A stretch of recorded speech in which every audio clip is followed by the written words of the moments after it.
the time you have to deliver, if the goods have to be by at the customer, and here are the time you have to decide if you want to accept the tender or not.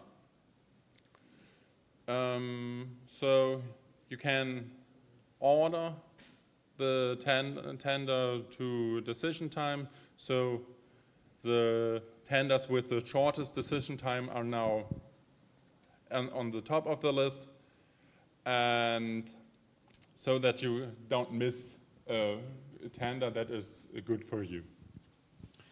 Okay, so this is how you produce, sell, and how do you earn the market share? The market share you own by selling the goods.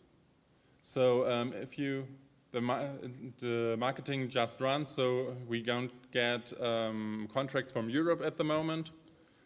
That will take some time. Can go a little bit forward, just to don't get in the minus. I accepted them, order them in another way so that I see them. And at the 17th January, roundabout, there will come the first contracts or tenders from Europe. And if you sell them, you will get market share in Europe. I see. All right, so it's we started a little late, but our time is slowly but surely coming up. Okay. Tell me, what stage are you in? We are released. We are released already on Steam. We are on Steam in the early access because there came regularly content to the game. The next update will come mid of January next year, and so that every patch you have to do more and we can get faster forward. Yeah. So when do you expect the game to be fully finished, or is this going to be an ever evolving sim? Like, is there a definitive release date? Like release as in it's finished? We don't have today. We don't have a exact full release date. So it will come when it will come. Okay. So thank you very much. Thank you for coming. I hope you enjoy GDS 2025. Yes. So far, I enjoy it. It's great. You people online wishlist the game, and we'll have a short technical break to change the speaker, the player, the author, and then we'll be back to you.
So, hello, welcome back. With me here is Simon Kautsky, a solo game dev. Am I reading it right? Yes. Who will be presenting his game Mini Meowcraft. Exactly. So please let's get to it. All right. Mini Meowcraft is a cat-themed RPG. It's my solo project. So right now we are in the character creation screen, and we can choose a variety of different cat faces and cat races that we want to play. And this one is my favorite, so I'm just sticking with it as with all of my play tests. And like, let's create a character, close debug console, and jump right in. I like how your character creation is simple, plain and simple, because I hate it when I get overwhelmed with Exactly. like 10 million of different options to choose from. And like I skipped, there is a purring slider that we can choose from variety of different purr sounds that will be then played in the game. So this RPG is single player and it's open world. So we just spawned in the world and we can see that we have a quest. I will just like quickly jump to the map and just like zoom out. So this is the map of the world. It's a very mouse-themed continent. It is. And so we can just like... I mean, cat-themed, obviously. Cat theme, exactly. I'll just adjust the sensitivity a bit. Okay, that's good. So we can take a first quest to kill a bunch of wolves, and we can start fighting them. Like everything in this RPG is created with a casual experience in mind, so the combat is like a very low-key, kind of like a blend between a cozy game and RPG. So I don't want to like overwhelm the player with the usual approach of the modern RPGs, which are like slash, dodge, and like a non-stop spam. I wanted really to like enjoy the experience and be the experience as smooth as possible. So right now, like they don't cause any challenge. I can then choose like a more difficult approach later on, but right now we're just like getting on board it, finish the first quest, and we can complete it for a reward. So we just gain level up, and I gain like one more spell. And let's try that spell on the next quest that we have for killing a bunch of spikes. In the game, there is this like a magic arrow around my character that just like basically shows where the next quest or the objective is. So if I don't want to like worry that much, I can just follow the arrow and I can do no wrong. Or I can just like ignore the quest completely and just like roam around the world and explore. Let me, before you grind through your first few levels, let me ask you, this is Unity? Yes. And you're really solo developing it, so everything in the game is made by you, or I mean, like I use some like asset packs and like I'm commissioning artists to help me with the art. The art is not like super final. I'm also thinking about taking over the art myself, but we'll see how that one goes. Just gained 3rd level.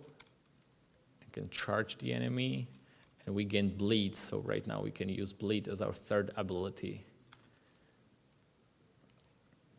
Can also zoom out a bit closer if I want to see my character from up close. Or zoom on that fish that is being baked. And the world is procedurally generated? No, the world is handcrafted. Handcrafted? Yeah, yeah. How large is it? How long does it take? How long does the game character take to walk from one edge to the other, from the tail to the tip of the ear? It takes a lot, but like I don't want the player to do this journey. Of course, I'm just interested in the scale. Yeah, but like the one zone that we have here, for example, to like demonstrate the scale, it's like a less than 2 minutes to just cross. So like the whole thing should be like under 5, I would say. I gained a more powerful sword that I can use, and my quest is complete, so I can continue on the journey.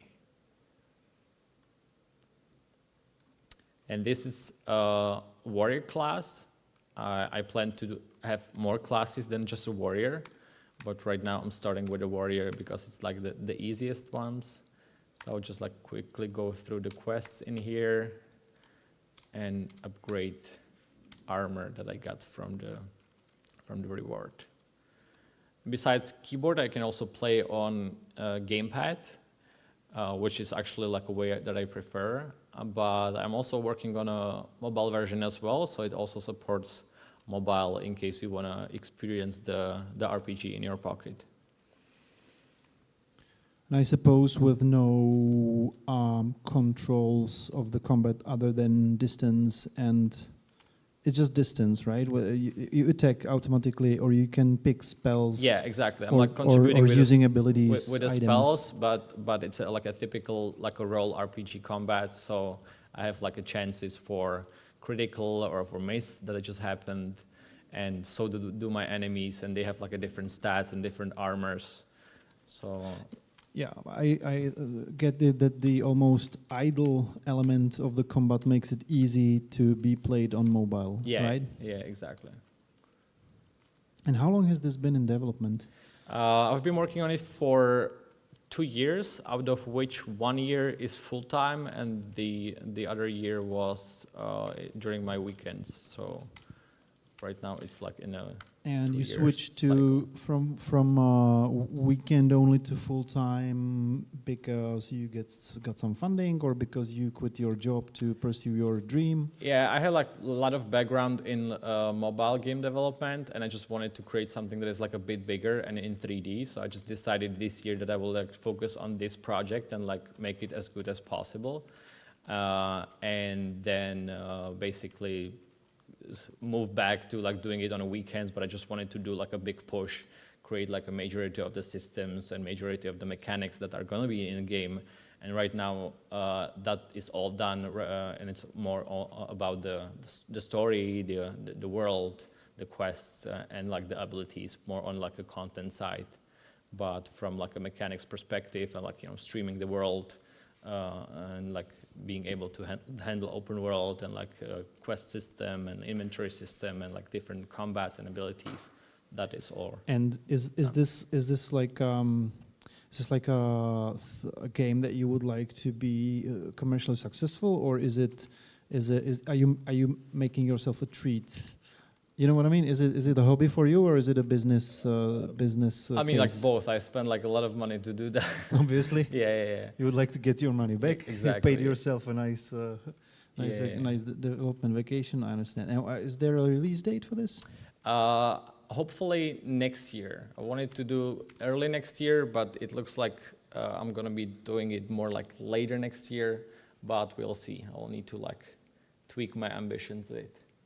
Fair enough. Okay, thank you. Our time is almost up. So, is there anything else you want to tell the viewers of the stream? No, I think that is Oh, it. yes, there is. Please wishlist me. Oh yeah, please wishlist me.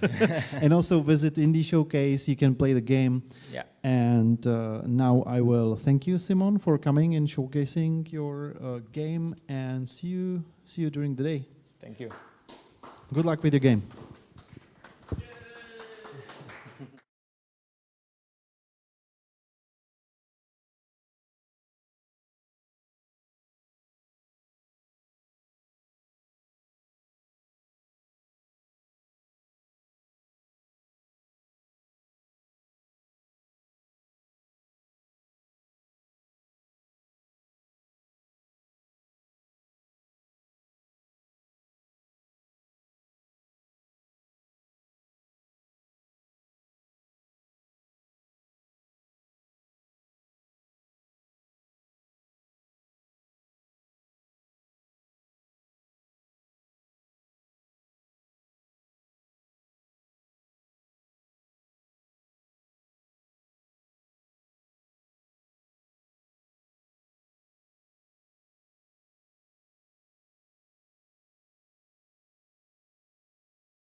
Hello, welcome back. This was quick.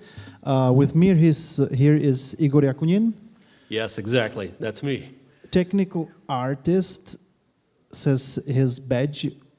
Yeah. And company name is Igor Yakunin, so I suppose you're the everything, or is it a larger team? Well, it's like I'm working for a big studio as a technical artist, Okay. and I feel like technical artist. But also I did games solo. And that's the MIR. Yes. Machine intended to run. Yes, exactly. Is it running towards you to threaten you, or is it running from you, or is it just running for the joy of running? So, well, like it's a deep philosophical question why we Exactly. are running. What is the reason why we're running? But this machine is intended. Like there is some lore around it. Of course, the future, dystopian future, and we've got machines that are surviving. If you want, I can talk more about the game itself. But before, I want to tell like the small background. Yeah, if you could play it as you talk, that would be Okay, even sure, better. But sure, if you sure, can't, sure. Yeah, yeah. if you No, can't no, do two it's things okay. at a time, Yeah. So I want to know everything. let's go. Yeah. Well, original idea was actually a challenge for me because did you heard about the software called Houdini? Yes, I have. It's insanely difficult, and it gets insanely great result in procedural generated art. You are perfectly right. So I'm this nerdy guy who if I check my invoice, like I think I bought like my first license back in 2014. So it's already been 10 years, Houdini 10 years, yeah. So you're almost an early adopter. No, it was a Prism before it in the 90s, but still. So if we are talking about this game, I just want to use Houdini and Unreal Engine just to make it happen. So what you see on the screen, actually, all the assets, all the trees, buildings, and the vehicles was built in a Houdini. It's like procedural system that I made. Like it spawned actually like around 100 different alternative variants for everything. And yeah, both for vehicles, both for floor, for trees, for grasses, and so on. So after it, like spawning the assets, the good part. After it was the game itself. I took endless run. Unfortunately, we don't have sound here, but like if you see the change of the weather, like it's straightly connected to a pattern of the music itself. So, All right. So yeah, the idea behind it was like to have this experience like Guitar Hero, for example, when you know like there is like going like the music stuff, you're just in the different patterns of the music, and like the weather is changing throughout it. Yeah, and Yeah, I totally get it. So this is like a cyberpunk take on, or sci-fi, high-tech sci-fi take on the Endless Runner yeah, game. Are these assets generated? in Houdini, everything. Again, as I told you, like my But tactile is it runtime generated, or is it pre-generated? pre-generated. Yeah. I don't know what computer should be to make that possible. Yeah, maybe you're a technical artist. Maybe you can make it work. Maybe someday, but I think like even for now, like actually, if you see the game, if you are interested about tech part, like how endless runners are made, actually I've got like 40 or 50 tiles that are spawning, and actually they erase it on the back, yeah. because like you've got the thing in your computer called memory. Yes, and it's not endless. Yes. No, experience is endless, but the memory is not endless. Yeah, That's why right. you have to buy more when you want to play more graphically advanced games, right? Yeah. Yeah. And is this it looks like Unreal Engine, or am Yeah, I, it's or- Unreal Engine 5.4. Yeah. And yeah, I mean, like, I love Unreal Engine. I came from the world as a Houdini guy, and as you know, like, Houdini was used for film industry, for visual effects and everything like that. So I used Unreal Engine basically for cinematics, and I decided to make a game. Why not? And Unreal ideally suited for it, like lightning, the effects. As you can see, the glowing around the lights, and again, this weather change, like Unreal, to handle it perfectly. Yeah. I teach young people to make computer games, so I am really not Nice. super I'm not a coder. I'm a narrative designer or journalist designer, but I understand that Unity is kind of more suited for 2D games. It's probably easier to. I don't know which is difficult, whether to make Unity look as great in 3D as Unreal, or whether it's making Unreal do a 2D game. Well, there's always a tool for certain things. Yes, exactly. You've got a nice example of Unity games looking like really good. I mean, it's more about the artist and the guy who is like responsible or thinking about how the game should look. I mean, the games as a film industry is about the faking stuff, like even the game like that have like simple stylized shader, but the lighting and composition can make this game like look so good. It's not about the technology. It's about the artist taste and about the lighting, the composition, the overall feeling, because like we are doing dynamic things. So also, and sometimes people forget about it, that you should consider the motion in your game and how like the simple example, if you compare video to a photo, for example, different genres. I mean, like you can, yeah. I know. I understand what you're talking about. I think there are ways, creative and technical ways, on how to make a game look awesome. Yeah. You gotta consider your options. Yeah. Your abilities, what you're capable of deploying actually, and then trying to come up with something that works for you and works for the game, that you're able to do, and it looks great in the game. I think what you mentioned before, great example would be Portal. I think everybody knows the game, right? It's a very influential puzzle game. Yeah. That is mostly about lightning. And about the solution, about the lighting, and the ambience, etc., etc. It's very simple 3D models, very simple environment. Also, narratively, it's very interesting because you don't need the narrative it has for it to work, but it makes it so special, right? But the question for you, like, what do you think, like, is more important, narrative or the visual part? I think that the game needs to be fun. The gameplay has to work, and then. And then both visual and narrative are there to kind of make it stand out. And I have played a lot of games that look good and have a crappy narrative, and I still play them. And I have played some games that have nice narrative and crappy visuals, and I still play them. So it's about the gameplay, I think. I think like. I was thinking a lot about it, and in all experience, there is something between the lines. Actually, like you cannot form it, you cannot you cannot express it, but there is something like between the lines when you are combining all this stuff. Yeah. And it's like the secret, as with the film industry, nobody knows how to do it, but there is something like between the lines always. Yeah, you're right. Plus, there's the thing called feel. Yeah. And it's not like a Gen Z vocabulary. It's a real thing.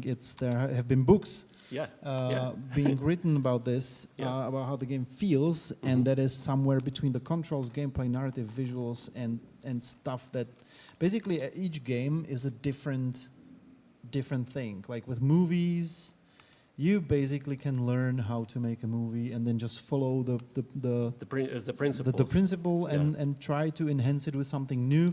With games, it seldom works doing something that somebody else has done before. You have to have a little invention in it and keep most of it intact, because if there's too many new ideas, people don't understand it. Yeah. You should not overcomplicate it. Yes. And actually, if we are compare again to the film industry, like we are in its 30s or 40s. If we are like game development is young. Like games are quite young. I mean, like the way they are looking right now. Like a mass-produced medium. Yeah. Yeah. Exactly. While movies have 120, well, like 3 times the age. Yeah. I think like the first was Brothers Lumiere, who made like the first motion movie. It was, I think, like 1916 or 19. 1860. 1860. 1860, 1880. Yeah, yeah. I'm not Yeah, sure yeah. as well. Yeah, there was like a thing you would go to as a theme in a theme park. Like now you have 4D cinema. Then Yeah, it yeah, yeah. was It was just a magician. cinema. It was like magicians, Yes, like exactly. yeah, and like they were making like magic tricks, and and came up with the idea. Oh, why we are not like doing photography, like to change like each frame. But still, about movies evolved technologically very little. Just the color and spatial audio, and that's it. And then maybe some CGI Yes. and yes. stuff, but that's not really about how the movie is made. No. It's The- what the- is it made from? While games, the technology is different every 10 years. It's the new concepts are coming one after the other. Like basically the industry reinvents itself every 5 years. Yeah. So what I like about being in the game industry is you have to constantly learn, constantly There is something new. trying Always to something work new. on Yeah, yourself, yeah. being the better yourself every time, because if you don't do it, you fade into obscurity, and that's really, it's a good attitude in general towards like yourself as a human But being. okay, question for you. We've got a lot of popular 2D platformers right now. Why is that? Like, I mean, it's not relying on a new technology. It's like technology from 1980s, like from Nintendo time or. It's a very good question. I honestly don't know how to answer it because the platformers are super long-lasting genre. Yeah. Unlike, I don't know, real-time strategies or point-and-click adventures. Yeah, You yeah, have yeah. some, but it's not.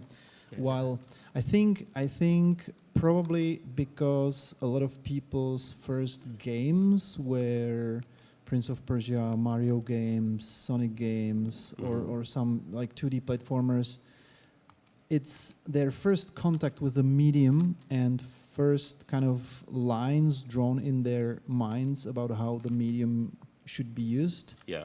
And then they come up with all kind of preposterous ideas like creating a survival game from besieged Sarajevo. You know what I'm talking about? Yeah. So I think it's imprinted deeply in. It's maybe something like cartoons. Cartoons have been around for For a since lot of them, yeah. since Walt Disney, 1920s. we know him. yeah. So yeah, I don't know the answer, but it's a very Yeah. good question, definitely. Yeah. And I'm afraid, Igor, our time is up. But Okay, so closing words. Thank you for everyone. Thank you. Thank you Martin. for You're a being perfect here. host. Like my game, it's on Steam. I think like I released it in August or in September. I want to port it like to a console, maybe to mobile. We'll see. And yeah, please feel free to buy it or to wish list it, or I don't know. You can watch a trailer. I put like a lot of efforts, and especially in this combination of music and the weather and all this like small stuff like between the lines. I like the experience, and I hope that you will too. Thank you. Yeah. Thank you for coming. Everybody, wishlist or get Igor's Yeah, game. yeah, you can get it. And if you're here with us, you can visit him in Indie Showcase and play it. Igor, thank Yeah. you for coming. It was a pleasure. Thank you. Thank you very much.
nevím, jak bude puštěný zvuk a takové věci. To bude snad. Jo, my to vlastně neuslyšíme, že jo? No. Welcome back. Welcome back to GDS 2025 stream. With me here is Martin Vyřácký, Hi. solo developer. I have 4 people streak of solo developers today, so it's a nice achievement for me. And Martis Makings is the name of your studio, and your game is called Uncracked. Exactly. I have been with this game since its inception, but almost since its inception. But please tell something about your game to people who never have seen it at all. So basically, there is nothing very special about it. It's just 2D action platformer. If I should use my pitch, it's explosive, gore-filled yet kid-friendly shooting platformer where you just kid-friendly gore. You heard it right. Kid-friendly gore. where just your splashes and eggshells shatter. So basically, you are controlling the egg, and you are shooting the other eggs. For some Why don't you higher show purpose. us a little gameplay? Yeah, definitely. This is the beginning. So you are in this, evil steel cages where you need to wake up and learn something about your surroundings. Why are you here, and what's your purpose, basically? I love the UI. Thank you. It's amazing. Basically, the face in the top left corner, it's your health bar. So you have few. Like Doom. Exactly. Actually, you can find some video about it on YouTube. This is called chicken-o-meter. This style of showing your health. Chicken-o-meter is a term. There's a term for your face showing your HP. Yes. Okay, Exactly. I didn't know that. Thank you for enlightening me. So basically, it's from some very old game, and then later Wolfenstein and Doom start using this as well. So this is a 2D platformer about running away from a hatchery, right? Yeah, and I'm focusing a lot on gore because that's basically the only thing which might be interesting about it. Why? You should be more enthusiastic about your game. It's just a platformer. It's a hilarious, cartoony, platformer with a little satire in it. Right? I hope so. No, you're gonna say yeah, oh, sure. Okay. I will start to be more. Okay, I'll teach you how to present your game. Okay, perfect. So now you have been contacted by rebels. Exactly. I take it. Yeah, they took you to our camp, and they are now introducing you the situation. Why are you against what they are basically fighting? And also arming you to the teeth. Right? Yeah. So this is still part of the tutorial. Where are you learning how to shoot? Basically, the shooting mechanic is quite simple. You just shoot left or right. There is no further aiming. No. And So it's like Doom. There's no way. You only go one direction. You don't go up and down. And So it's a lot of connection with Doom, isn't it? I'm playing with the recoil a bit. Mm-hmm. Basically, you can see the vertical recoil, but there is some kind of horizontal recoil as well. So basically, if the target is far away from the crosshair, there is lower chance that you will actually hit it. So you need to shoot more or get closer. You have just 2 weapons, primary and secondary, between which you can switch. And then there are some other mechanics how you can crack your enemies, which will be shown later. Crack. You're not killing, you're No, cracking. you are not killing anyone. It's a peaceful game. So I didn't really pay attention to the story as a proper narrative designer should. But you're fighting other eggs. You're an Yes. egg trying to escape a hatchery, but there's like evil government eggs who want to boil you. Basically, the main enemy against which you can't really fight is the human. Basically, you are trying to survive the evil human collection, and there is some other reasons why they are shooting those 2 factions each other. Oh, so it's like a deep lore about different Yes. factions who fight each other. Yeah. Okay. And even if there are just, you know, other eggs, there are more types of enemies. I'm trying to play with it more. So later there will be like rotten eggs, which will remind you of zombies. You also can have these chocolate eggs who, Oh, yeah. who are just imposters. They're not real eggs. They are. Maybe you can have a zombie egg who has been eaten and now it comes.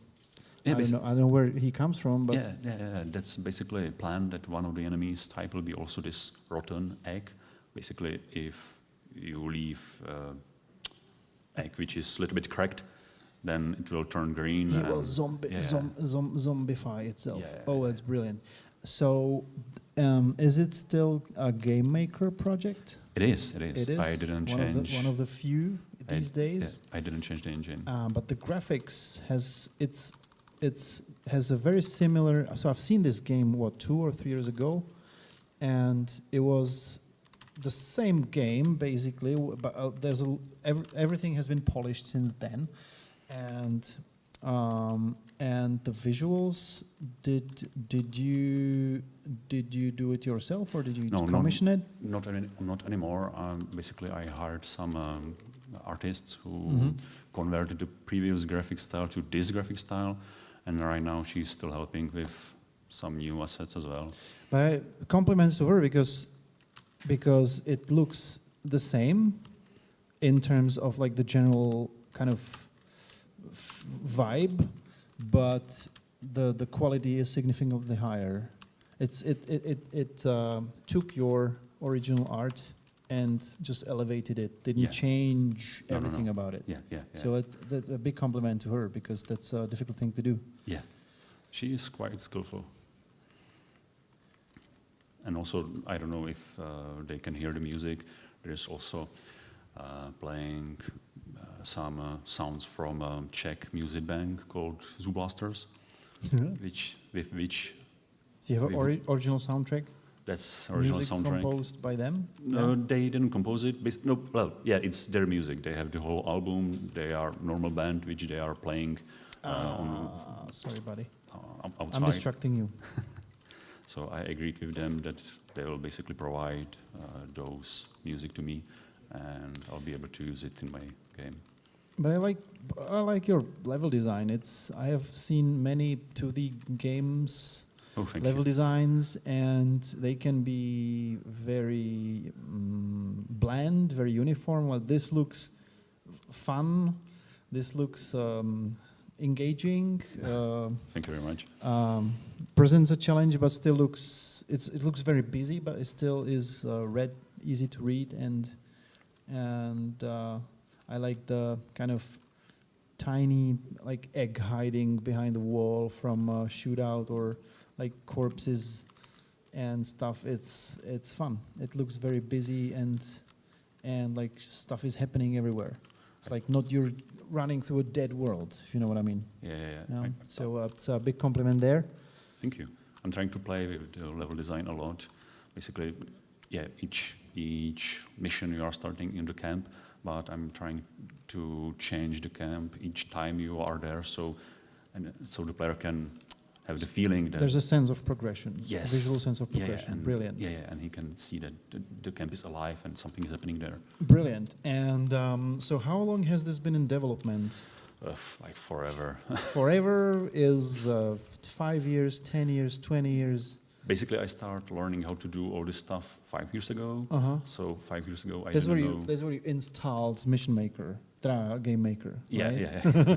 It's 5 years ago, and For now we're here. I don't know, And when time. is your release date? I don't have official release date yet. I would like to have it ready next just- year. Okay, I was gonna say so you're gonna do it forever then. It's Because it's you know not ready. release date. Everybody hates release dates, especially developers, but you gotta have it finished eventually. Yeah. I don't want to. So next year, 2026. Hopefully. Yeah. Okay. Hopefully. Fingers crossed. Thank you. This is not an official announcement, No, But- definitely not. but It will. but come. I will take you at your word. All right, time's up. Is this already online? Can I download it at Steam? There's of course Steam page, but the demo is not ready yet. I would like to have it ready. This looks like pretty ready. It is, but I don't have further content, so I would like to have demo like 6 months before the releasing. Fair enough. So I need to fill it with other content before I publish the demo. Okay, it's just demo doesn't have to be that long.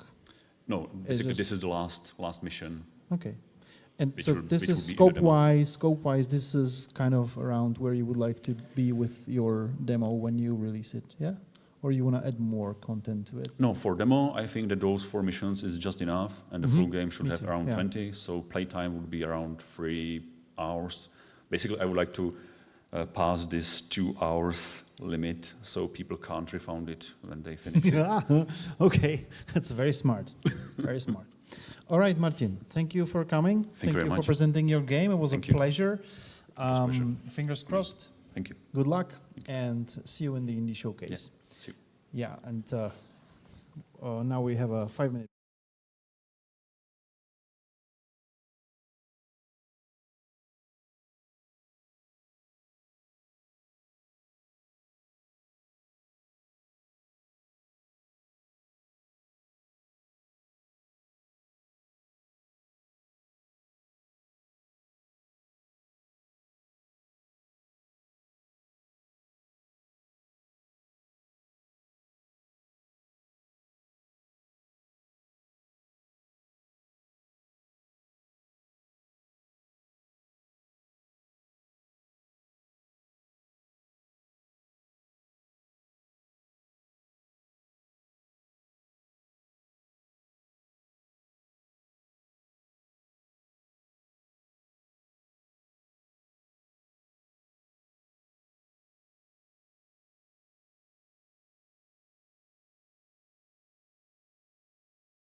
So we continue with our GDS Indie Showcase, and now for the next game, we'll be seeing Dig Site by Ondra.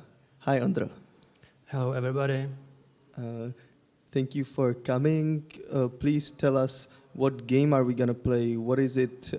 Tell us more. So I have this archaeology game, which is already on Steam. The demo is already on Steam, so I'm showing the same thing. It's archaeology simulator. You play as an archaeologist who is coming to Egypt and helping this British lord to find artifacts. So, is it a solo project of yours? yeah, it's my solo project, my first game, and yeah. Impressive. How long have you been working on it? About 10 months already. Crazy. Is it your first game as well? Yeah. Cool. How is it like starting your first game as a like such a complex project? Yeah, learning every day, every day new stuff. So, yeah, this game is in Unity, so it's like game engine stuff, and yeah. It looks remarkable for a first game. So, okay, what do you do in the game? Tell us more. Yep. So, before we can dig, we have to place a dig site. It's the place where we can dig. We have to buy this license from this guy, and then we can place it anywhere we want. That's how it works in Egypt. You can just go anywhere and dig. No, it doesn't. But yeah, it's a game, and so now you can choose your place. If it's not already taken, you can take it, and this is the place where you can dig, and hopefully you can find any artifact. We will see. It's like a random. You have to maintain your stamina, because every action consumes stamina. You can drink water to refill the stamina, or you can go to shade place, and here your stamina will go up more quickly. So you need to protect yourself from the sun. At one point, I thought that it's almost evening because of all the lanterns that are lit right now. What time of the day is it? It's like 8:50. On the left, we can see the time. We have the daylight cycle, and around noon it's more hot, so the stamina will go down more quickly. So there's like survival elements to the game, right? Like You I guess it's different than regular survival game. Yeah, you can't die here in this game, but you can suffer.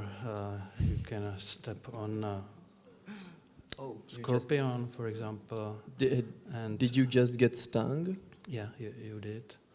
And then what do you do? What is this a? Does this come from experience of your own? No. For some time you are crippled and you can't do anything, but eventually it will go away. The main character, it seems like he's hurt. Like you should go see a doctor or something. Yeah, but no doctors. It's not so serious as this snake. Oh no! Don't do it to him. Yeah, I will do it. You can run. Why don't you run, Ondro? Okay, so, but don't worry, you are so not. there is death in the game. You are not dead. You will only sleep the next day, and you will wake up in. Do you know this animal called honey badger? No. It reminds me like the main character is sort of a honey badger. He can it's this animal that can last through anything, and even a snake bite from a cobra. All right, so now you flip to a first person. Yeah, so we can choose the perspective we like between first person and top down. Mm-hmm. The third person is better to search for artifacts, because you should not break the artifact because they are fragile. So you have to be careful. Yeah, I'm trying. So it's you mentioned that it's random. Yeah. how linear is the game, or how much of it is like sandboxy? No, it's only sandbox. It's all random stuff there and not linear Mhm. thing. And do you plan to keep it that way? To be basically just sandbox, find Yes. something, Yes. then probably what do you do with the artifacts? I hopefully will find something to show you. Basically, you have to clean it first. Then you have to bring it to our professor, which is our other NPC, who will identify it, what's exactly the artifact. And then you have to document it with camera. We have camera here to make photos, and then you can bring it. We found something. Yeah, we found something. But What is that? Unfortunately, it's not an artifact. Oh, it is an artifact. I saw it. Oh, it's a Yeah, shoe. It's a shoe. So It's not an ancient Egyptian yeah, shoe. there are many different stuff you can find which are not useful. So yeah, and now I'm out of water. I have to refill the water. So when we talk, can we talk a little bit about your development and what are your plans for the game? Yeah, the game is already on Steam. The demo is here, and I plan it to release it next year. We will Nice. see. Are, Most of the mechanics are already there. Mhm. I can show what will be in the full game. We will have some cursed artifacts, which will bring some negative effects to player. We will have dynamite. We can blow blow things up, and also there is a puzzle to solve some artifact as a treasure. Also, I can show we have already there a car we can use.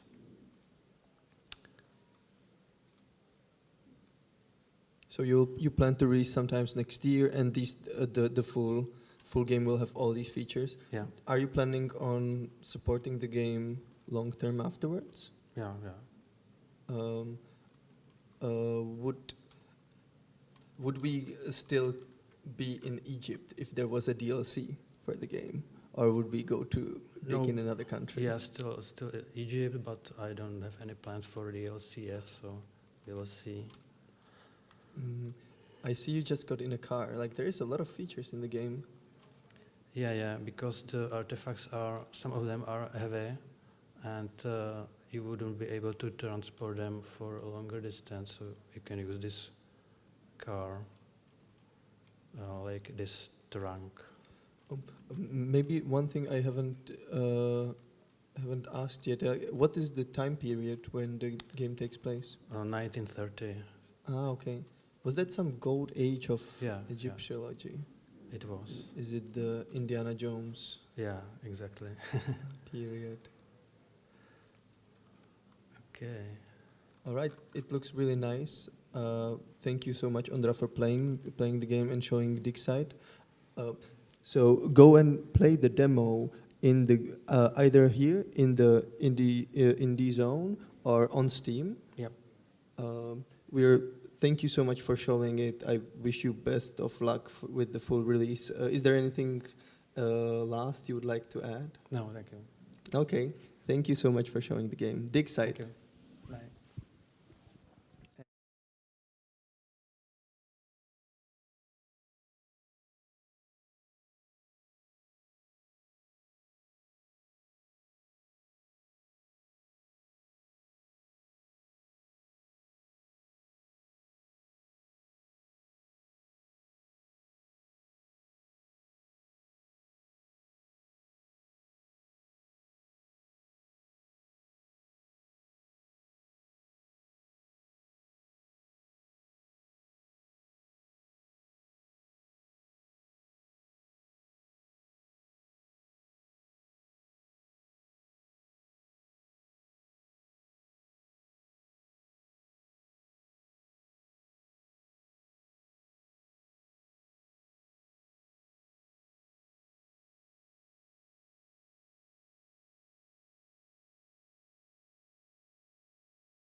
Hello, Lubomir. I don't think we have time for test, but it will just need to work out. For the next game, we have a game called Heart Race by Lubomir. Hello. Hello.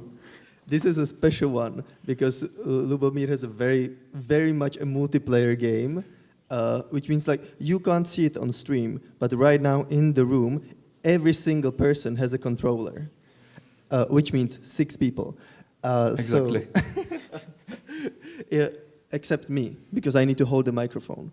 But Lubomir, feel free to tell us something about the game, or you can just give advice to the players how to start it, and we can just see it.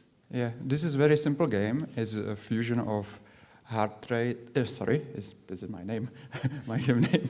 Is this fusion of Tron and Portal and Snake game together to one game for up to 12 players together on one computer, or through the network in a mode which I named couch versus couch multiplayer, up to 15 players together on each couch can sit any number of players. For example, 4 players in Ostrava, 4 players in Brno, and 4 players in Prague here. That's a lot of couches. Yeah, there's a lot of couches, and they can play it together with itself. It's a party game, and this is a very easy game for playing because you can anytime connect to the game and anytime disconnect from the game. It's simple. Nice, nice. I'm curious. I'm very curious to see it. Can we? Do we just start, or do we need to do any additional testing and setup? I think everything is ready for play. All right. Our players, are you ready? Are you ready? When you are ready, press the option button. This with the 3 lines, And and we when can you press it, you see your little menu under a table, and you can choose on the D-pad your name and your color. And when you choose and are you ready, please a few times to the right side on the D-pad, and game will be start very soon. Awesome. Thank you for setting it up with so many players. This is always challenging to do a public showing of, Yeah. and it's basically a massive multiplayer online experience at this point, right? Yes, exactly. It's like if you port the game on Switch, it will probably Switch can only support 8 people, right? So this can't even Switch can't handle your game. It's crazy. Yeah, and this year, Steam gave me one big gift. This is a Steam machine, which can handle up to 16 players together. Crazy. And I'm planning to use it very soon. Crazy. Is there any possible consoles that can run your game? Currently, it's not on the consoles, but in future, I'm planning Xbox at least. Nice. Okay, so the game started. Yeah. We can already see some drifting snakes and cars on in the city. Can you tell us more? Yeah, you see points, those white dots on the screen. These are points for taking from the players. Players can grab points on the floor, and bigger balls, these white dots, are better because they contains more points than one, which is a basic amount.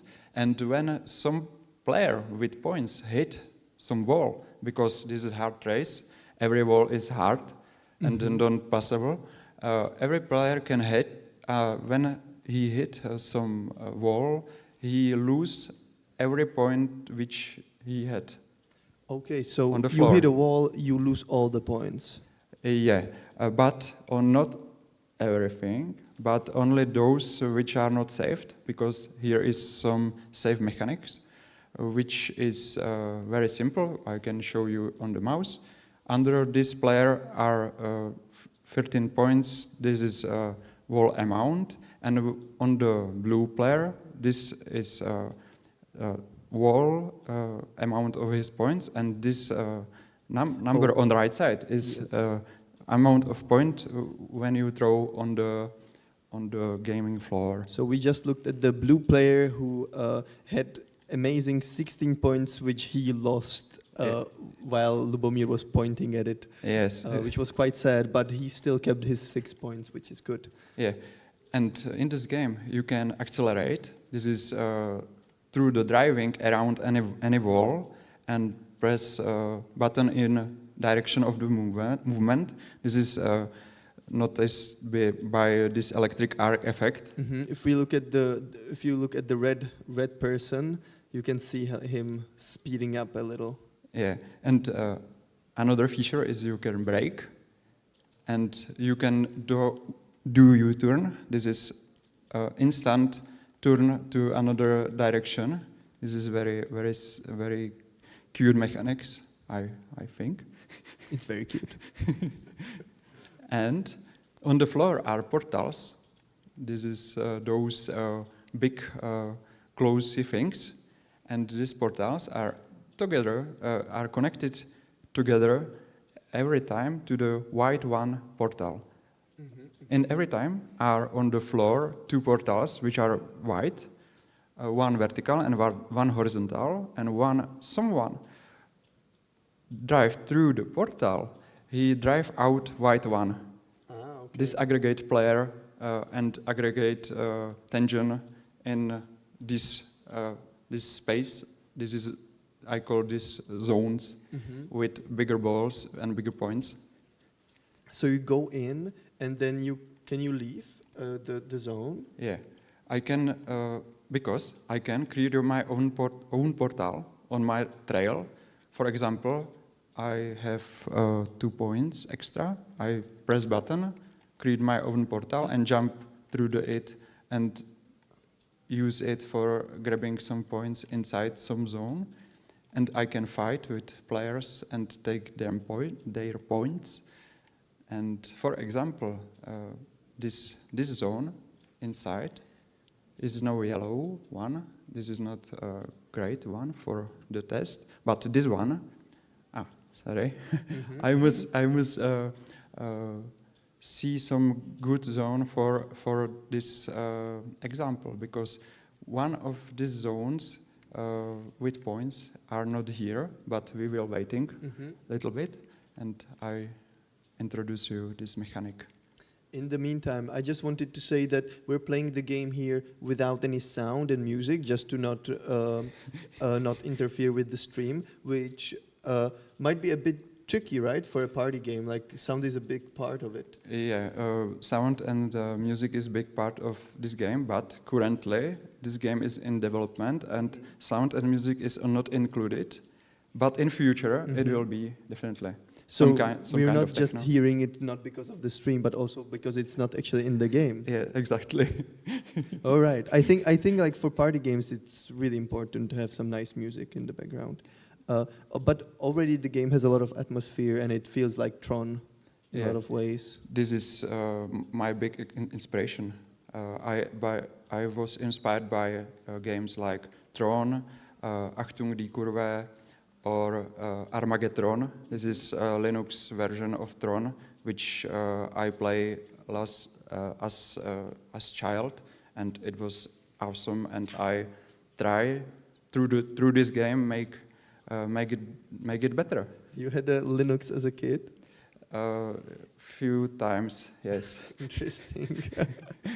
Who made you do that? School. Ah, interesting. So, what's the plans with the game?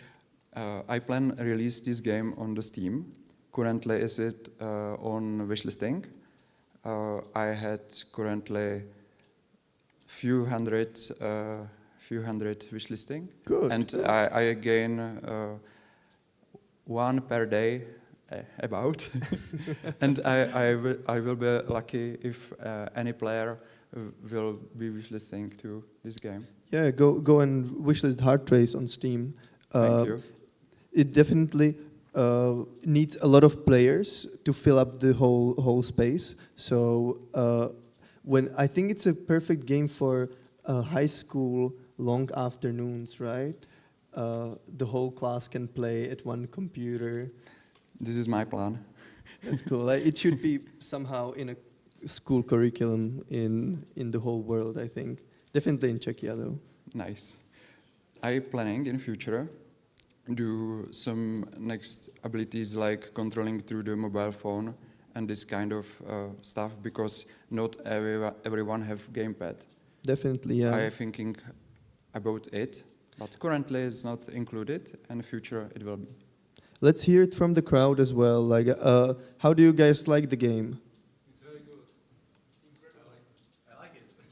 Nice. Like it, Incredibles. These are words of encouragement for Lubomir. Thank you. Thank you so much for showing the game. I think we are about to finish the round, right? Okay, yeah, after 50 seconds About is 50 finish seconds. of the round.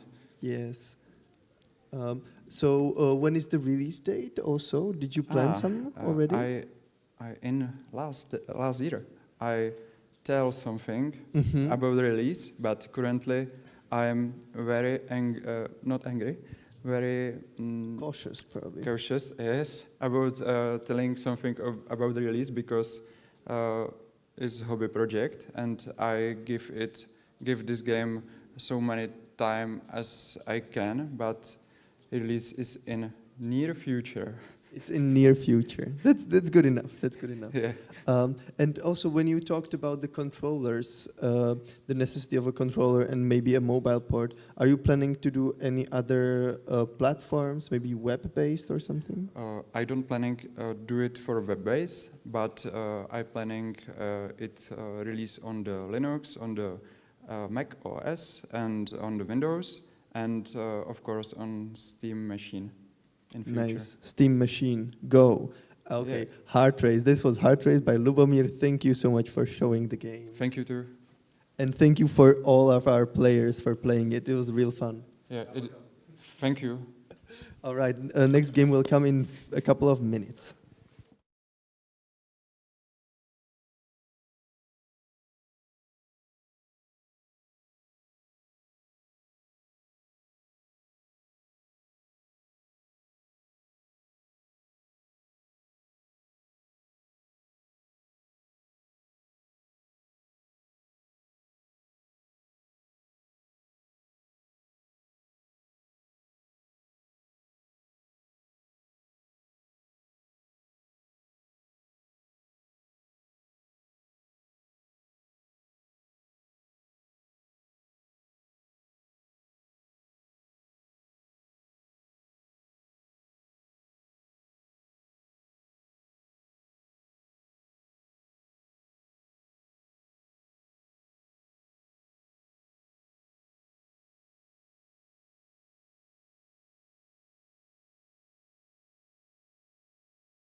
So, hello, we're coming back again from GDS Prague, from the Indie Showcase, and we have Pavel and Petr here to introduce their game Cyber Siege. Hello, guys. Hello. I would like at first I would like to say I'm a pleasure to be here today, and I would like to introduce our game. It's top-down shooter, as you can see on the page, and it's for 1 to 4 players. You can play together on one couch, so it's couch gaming. It's from planet Nexus. There are 4 planets, and it means 4 worlds with 4 different environments. And your goal is to liberate the planet system. So you have to fight against alien race, which we call the Voidborn, and your goal is to kill them all. Oh yes, we have so many co-op games this year, multiplayer games. I'm so glad to see that, because I feel like it's been missing on the in general in gaming. Some really fun couch and co-op experiences. So you said that it's for 4 players? Yes, 4 players and 4 humans, or you can combine it with computers. So you can play one human and 3 computer as well. I wanted to ask who's the second person here, but it's the computer, right? Yeah, it's computer. Just now it's computer, but we can make any combination you can imagine. Nice, nice. You talked about the scope of the game a little bit. I'm curious now, how much of the game can we expect? You mentioned 4 planets. What else is there to the game? There is an upgrade system, so after finishing each level, you can upgrade your mechs. You can upgrade laser cannon and grenade launcher. And there are also some assistants which can help you to go through the levels. There is healer, shooter, and shielder as well.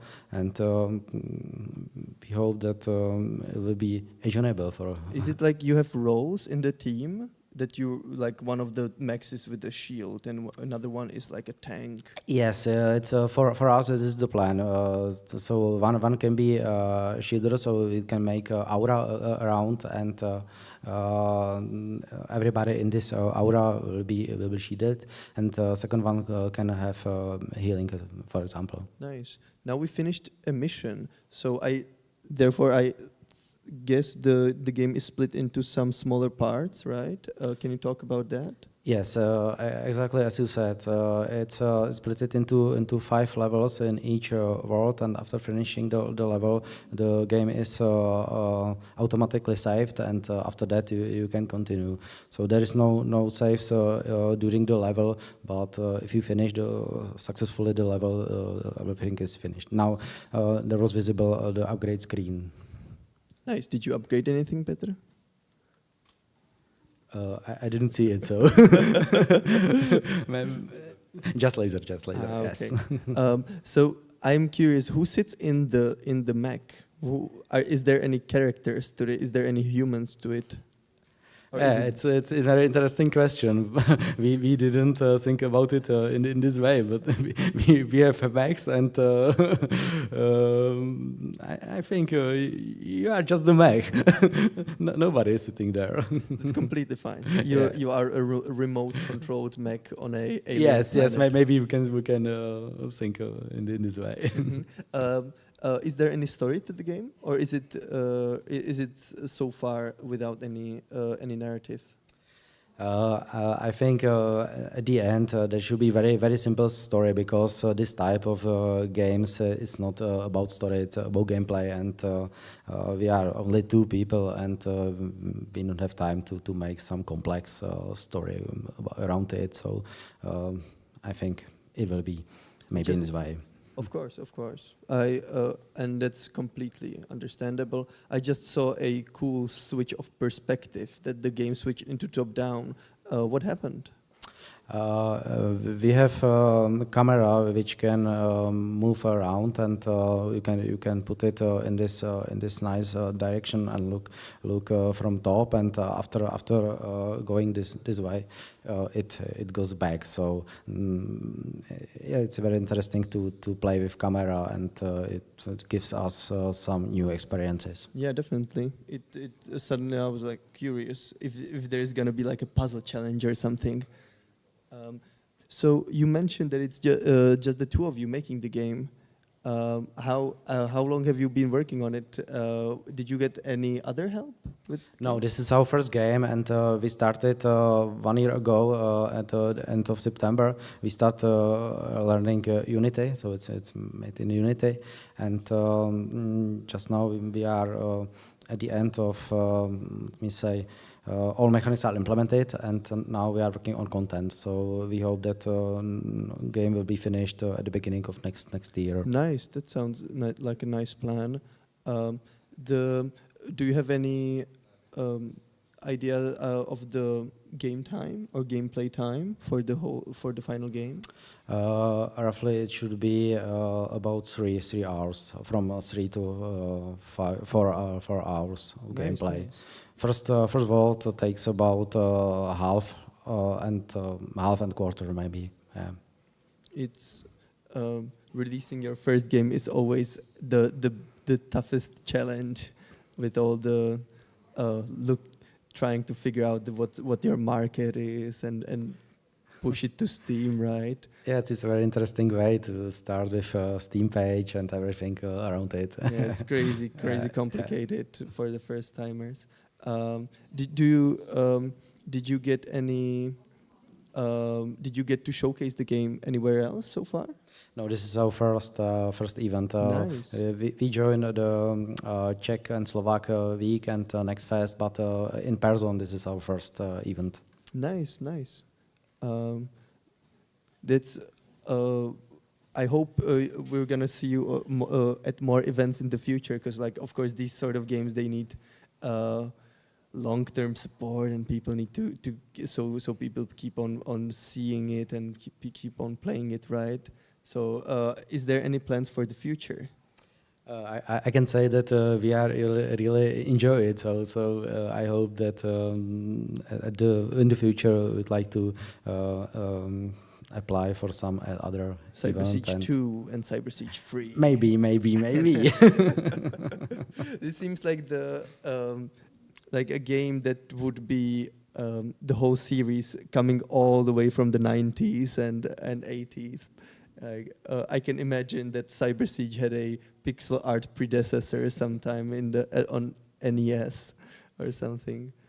I don't know whether you know that this game which we have printed on our T-shirts. It's game from 19s. Oh, and the Chaos Engine. The Chaos that was Engine, originally on Amiga. Oh yes, that's cool. It was our first inspiration. So there you can see the legacy of this game. Okay, awesome. That was Cyber Siege by Pavel and Petr. Thank you. Do you have a studio name? Maybe we could mention as well. We are Solar Dragon, but I think it's not so important. Solar Dragon. Solar Dragon. Yes. Thank you so much for showing us your game. Do you have a demo out? Yes, it's already out, so you can download it, and there are two levels of first world. So you can find Cyber Siege on Steam. Wishlist it, play the demo. Thank you so much, guys, for showing the game. Best of luck with the development and with the release. Thank you very much for the invitation, and we really enjoy it. Thank you.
Are you ready Yeah. to start? I will also ask you to be very close to the microphone. I Mhm. did like this. Like that. Okay, I can sit here. Yeah, I can do ASMR. Oh yeah, you're good. All right. We'll continue with the Twisted Grove by Nicola. Nicola? Nikola Ninkovic. Welcome. my name. Welcome. Please tell us about your game and tell us about yourself as well. Where do you come from? Yeah, hi, I'm Nikola. I was born in Serbia, but I live in Malta. It's a nice place, very yellow island. If you like yellow, Malta's great. Yeah, I made this game. Well, I didn't make it yet, but it's in production. And it's a roguelike deck builder. You probably, if you know what that means, you know what this game is. And there's no violence in this game. Well, the enemies try to do violence to you, but you don't try to do violence to them. You pet them, and you're very nice to them. And then they become your friends, like this little parrot here. We're going to pet him, and then he's going to become our friend. And leave. That's what twisted about the game, that you actually don't do any violence to Is that you pet twisted? them? I feel like that's the opposite of twisted. Maybe all the other games are twisted. I don't know who we can You're blame for that. twisting it the other way around, which is Yeah. good. So the narrative of the game is supposed to be that there's this evil corporation that has spilled something into the forest, and all the animals have become weird. And yeah, you're tasked with going around and petting the animals and making them normal again. I love the missing art Yeah, the missing art images. is everything in this game that looks temporary. We can blame it on the fact that this is not the up-to-date build. You should get all these temp files there, Yeah. because have you played Slay the Spire Yes, I with have. with I've the played with the Slay temp the Spire, art, the version where you- Yes, I have. Yeah, it's great. I gotta do that at some point in the game as well. But you know, you should keep it in there Yeah, for just like for this. next generations. specifically like this, but just like the missing art. I swear, some of the art is good. We're gonna hack some good art into the game as well, so I can show off. It looks pretty. It looks pretty already. It looks It better does? than Slay the Okay. Spire. That's a very low bar, I would say. I'm sorry to the Slay the Spire devs. I actually know them, so I think we both did. We just yeah, we're gonna pretend that I didn't say that live. So Um, we would never say this live, only in the test.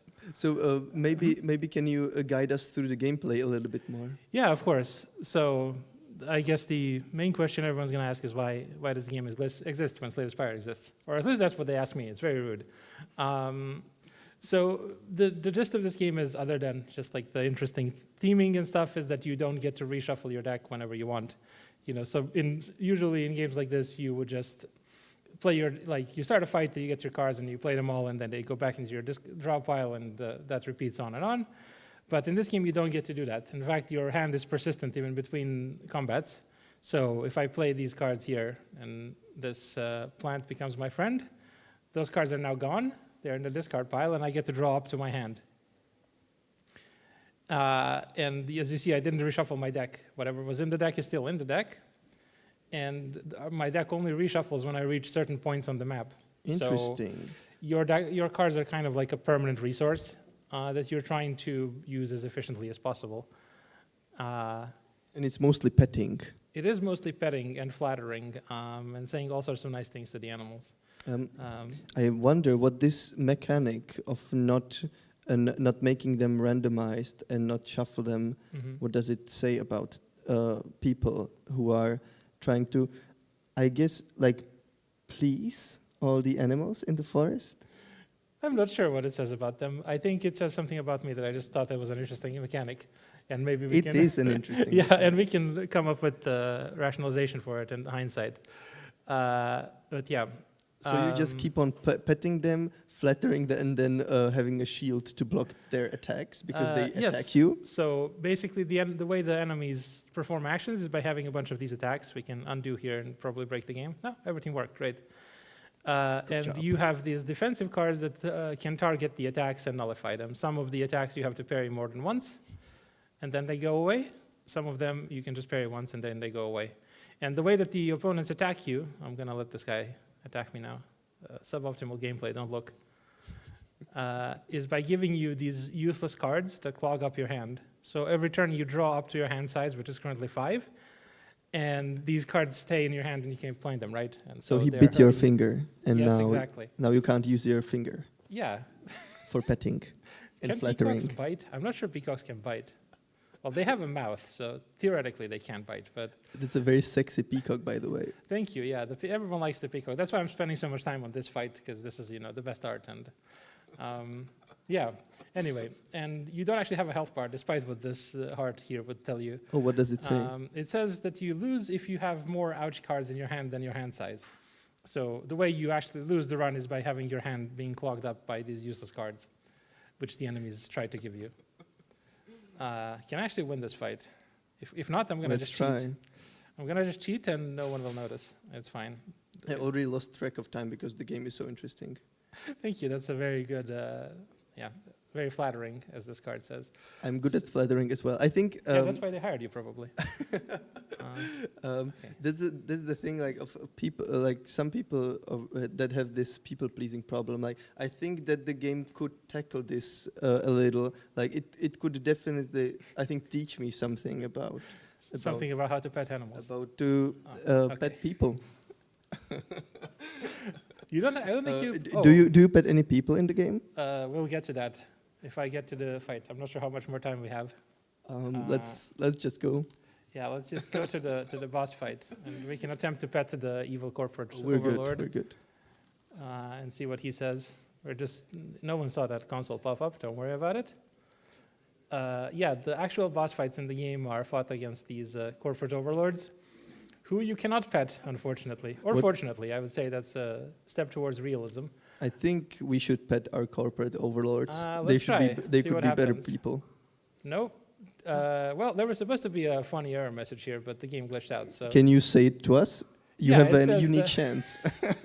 yeah, I have a microphone now. Yeah, so basically it tells you that evil corporations are immune to nice thoughts and pettings, and you should instead befriend critters they've enslaved, or I mean, just. Yes, that's very true. Yeah.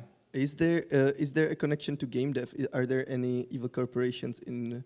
There game should be. dev? There should be. I There- need there to put definitely like should be. Ubisoft and Yeah. I mean unnamed. I think AAA EA companies is in not there. that evil anymore, right? But Ubisoft took the place. Yeah, I'm not sure. I would have to go on the evil meter and see. Any EA or what's the- Ubisoft people in the room? We have a bigger crowd now, so there is possibilities. Oh God. Oh yes, we have Bohemia Interactive right. in the room. It's okay. That's a good corp. So not corporation. putting you guys into the game. I got it. That's very important. Yeah, I'm not sure. I was thinking of also putting in references to some general real-world evil people as the bosses, but I'm not really sure if I'm that edgy. I'm only slightly edgy, maybe not. Test it out. It might work.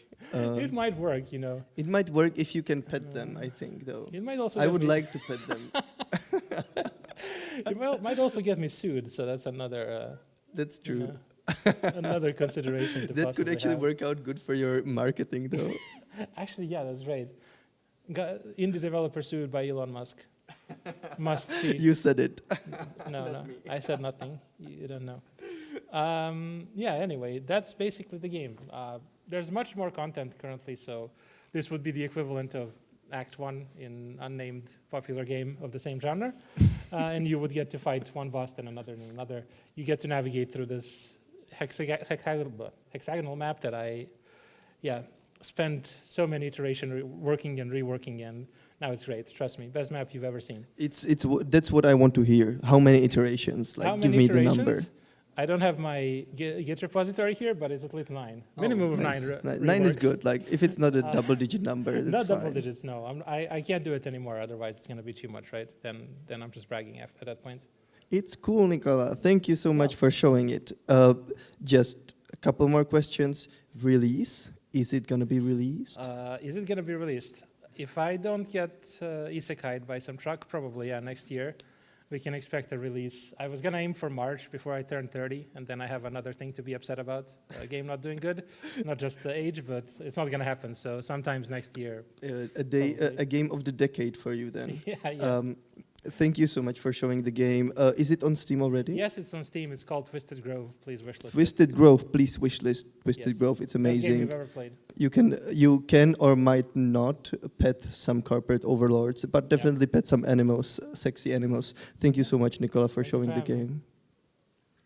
All right, next game in 5 minutes.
Hello, hello, hello, hello. Jde mi zvuk? Protože mi neslyším se z beden. Hello, hello, hello.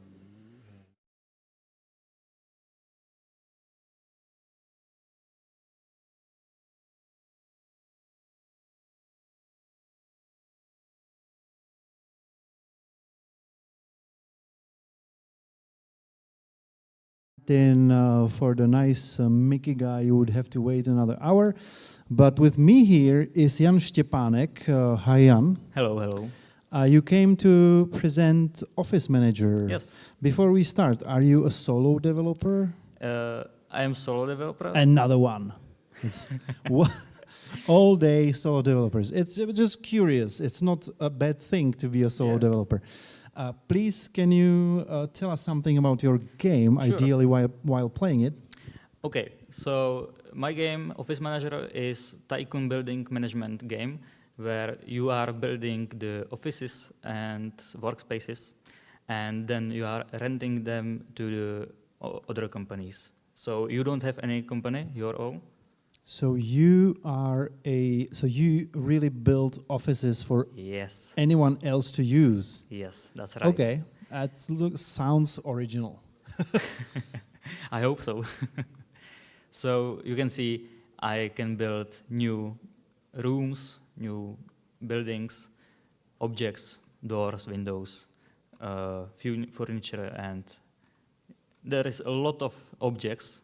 And Are you a big Sims fan? a little bit.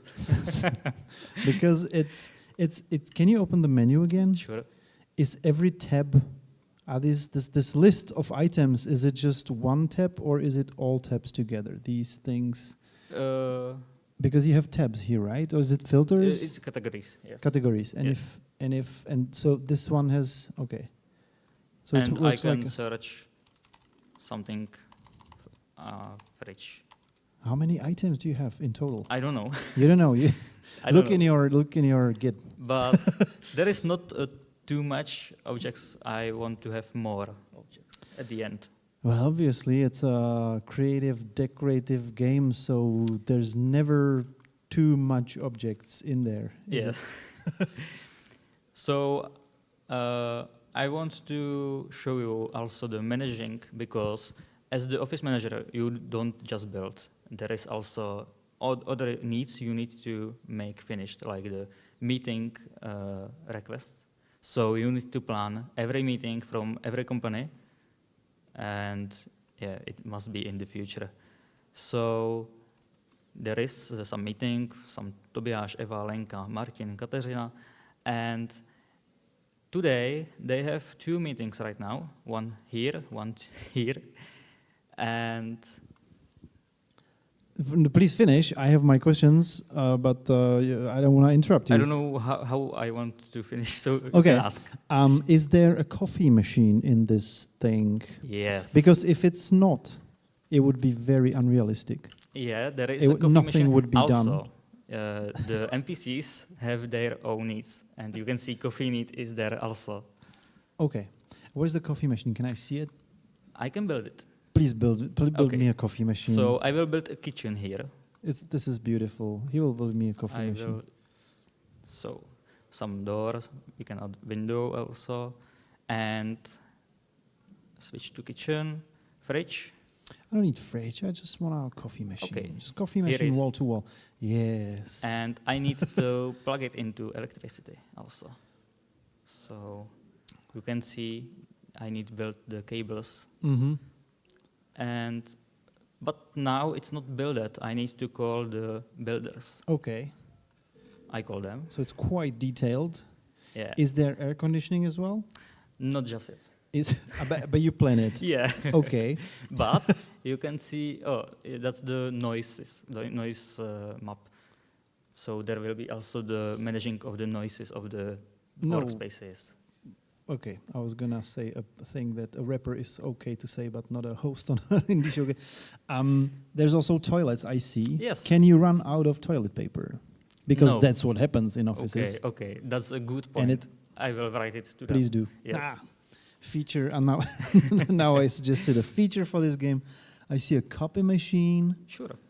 So, and you only have this one level, and the kind of scope is Basically, because usually the office buildings are levels. Yeah. I don't think it's necessary. I'm just asking out of curiosity. For now, there is only one floor, but maybe in future some update can make the more floors. Yeah, just please don't add in every feature anyone mentions in front of you. But I make sure to see if it's feature, feasible first. This feature is something I want at the beginning, but I push it to do some time. Fair enough. Well, that's the core of a gameplay that needs to be right. Yeah. And then you can build things around it. You have a humongous amount of money. Yeah, that's this cheat just because this showcase. Okay. Right now I get a new email from one of my renters, and it's a company Foodie Loop, and this company wants to upgrade from startup tier to small. So they have new requirements in the future. They will have 12 people and new requirements of reputation, Basically, new rooms. this tells you what to build or have in order to be able to house them. Yes. Right? And you can see they need coffee machine from that time. I told you need a coffee machine. So I can confirm that and build these things. But I don't have unlocked the kitchen. So I need to research the new rooms, kitchen, and now my own employees, the analyst and manager, will begin the work on this research. So you have your own kitchen research. Yes. It sounds very funny, but I understand how gameplay-wise it makes sense. What else can you show us? Do you have like interior decorations? I see some plants. Yes. Also, you can change color of the wall like how you want, because you can see there is a room and there is another room, but this is one tile of a wall, so you can choose and make every corner of the wall different. Okay. And yeah, decorations, plants, trees, table. You should also have action figures in case you have a game developer studio there. Action figures like Marvel. Marvel figures, Spider-Man, etc., etc. But hentai models. Now, someone show up the sprayer. Are you telling me you have a crime? Yes. Damaging your property from the outside? There are many random events from vandals and thieves. So you need also security systems. Okay.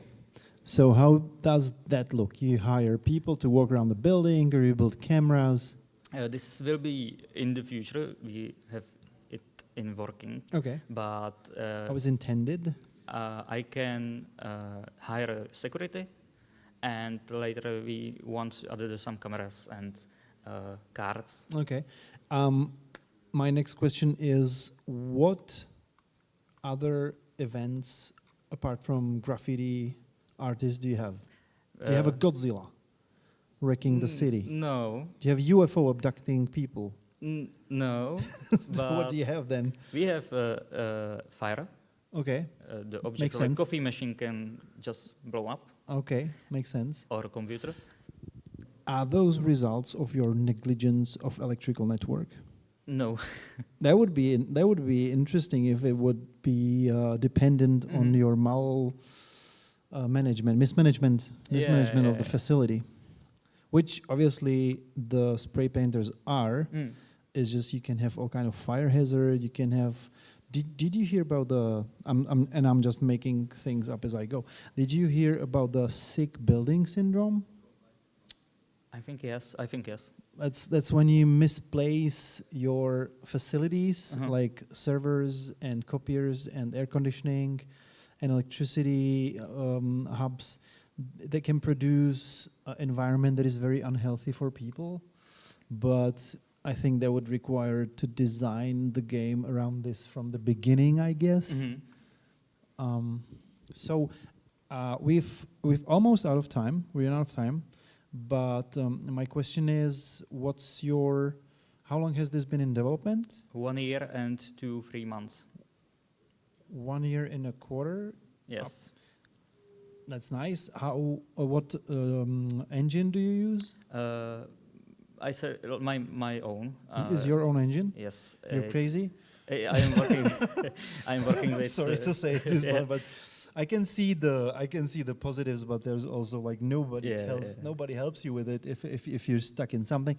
And does it have a release date? Do you plan to release it? My plan is next month, future months, release the demo on the Steam public demo, and then we maybe go to the early access. Okay, and then you'll see. Yes. Okay. All right. The time is up, Jan. Thank you for coming. Thank you for showcasing it. Is there any last remark you would like to say to the viewers on the stream?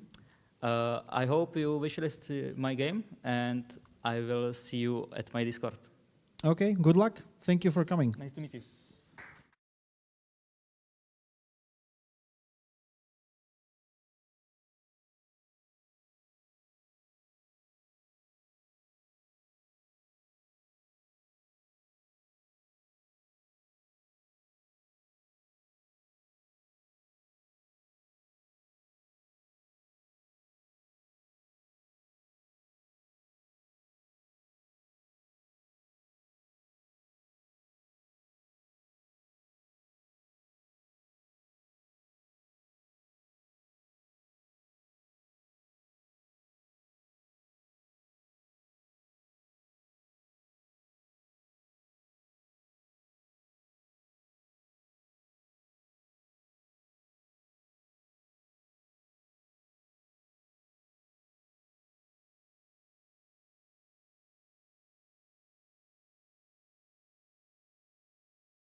guys who are joining us here in person. We really appreciate it. I know you're just enjoying the beautiful view behind us, not minding us, but we feel better. And I welcome two developers, Chris and Richard, who are behind the pen game. That's right. Looks very fancy, very artsy. So let's get to it. Chris, why don't you tell us something while Richard is playing? All right. So our game is based in a graph notebook of a student, where after drawing all this fancy word, it got corrupted when he drew the most vile, most evil creature in the universe, the teacher, obviously. And as the hero, Stickman, you have to defeat this great power of evil before the notebook is completely lost and corrupted. And you do this by shooting everything that moves. I love the art. How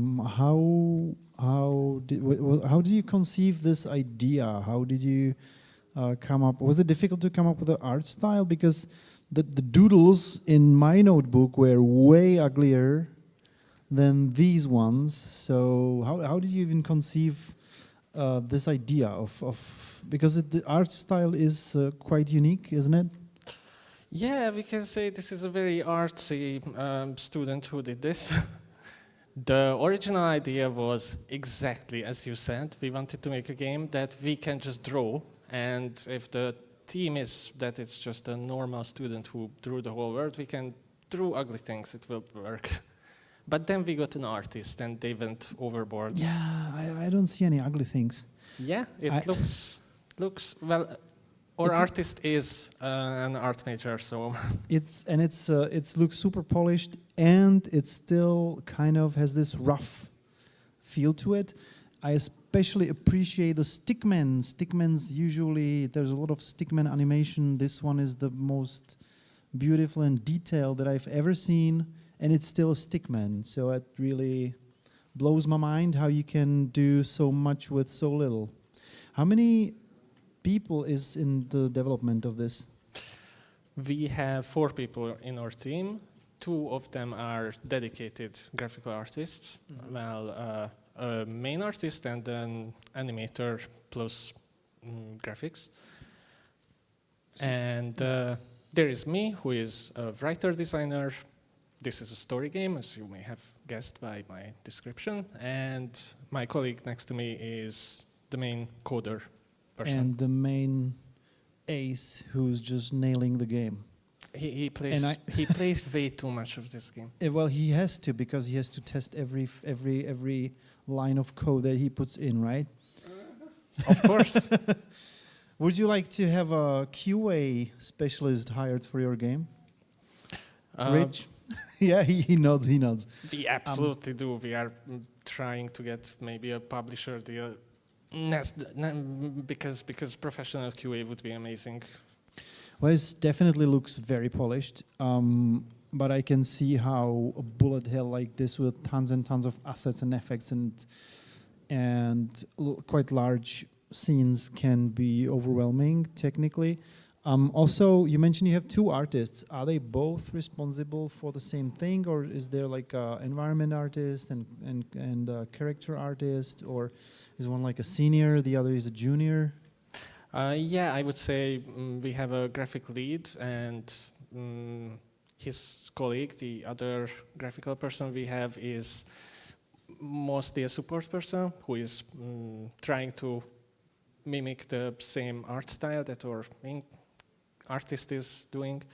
That's why I am referring to him as an animator rather than graphical artist. We just had this discussion 2 days ago that he prefers if I call him an animator. Fair enough. Are we looking at a definite... so what stage is this in? It looks very polished. The level design, the environment looks super immersive. Like the art on the background is just drives this epic feel and so much going on. Everything seems to be in tune. What's the stage of this project at the moment? We are pretty happy with how the game plays mechanically, and we have a lot of enemies in, way more enemies than in this demo. What we are missing is just building all the levels for the story that we want and have voice acting in the game, get the sound design right. So mostly just content. We have the game as it should play pretty much ready and happy with. So sound and some levels, right? Yeah, and let's say the campaign part of the game, just to put together. So there's also, so this is a free roam mode or some endless mode? This will be a story campaign, mostly linear with some explorable things, but not a Metroidvania level of exploration, more like get some collectibles and explore the linear maps. Okay. Because we don't want this game to be super long. We want 6 to 8 hour campaign to get through. Also, 6 to 8 hours, that's not a super short game as well, right? That's kind of... well, yeah. I just mean that it's not up to that 20, 30 hours of content thing. But we will have a score attack arcade mode next to it. That is basically just the combat and get high scores for long activity. That's okay. And how long has this been in development? Did you tell me? Did I ask? Not yet. This is a really, really old project. I think I remember it from last year's GDS. Yes, Am I we right? were here last year, absolutely. We started this project more than 10 years ago, but there were a lot of years where we kind of stopped, and we got back to it more seriously 1.5, 2 years ago. How do you leave a project for several years and then get the team together to work on it again? Well, I can tell you, we left the project because we were young and we were way too ambitious with it. Okay. And we came back to it as we are more mature now and cut most of our plans out, so it would be something that we can actually finish. All right. And how do you feel about finishing? What's your intended release date? When would you like it to be finished? Well, first of all, we want to put out a proper nice Steam demo, and that should happen early next year, hopefully. And completion, if everything goes right, is 1 year away. Okay. I love the art style. I just can't interview you properly because I'm just consumed by looking for details in it. Where are you guys from? Are you British? No, but thank you. Do I have a British accent? No, it's set in London, isn't it?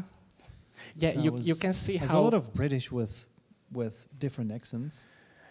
Well, you can see how old this game is, because in London we have a Queen of Hearts, because back then England still had a queen. Doesn't have now. I thought it. Oh, there's a king now. Yeah, Okay. that happened. Well, to get back to your original question, we are based in Budapest, Hungary. I see. So yeah. So I wonder what's is there anything else? We have like 2 minutes left. I see Rich is really good in this bullet game. I think within 2 minutes he can make the boss come down and fight him. Oh, please So do. that might be exciting. This boss is the Queen of Hearts, who resides in the Buckingham Palace. And first, Stickman has to prove himself to be a worthy adversary by defeating all the minions of the Queen. Yes. While she is drinking tea up there smugly. Okay, there's a progress bar above her. No, that's probably some like rage bar for a special attack, isn't it? Oh, that's the laser weapon has a cooldown. Okay. A heat meter. Okay. But otherwise, no, the other weapons don't have ammo or reload or anything, so you can just go crazy with them. But I guess then it means the laser is super strong, isn't it? Yes, that's the idea. So, are we ready? You have like a half heart, and this is still another mini boss. Oh, yes. Yes, but he's really close. He has Will to- there be like a CC mode for people like me who just cannot afford to destroy too many keyboards and mouses while playing a computer game that they suck at? I see what you're asking. Because I would definitely love to see the art style. I would definitely love to explore all the environments that just look amazing. But I'm not sure my computer accessories would survive the first level. I just have a rage problem with computer games. So is there anything like that in mind? Some IDDQD kind of mode? Sort of. We don't want to put in an easy, medium, hard mode, simply. We will have modifiers that you can... first of all, you are collecting it. Those are collectibles that you are picking up. And some of them make the game harder, some of them make the game easier. So CC mode would be when you have the easy mode collectibles, you just turn them on, all of them. Okay. Well, let's see. I'll just try it. I suppose this has a controller support as well? Oh yes, because we games would, like this usually are played on control. Yep, it works with controller, with twin stick aiming, and we do hope to release it on all the platforms as we can. But Steam is the main goal first. Okay. Well, the time is up. I'm afraid Richard we'll have to see a gameplay video of you finishing it. Maybe when you're testing the boss fight, just record it. Put it on your Discord. You have recordings. You have tons of recordings, I'm sure. Okay. But I am really happy that we got to see the Union Jack attack. Yeah. All right. So thank you so much. It was a pleasure. It looks very, very nice, very promising. Fingers crossed. Good luck. And see you in the Indie Showcase. Thank you for coming. The rest of you in the stream will be back shortly with another game, Zero Impact. Thank you, guys. Thank you for having me.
Here is Vikeshkova. She's author of Zero Impact, which is a rhythm game.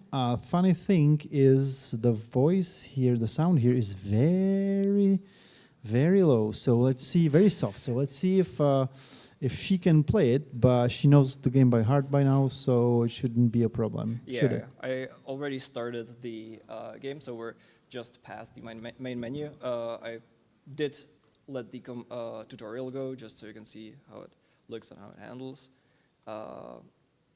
It's a game I was making for my school diploma for like a year, and now I'm trying to continue with it a little bit. So it's your like thesis game? Yeah, pretty much. We had to do separate theoretical and practical work, and this is the practical part. Okay, so basically it's a game about a lizard that's trying to explore space in the distant future where all of space has been already explored. So he doesn't have much to do, and he's trying to figure out what he can do. And he finds out that pretty much the only thing that he can do is survive, because the entire space is filled with pirates that are trying to kill him. Well, obviously. I can hear the music. Can we get the music a bit louder? Thank you. Yeah, I think I can hear it me too, loud but enough to catch the beat, hopefully. yeah, this is better. Is this better? There's a music from something else in there too. Is there? So maybe there's another game on. Is it possible? Yeah. Which one is? This one is mine. So the other one? I think Where that's was just, it? It should be just pictures. Oh, it's possible Steve is playing something? Or YouTube, maybe. Close everything. Yeah, I think it got closed. Awesome. You good? Yeah.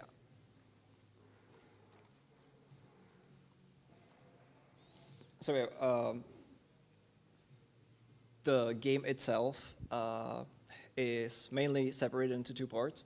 There's a big part where you explore and scan stuff and try to find out information about things, and then there's a second separate part which is mostly fighting, where I'll get in a second. There is no Czech version for now, so I think that's good. Who for the needs viewers. Czech version? There's a lot of funny dialogues that I won't read through because we would be here for 2 hours, but maybe I'll read a few of the funnier ones when we get there. Anyway, now we found out the jobs aren't working, so we have to find a way to fix them. So we go to the mechanic. So this teaches you how to take care of the ship? Yeah, partially, because the ship you start with is extremely shitty. Yeah, it's broken and you got it secondhand and nothing works, so you first just go around and try to fix it. Just like my first car. Yeah, but it's fun fixing, isn't it? It adds some meaning to the vehicle.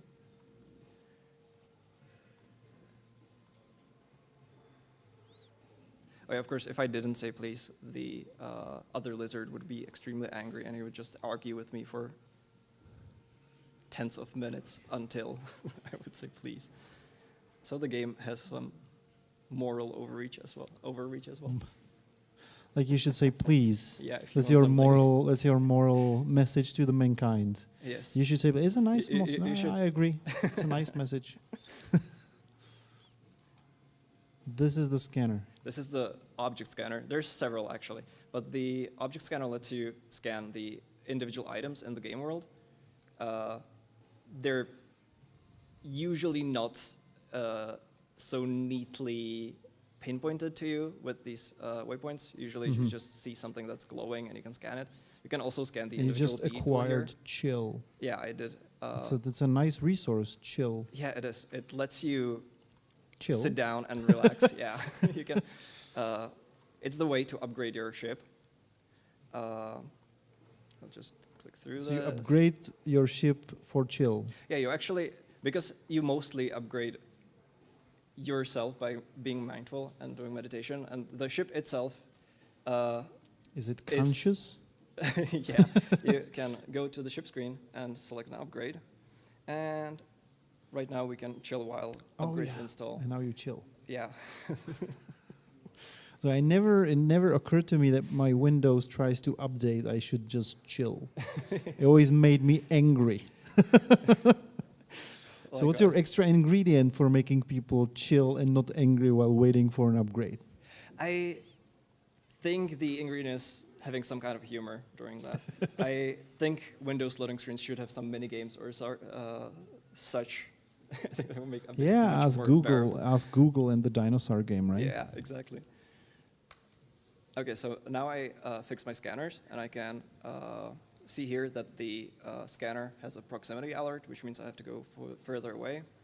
And now I can go to my scanner screen, and I can scan the sector for like actual interesting things. It's unfortunately, due to budget cuts, I had to completely scratch this minigame. It used to be really interesting puzzle game, and now it's just like a loading screen basically that doesn't require any thinking. But I do wish to change that in the future again because I really enjoyed the graphics of it. Do you want people to employ thinking while playing your game? Do you think it's an important? I mean, I do love puzzle games, and I really enjoy feeling of accomplishment when I like figure something out in games. Like the intellectual bravado. Yeah, I mean, the issue here was that I've been trying to design the metagame for like quarter of a year, and I couldn't figure out how to make it work with the rest of the game in a way that isn't annoying. Okay, and this from the surface of it, this looks like a ship shooter. Is there any shooting? There is shooting. Do we get to see it? Yeah, in a second. I'm excited for some shooting. There is shooting, but you cannot shoot because your ship is an exploration ship, and as such, you don't have any weapons, which means the only way you can damage enemies is by ramming them. I'll just do this And I suppose that's where the rhythm part comes in? Yeah.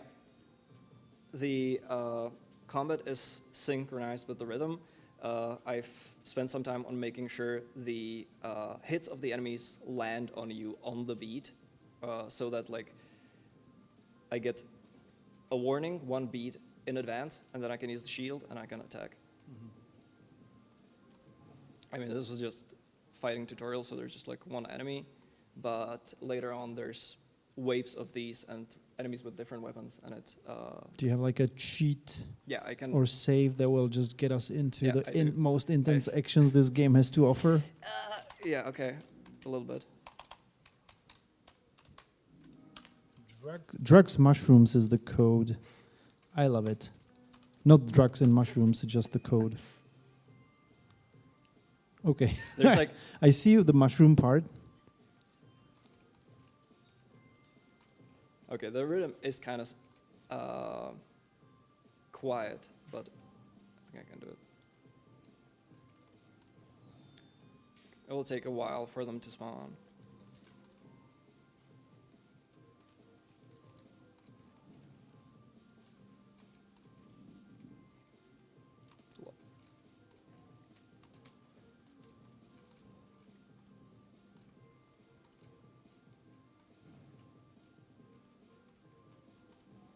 It's kind of hard to talk while playing this. I get it. I'm just this is nice example of how like the action parts look like. You can just talk if you want. It's your showcase. I'd hate to interrupt it with wanting action. No, that's fine. That's fine. I mean, that's honestly one part where the game fights itself a little bit is the disconnection between the fight scenes and the talking points. I kind of want to pick one of the gameplay parts and focus on that more, because I mean I like both, but there's slight dissonance in playing that. Yeah, I can see that because this gameplay is reminiscent of arcade machines, right? Yeah. So it was just like a button tapping frenzy. Anyway, our time is running up. Yep. I just wonder if there's anything else you would like us to know about your game when is it out? No, is it's it not out yet. I do have a Steam page. If you want to wishlist, that's fine. Or you can follow me on Blue Sky. There's the game has Zero Impact Game handle on both Blue Sky and I think Facebook maybe. And check out my other game Muse as well. Okay. Because we might turn this into a proper game with the studio later, maybe. We'll see. Oh, I wish you all the best. Thank you. All the luck with this game. Everyone can visit you in the Indie Showcase, and you've heard about the possibility of wishlisting, so thank you for coming. Yeah, thanks. And after a short break, we'll have a next game, which is called Volcaris, Ashen Secrets. Yes. A little big up for Vicky is good. Thank you.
Break. Welcome back to the fourth of my current batch of games, Volcaris Ashen Secrets. Yes. With me, I have Vladislav Carapkin, CEO of Frost Lion Studio, and Roman Pismak, the 3D designer.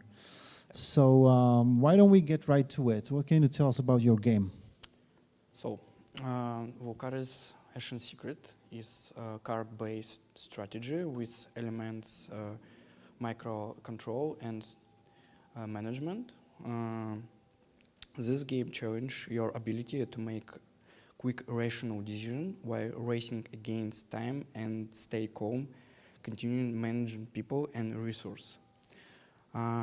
It tests your quickly shift your attention without panicking. So you can see how my friend gathering resource from location. Our goal in our game make a totem who it's stop eruption. We play a little bit on human psychology, and we want to strike the sweet spot of balance between challenge and enjoyment.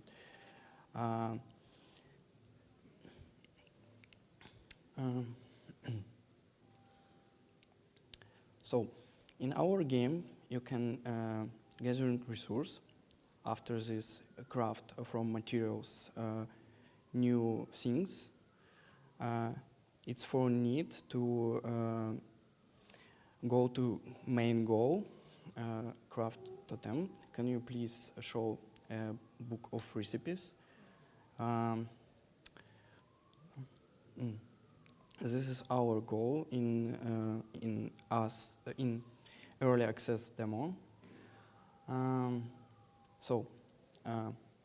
First of all, you need a basic things and more advanced. So,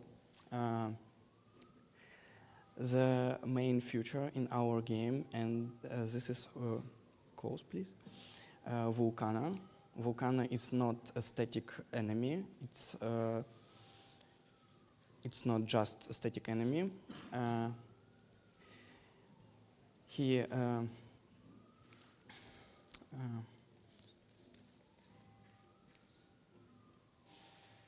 Is it like changes throughout the time, or is it evolving into something? Yeah. He adjusts your gameplay. Okay. For example, now is a first cycle.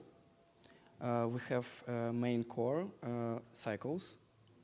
One cycle is 4 minutes, and if you don't save humans and resource, eruption destroy all resource on game board, and your side goal build a hut for people, storage for resource, and berry storage for food. And that gets not destroyed by the volcano, and you can bring it to another cycle. Am I getting it right? Yes, but the buildings have hills, and for example, can you show? For example, the simple hut has 3 health point, and after this, he will be destroyed.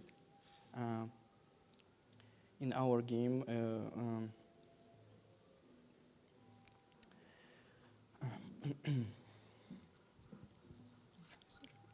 sorry, it's my first time. Let me just ask. So this building gets gradually destroyed with every eruption of the volcano. Am I getting it right? That's right. Yeah. That's right. And you need to rebuild the buildings throughout the game. Yeah, I get it. And do you guys know a game called Sticklands? Yes. Is there an inspiration? Yes. But difference between our game and Sticklands. In our game, you must make a strategy because you need to choose only one way. For example, we have eatings. We have hungry for people, and you have 3 ways. How can you get berries, tools, or from location, or you can make a patch, and from patch you guarantee get 2 berries.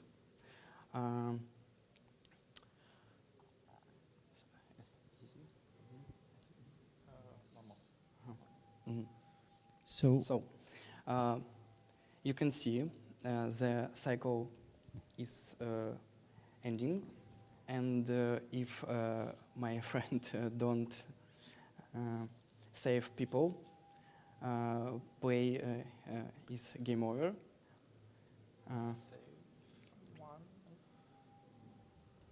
Yes, he saved, and he can continue the game, but in the first cycle he didn't build the storage, and his progression is end and reset. Yes, and he make again recontinue his progression, but how can I say it before? It's not chill game because Vulcana evolves with you. This is game about Vulcana who won't win the game, not you. And challenge defeat him. If started the third cycle, we can see modifiers. We have in our games different modifiers. For example, ashfall or smoke or together. It's like a synergy. My friend have a lot of resource on table, and if enable modifier ashfall, the cards covered by ashen, and he must shake. Shake the dust off. I like how the modifiers are visual and not like gameplay. Like you get -3 for a stone, for example. That's a very refreshing part. Yeah, thanks. So this is basically race against time before the volcano evolves beyond your ability to do anything to it. So why did these poor guys die now? They didn't have anything to eat? In the middle of cycle, you need to feed them. Okay. Yeah. This strangely reminds me to a board game called Stone Age, where you assign workers to locations that produce material, but then the material just serves to buy stuff. It's not like combining it like Stacklands. Okay, so this looks quite polished. The art looks nice. Thank you. How long has this been in development? 4 months. Come again? 4 months. It has been in development for 4 months. Yes, and it's early access demo. It's not completed. How many of yous are working on it? 6 people. 6 people? Yes. And you started from a scratch? Completely from scratch. And you have no sleep, no work, no family, no friends, no hobbies, no breathing, no eating? Me and my friend, yes, but... the rest have free time? Yes, but for people after works. Okay. Yes. That's an amazing result, to be honest. And when do you plan to... So you said you want to finish some demo for early access? Or it's already finished? This is the early access demo? What are we looking at? That is not complete release version, but this is complete the demo. Like you can play it, but not like we see it. You need to polish this. And when do you plan it to be finished and released, possibly? In the next month. Next month? Yes. You guys are amazing. That's a very quick development, even in terms of, even if it was a student game, or do you have previous game development experience? Yes, we have 2 unfinished projects, and we took a part in a lot of game jams. Okay, so that kind of helps you to wrap your head around a simple thing that you can deliver, right? Yeah, that's right. Just learn us to how to build the right communication in team, the right task management, and that's kind of stuff. Yeah, that's another thing. There's six of you, so there need to be some really robust task management, work hygiene, and organization in order to deliver this fast. You're completely right. Yeah, so I'm really amazed. I'm sure you all are as well. Thank you for showing us this game. I wish you good luck with it. I'm excited to see it live. I would definitely like to play it. And a little applause. Can I get a little spontaneous applause? Thank you. Thank you. Spontaneous. Thank you for invitation. Thank you for coming. And now we have 15 minutes. No, we don't have any breaks. We have a short break, 5 minutes break, and then we're back. Thank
Good. Hello, everybody on the stream. Hello, everybody in the room.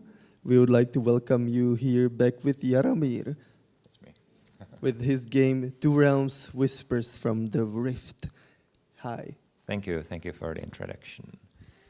Please, Jaromir, tell us about the game. What is it about and who made it? All right, so I'd like to say that it's point-and-click horror drama, and it's a modern take on classic adventure games. We have a fantasy medieval setting where you play as one of two brothers, and the other one finds a magical crystal in a cave and falls ill. And the rest of the game is basically finding out what the magical crystal is, and to solve the mystery and save your brother. Great. Then let's play it. Let's see it. All right, thank you.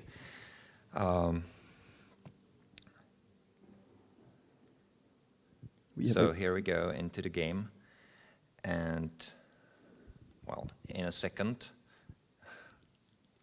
It's always important to have proper introductions with adventure games. You set up the pace of the game. Yes.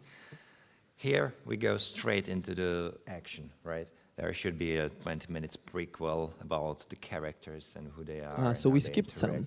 We skipped the part because, well, we wouldn't see the action. Good. Right. So we get some characters talking. Do we get a voiceover in the... It's in the production right now. We didn't make it in time for this streaming. That's fine. But, well, this is a demo which is not yet available on the Steam. Yeah, you mentioned that.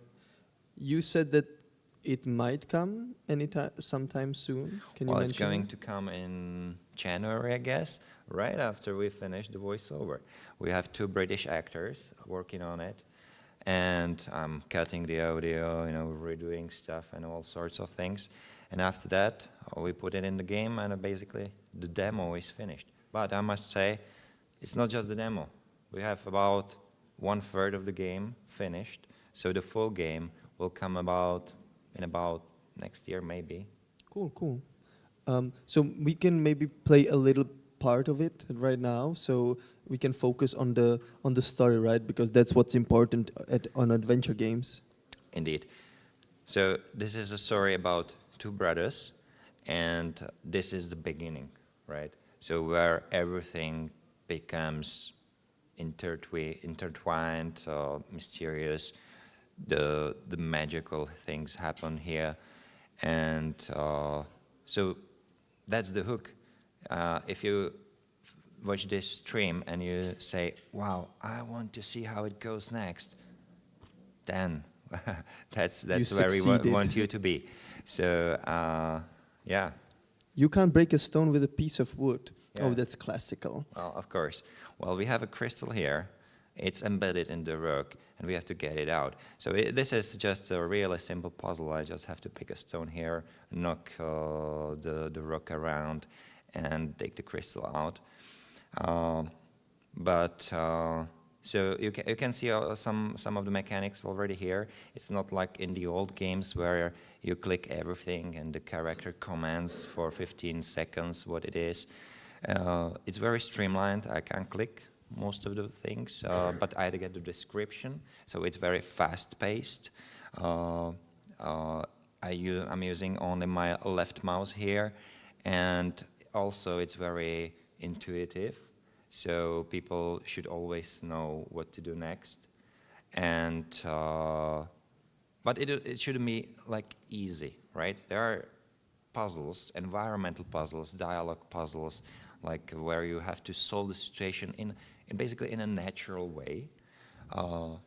Yeah, there is some of the things. That's the thing, right? Yeah, with the old adventure games, like sometimes the solution wasn't the obvious one. It was usually something hidden. I mean, if you need to use a cat on a hole in the wall to get a mustache, that's a wrong game design, I think. And I didn't invent it up. It was in one game. I won't name. I know. I just played last year. I played through the new Monkey Island game, and it also streamlined a lot of the stuff. But it's still like, for me, it's so cumbersome to get through the game. So your game should be much more based or focused on the story itself. Yeah, so I always say we want to tell a story, and the game shouldn't be in the way, but it should be interactive, right? So we don't want to hinder the player from playing. So yes, it's like, I always say it's like when you read a good book or watch a good movie. It's just a medium to tell the story, and we have a beautiful interactive medium. By the way, we are just 2 person in the studio. We're doing this since January, and my colleague Tomáš draws all this beautiful pixel art you see basically by hand. So, well, kudos to him. It's really nice, yeah. Yeah. And I do basically all the rest. So including the music and sound effects and story and everything. Which we should be able to hear on the stream. Hopefully. And also the voice acting, which is not there yet in the game, but it will be. Yeah, sure. Can you tell us about the scope and how big the game should be in the end? So one thing about this genre is that it's not some open world 40 to 80 hours long RPG, which I, being a dad, don't have time to play, right? So I like these narrative, short scope games, and which I can play in multiple evenings, all right? So the full game should take about 6 to 8 hours, maybe. So that's still a lot. Like, are you planning to release next year? Yeah, and like the end of the next year, probably. Crazy. Yeah. You're quick then. How much of the game do you have right now? Just curious. I'd like to say we have about 1/3 of the game. Cool. It's something between 1/3 and 1/4. It's hard to estimate because, well, with the demo, it's just 30 minutes piece of the game, but well, we've redone it so many times already because we got a lot of feedback from guys like you, and it was always for better, right? We made the game better, but these changes take time, and you cannot say up front if. Like I can estimate it will take 1 year, but if we do lots of changes in the process, then well, it might change. Yeah, it happens. It happens with games. I've seen it. It's just the thing that I've been doing this for like 3 years now, and I can already tell the faces, like they're like reoccurring. Like sometimes they were like, "Oh yeah, we're releasing next year," and then like, "Hello again at GDS." So I hope to see you here next year. And I also hope that I wish you to finish it in time as you planned. But of course, like games like this need time, and especially well animated atmosphere games like this. Yeah, I'm sorry to all the players who have been waiting for the demo for months already, because at first I promised it in September, and then October. And in November now, well, it's January, so I'm sorry, but it's always for good, because, well, we just said, well, this is not good enough, and the system is not good enough, and something more should happen in the cave, and then, well, it's next January. I'm really looking forward to the demo, to playing it through. Would you like to show any more of the game? Yeah. We have like two more minutes before we wrap up, and so go ahead, show us. And if you have any last thoughts, you can also. Well, I'll just keep playing, all right. And last thoughts, all right. So I said we're just small 2 person in the studio, and what we struggle with is putting the game out there. So if you like it, actually, not only do the usual stuff, not only put it in your wish list, but tell your friends about it, and we would appreciate it. And share you can Two tell Realms. us, you can tell us, join our Discord and tell us, we liked it, we loved the stream. Nice, nice. Okay, so go to the Two Realms Discord. Can we? Where can we find it? Can We have a website, mod42.cz, or on the Steam page there is a link. Join our Discord, you can find it. You can Google. Okay. You can find Two Realms then on Steam, wishlist it, join the Discord channel, and support the developers, because these games are, it's a genre that's underappreciated in a lot of ways. Well, not these many days. people do it. Yeah, that's right. So we should support that. All right, thank you, Jaromir. Thank you so much for showing the game. And we'll be back with another game in a couple of minutes. So thanks again. Thank you.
So hello, Lars, and welcome back our audience to GDS. We're gonna be playing Frame of Mind with Lars. Thank you for coming. Can you tell us something about your game? So Frame of Mind, a game of thoughts, is a game that has many thoughts. And I think I will explain some of the thoughts behind the game that I had while making it.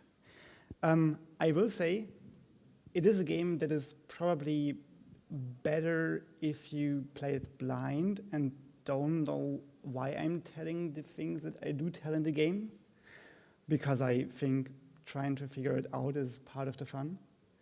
And you can just play the demo right now and come back to the stream later. You can come back to the stream later, but we also know that there is some developers who always, and even the gamers always love to get some background information about the game. But we'll try to keep the spoilers for the second part of the stream, or and maybe show what we can to the audience at the start. So yeah, first of all, I'm going to show content notes because this game has some heavy topics. And then I'm just going to start the demo and let myself speak through the game for a minute. I will, of course. I'll leave you to it.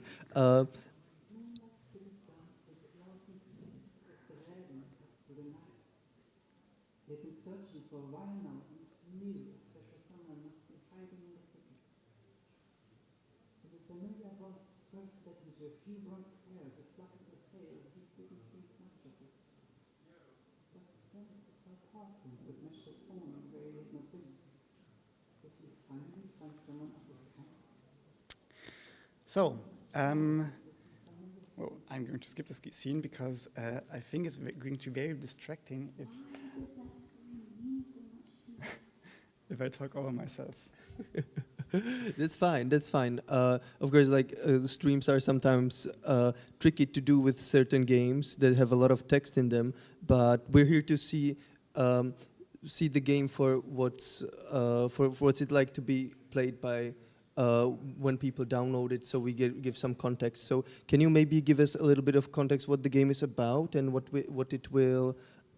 was your motivation behind making it? So. Especially the story of Draven is a story that would have meant very much to me as a child if I had that story. Because I am neurodivergent, and as a lot of neurodivergent people probably know, I sometimes feel like I'm not out of this world. And it always has been really difficult to me to find people to look up to. So I found characters to look up to. When I try to give someone a mental model of myself, I like to say that I'm like the Little Prince, because that's a very famous character. Definitely. That's also pretty autistic if you think about it. Definitely, yeah. And it helps people understand me, and it has helped me understand myself. And this is kind of the meaning of this game. I have grown up. I have gotten out of my childhood room. I've studied.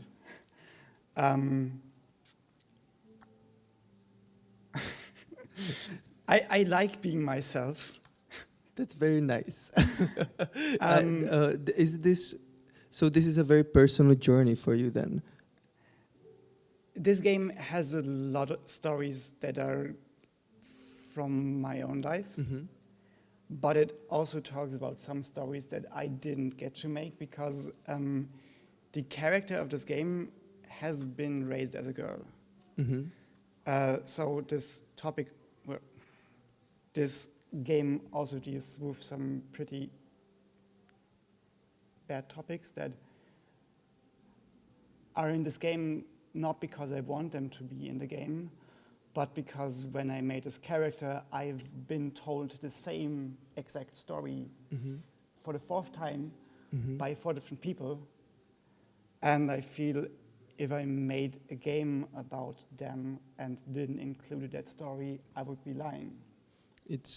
I don't want to lie because I'm autistic. That's really nice to hear, because interactive media has, I think, for a long time have been sort of not including or inclusive to certain topics, and I think it's so strange. And it's strange to me as well. Because, like, first of all, these are common stories that a lot of people relate to, and I find it very frustrating that I don't really see them in stories. I just hear them from people. Yeah. So I'm creating these stories. And especially when it comes to neurodivergence and autism, I don't understand why so few games cover that topic, because so many players are neurodivergent. And so many developers as well, as I know. Oh, yeah. I think that's a very relatable topic. But could we maybe talk about what the game, the content of the game is, and what do you do in the game? So the really ironic thing about this game, about ADHD, is that you kind of have to listen a lot. I noticed. But it has great accessibility settings, but I genuinely forgot about that thing. But there will be a Stim toy in the final release, so you can like distract yourself to keep yourself focused while playing the game in the end. But you can also just like skip to read the full text.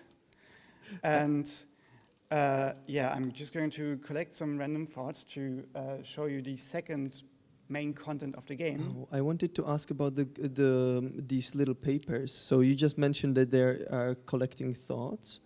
Yes. Can you talk about it a little bit? So there's certain thoughts that memories and stories leave with you. And you can pick some of them by choosing how to think about stuff. And some of them life just gives you. And then you're left with all these thoughts that you have, and you kind of have to piece them together and come to a frame of mind.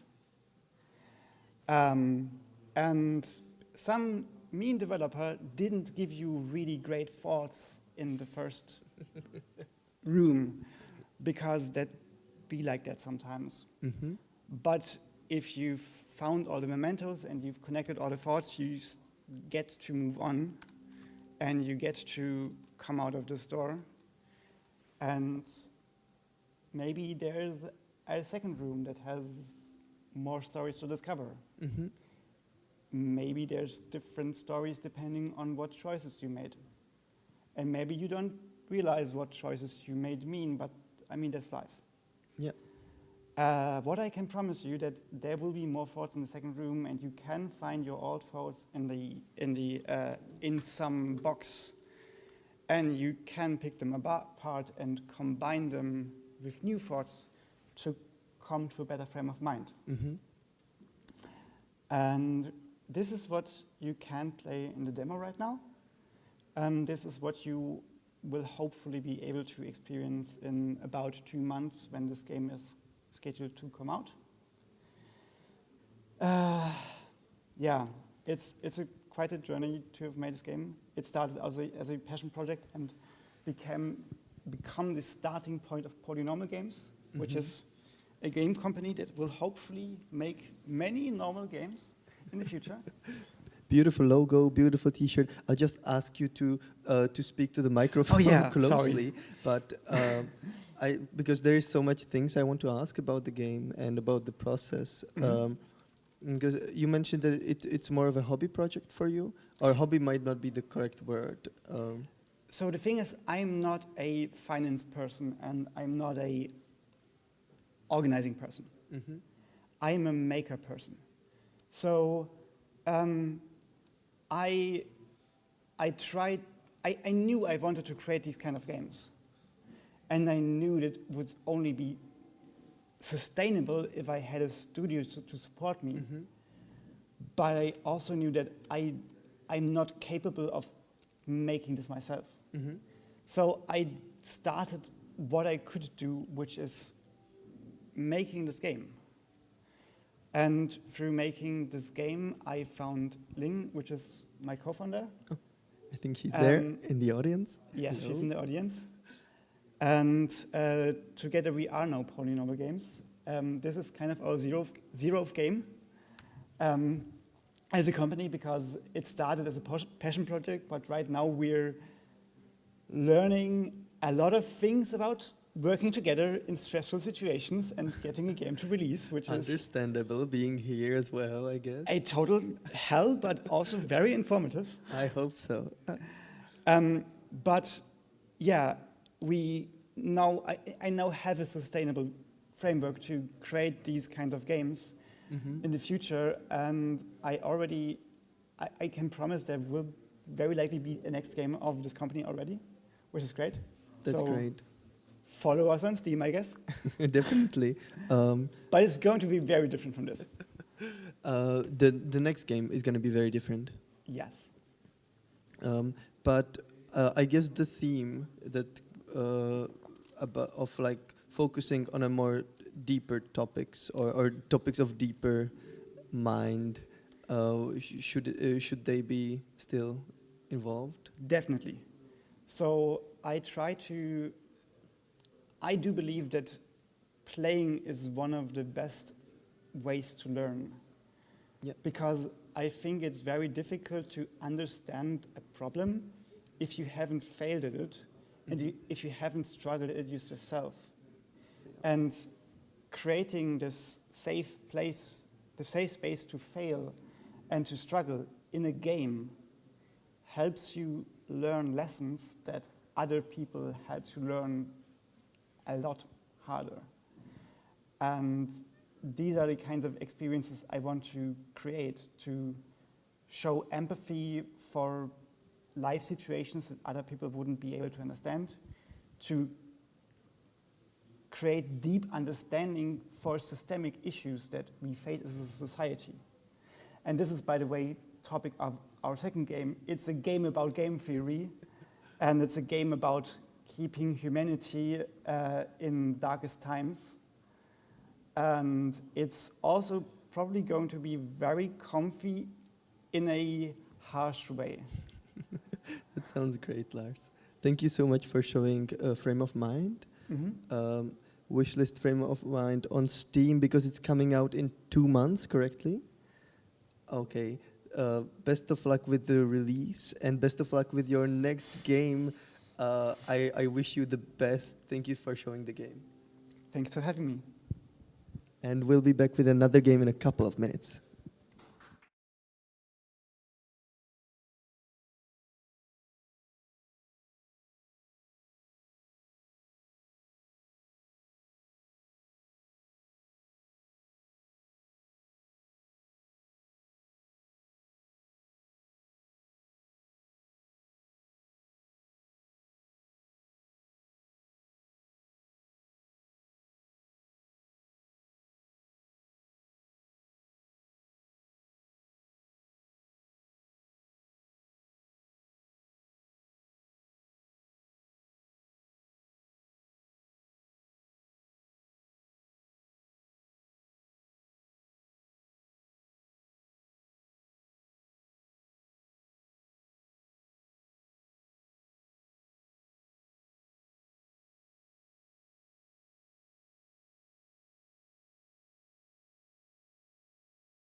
we have a Vietrag here with his new game. You are a every year treat with your games at the GDS. So please introduce your game. What is it about, and how did you make it? So hello everybody, thanks for the nice introduction. So I'm Vietrag and I'm bringing the new game. It is a kind of old and new game in the same time because I started several years ago, almost 8 years ago, working on that. And I just returned to the topic, and my game is about ants. So it's a real-time strategy about about ant colony management and ant colony. So. Okay, loading. So in this game, you are starting with the fertilize and queen. So every unit has some special function and usually reflecting some real ant species with some specific ability. As it is usual in real-time strategy, so you need to start with some base building. So the queen contains some fungus to establish fungal garden, and the game has 2 layers, above ground and underground. So the queen could be sent into the underground to establish this base by their fungus. Okay, when we are inside, you can place the fungus, and she will go put the fungus from her mouth pocket, and then she will fertilize it with some feces and so on. I love how your games are like a biology book, class book, but way more fun, where you can see all the systems reveal themselves slowly. So I guess this is a real thing, right? They have some fungi in their mouth. Definitely. I'm trying to combine the biology aspects with some kind of cool gameplay to popularize it, but not to push the player too much into the biology. It's about everybody who wants to know more about it. So in the game there will be some kind of encyclopedia where will be the informations about those things and species and so on. It's beautiful. I guess you can get lost in there for a couple of hours, right? Exploring the ant kingdom. Yeah, that's the idea. So if you have your fungal garden, your first unit will be the workers. Oh, so that's a little ant, right? Yes. Made out of 3 pixels. Yes, and those ants have some special abilities. For example, they can dig the soil, they can collect the things, and go to some specific places. And the first thing is to dig the tunnels in your colony. So you can easily just draw what they can dig out in the soil, and they will collect and harvest some nutrients from the soil to fertilize the fungus and also to have it for the colony just. So in real life ant building, they get the resources from working. Usually some ants are collecting the living material, for example, foraging, but some of them are growing such a fungus like atta ants, and they are eating fungus after they, so it's a kind of if you have a garden and just grow some plants and so on. It's I love that it's very connected to your previous games that was fungi based, right? Yes, yes. So how much of it translates here? I think it's because of my job. I'm a microbiologist. I am focusing to fungal, like a mycology, kind of. So all my games are related to this aspect. So even the ants are not the dominant of fungal world. I choose this species who are using fungi for their. Oh, so there is more living. ant species that use not fungi for Yes. or fungi. So, for example, if you dig kind of some amount of resources, you can create a new room, this room for storage of chitin, and the ants will bring some larvae into it, and you can create a new caste. A new caste will be the caste of soldiers, some foragers. So now we can begin the StarCraft phase of the game, where we can go with our army to invade some other species. Now you need to go for another resources above ground, because you have only just one soldier, so you don't have so much big arm, so many soldiers to defeat the opponent ants. So you can go to explore and be aware of some ant lions and some creatures which are living there, and you need to find out where is some living animal. What's the translation of ant lion to Czech? Mravkolev. Mravkolev, I love it. So, so for example, there are some firebugs, and you can hunt them, and they will collect the dead bodies into the room, and from the dead bodies they will produce a new resources like chitin and so on. I know I know ants mainly from their little ant hills from the forest. Do we also get to build our own ant hill on top? Not yet. I'm just thinking about more underground layers and maybe one more above ground layer for the leaves and the aphids there. So we will see what we will end up. So it's still open for the many changes and so on. I'm curious of, like, you're a microbiologist, but do you get to learn new stuff while you make the game and research the species as well? Is it like fun for you to explore it as well?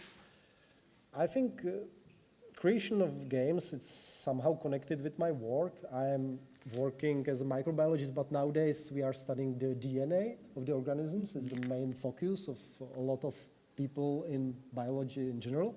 So my work is to be bioinformatician. So I'm combining programming with the biology to understand the DNA, what is there, how to identify species based on it, and the production of some specific proteins and so on. So that's amazing. Like this, I don't think anybody could think that this connection would happen in the future, like 20 years ago or 30 years ago.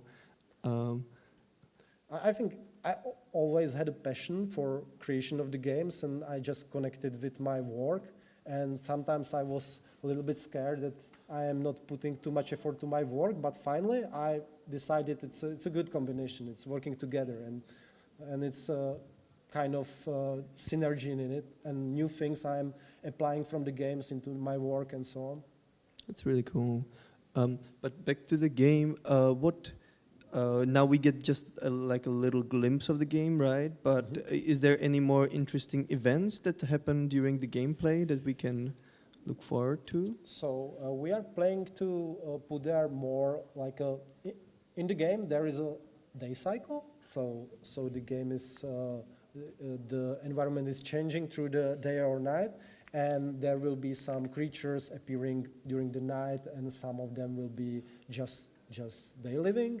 And you need to put some focus on it by the gameplay. So yes.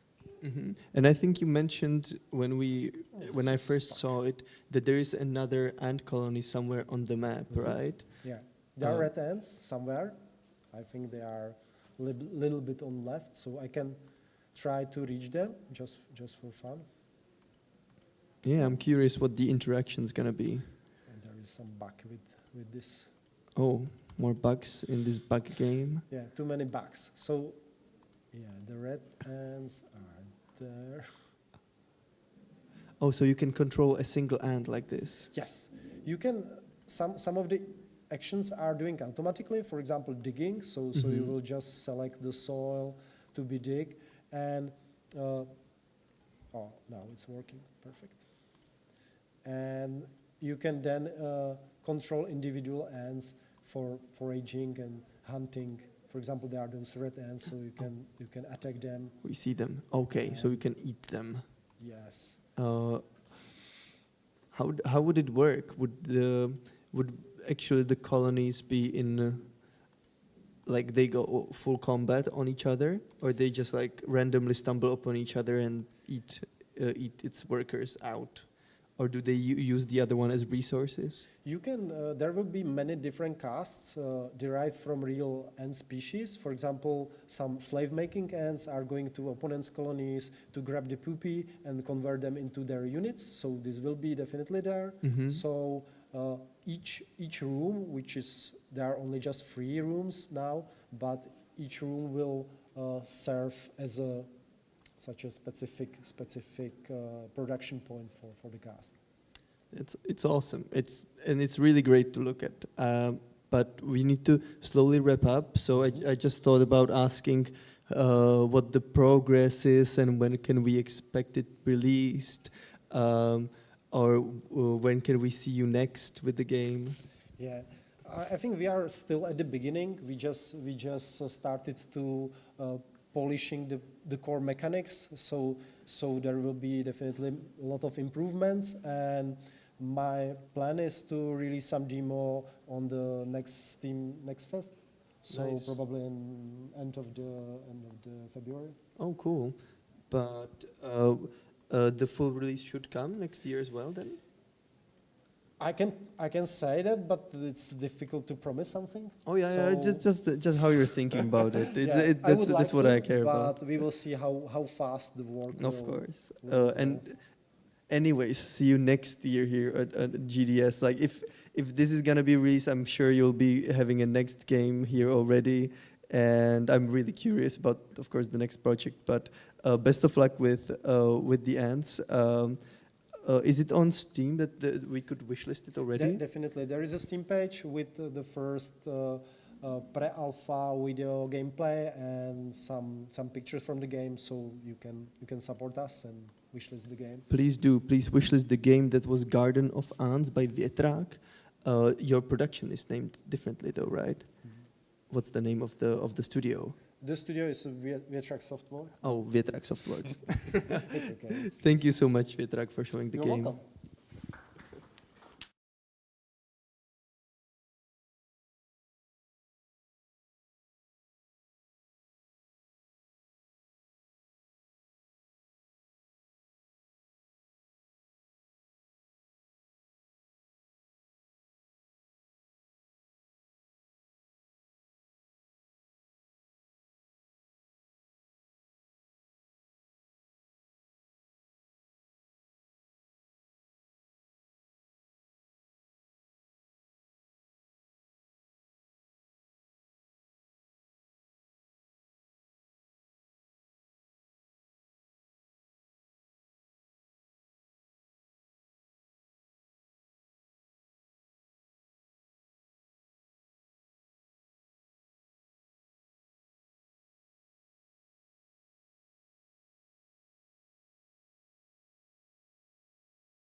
You not minding us at all. With me here, I have Filip Svoboda and his colleague Agata Kornacka. Yes. Agata Kornacka. They'll be presenting game Ivory Cage. Yes. So why don't we get right to it? What can you tell us about your game? Ivory Cage is a passion project of our friend group, and it is based on Dead by Daylight combined with some elements from Little Company. For example, that being, for example, that the enemies that are there are not player controlled, but they are controlled by AI. Each enemy has a different gimmick. So, for example, one can reel you in like a yo-yo. The other one can sense you, for example, only through sounds. Only through sounds? Did I understand you right? Yep. What does it mean?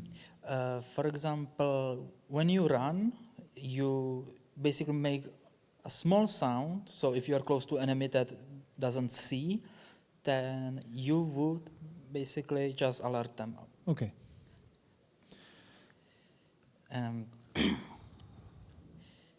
For example, if you don't complete a machine or like the quick time event, it will make a large sound, so it will alert everyone in the vicinity. Yeah, so yes, it's like exploration horror game, or because Lethal Company, and so what does it have to do with Lethal Company? What does it have to do with Dying Light? Was it Dying Light? Dead by Daylight. Dead by Daylight. From Dead by Daylight, it's basically, in there you have to repair machines to escape. In here, it's basically, you need to repair machines to advance to other floors. From Little Company, it's more on the social side. For example, there is implemented voice chat with proximity. So, and level generation as well, which is, right now it's not very visible, but it is procedural. So it's a multiplayer game? It's a co-op multiplayer game that you can play with up to 8 players. Or if you want, you can play it solo. All right.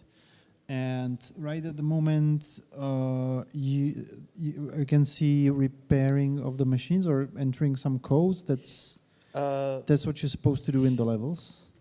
Each machine has a different, like, a mini game. Okay. For example, those are generators, and you need to match. At the top, there is a set number, and you need to match that number on the bottom.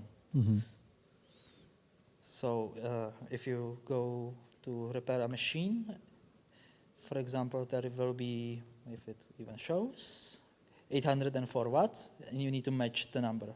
If you fail, it alerts the enemies and temporarily disables the repairing.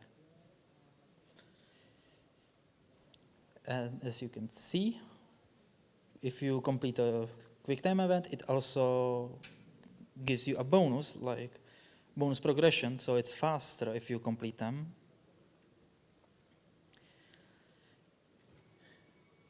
Although I see that the animations are still not there, which I apologize for. No worries, it's a work in progress. So now you've alerted it by making a mistake in entering the number? This current enemy, the only way she can get alerted is with sight. So you were too close. She saw you, yeah.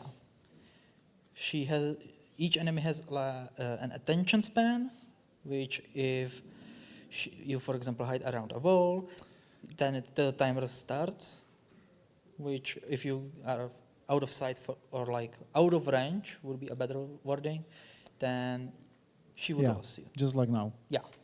I was gonna say this doesn't look good, but it is good now. So what other kind of mini games do you have apart from these? At the time right now we only do have this one, but there are, for example, where you on screen there would appear a letter and you need to press it. Like you have like a limited amount of time, like a really short time to react to it. Okay. What is your team size? How many people are working on this, and for how long? We 11 years. We are working on it for around 6 months, and our team size, if I would count everyone, then it would be like 11. But those people that are actually like, contribute sound effects, art, would be around 5 people. The rest is just playtesters and voice actors. Okay, and what is your aim with this? Are you planning to have a commercial game, or is it just like a thing to have fun over with friends? It's kind of both.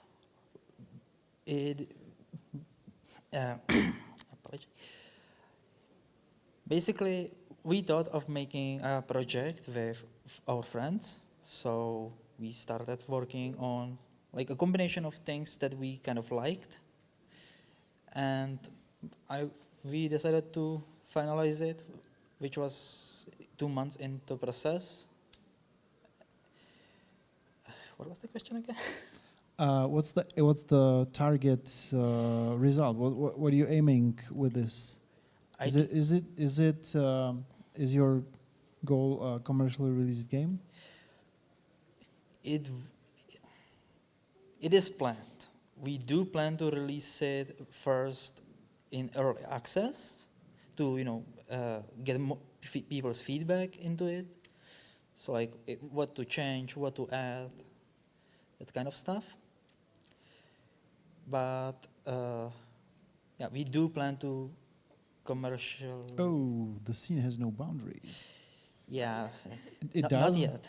Not yet. Not yet. Well, boundaries are important. Did you follow again? I did follow again. And it's I can't say if it's Unity or Unreal Engine. It is Unreal. Although we are limiting we are trying to go for a more cartoony style. Show Bella. She resembles a gummy bear, for example. She's one of the artists that are based on they are in the theme park, which is the location the game takes place in. And well. Oh yeah, can you tell me something about the story? Well, it is still work in progress, but I do have stuff. We have a minute, so you can just sketch it up and then say, I'm sorry we ran out of time and I won't tell you anything. Simply said, the park got shut down because of an incident that happened some years ago, and you play as artists that were left behind to repair and basically keep the backup systems of the park to function, just to stay alive, basically. Did you hear about a game called Five Nights at Freddy's? I did hear about it, and I am a relatively good fan of it. It just seems to be striking similar tones. Is it maybe possible that you were inspired by it in possibly conceiving of your story? unconsciously, but I don't think I did take any inspiration from it. But if you have played it, played your it. subconscious might have somehow steered you towards some of its topics, right? It is possible. Some choices are not conscious, some are unconscious. But I don't wanna tell you what you were inspired by. Obviously, it's the bottom line is, do you have good ideas? Can you realize them in your game? What's your time frame at the moment? When would you like to be opening the game for public in the open testing in early access? Right now, the plan is to basically in a year. Right now, since most of the work is done by me, since I do models, story, and coding, we did stretch the line to a year. So yeah, in a year we plan, or at least hope to release it in early access. Okay. Good luck with it. Our time is up. So I thank you both for coming. Thank you. And good luck with your game. And after a short break, we will feature our next indie. Thank you for coming. Thanks you. Thank you. And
welcome back to our stream. Right now we have Lukáš Skotarek and two of his colleagues from Licho Games, who will be presenting their game. So Lukáš, what can you tell us about the game? You will be playing, you can get just straight into it. Yeah, so the game is called King Kills. It's a wordplay on King Kali, which are the Georgian dumplings, and the kill, which come relevant a bit later. So I can see that King Kills are enjoying the cake, and there is a little twist because there's like one free cake and they don't want to share. So we can start the game. Right now we have 3 characters. We're planning around 8 for the release with some hidden ones. I'll be just staying here so that I see some of the gameplay. Okay. Is it okay? Yeah, sure. So you will see 3 characters for now, more as we go. And the game is a PvP platformer, which we can start playing. You need to jump on the head of another player to get a point. First 1 to 10 gets win of the round, and it's best of 3. We are aiming for the balance of chaos and control. So we want the player to be have enough control to know what they're doing, but not enough to be super precise, because it's very fun and emotion-inducing. At least that's how we and some of the players are feeling about it. The levels have different types of blocks. There are slowing blocks, fast blocks, and bouncing blocks, which are, I think, pretty self-explanatory. And right now, the King Kills have two special skills. One is Stomp, which is very fast downward motion, but will stun the player if they miss, and a dash with some cooldown. This is our bit different approach to making games. Previous ones didn't work, so we created a very quick, crude prototype, tested it with friends, seen their reaction when they were actually screaming while playing, so we decided to chase the game. And we are planning a bit more for this, because right now you can only play local, only two players. I was for the victory sting. But we're planning up to 4 players, hopefully online, if we can manage it. And 2 more game modes for single player and the co-op up to 2 players. This is like the main thing replayability-wise, because there's like a versus element. It's very competitive, as also people playing here at the GDS are. This looks like a game that ruins friendships. That someone's divorces, right? Luckily, that didn't happen, but people are getting emotional over some of the plays, yes, which is a very good sign for the game, but maybe not so for the friendships. Yes. And you mentioned, did I get it right, that you created a quick prototype and then you tested it with friends, and because of their reaction, you decided to go further with this project? Yes, yeah? Did I get it right? Yes, this is correct. We did like the very basic crude prototype. Half of the assets were missing. The core mechanic was there. There was no dodge. There was like just one King Kill, and the other one was just tinted differently, different color, just to differentiate. There was no end, so there was like a text label with scoring to go. Basically, absolute minimum to test the game if it's worth the effort. Fair enough. And how long did it take to make the prototype, and how long did it take to come from the prototype stage to this? So the prototype was less than a month, I guess. It's after work, so it's a bit difficult to track, and I'm not very good at tracking hours for the hobby projects, to be honest. But from prototype to this, it started during summer, I think July. And basically, we created everything, like all the assets, all the music and all the SFX from July to now. And we were preparing for the GDS to present the 1v1 version to like basically what you're seeing now. So people can play, give us feedback, and we've gotten a lot of really good feedback from fellow developers and from the guests. And yeah. Yeah, well, it's a simple premise, and yeah. I don't see how that doesn't work. It brings the most. It reminds me of Super Mario Bros. From 2 things: one positive, you're jumping on top of stuff to kill it, and one negative, you don't have complete control over the character, or it's kind of like wobbly, and you have to learn the wobbliness to. There's a skill element to it. It's not only precision. Yes. So going from the start.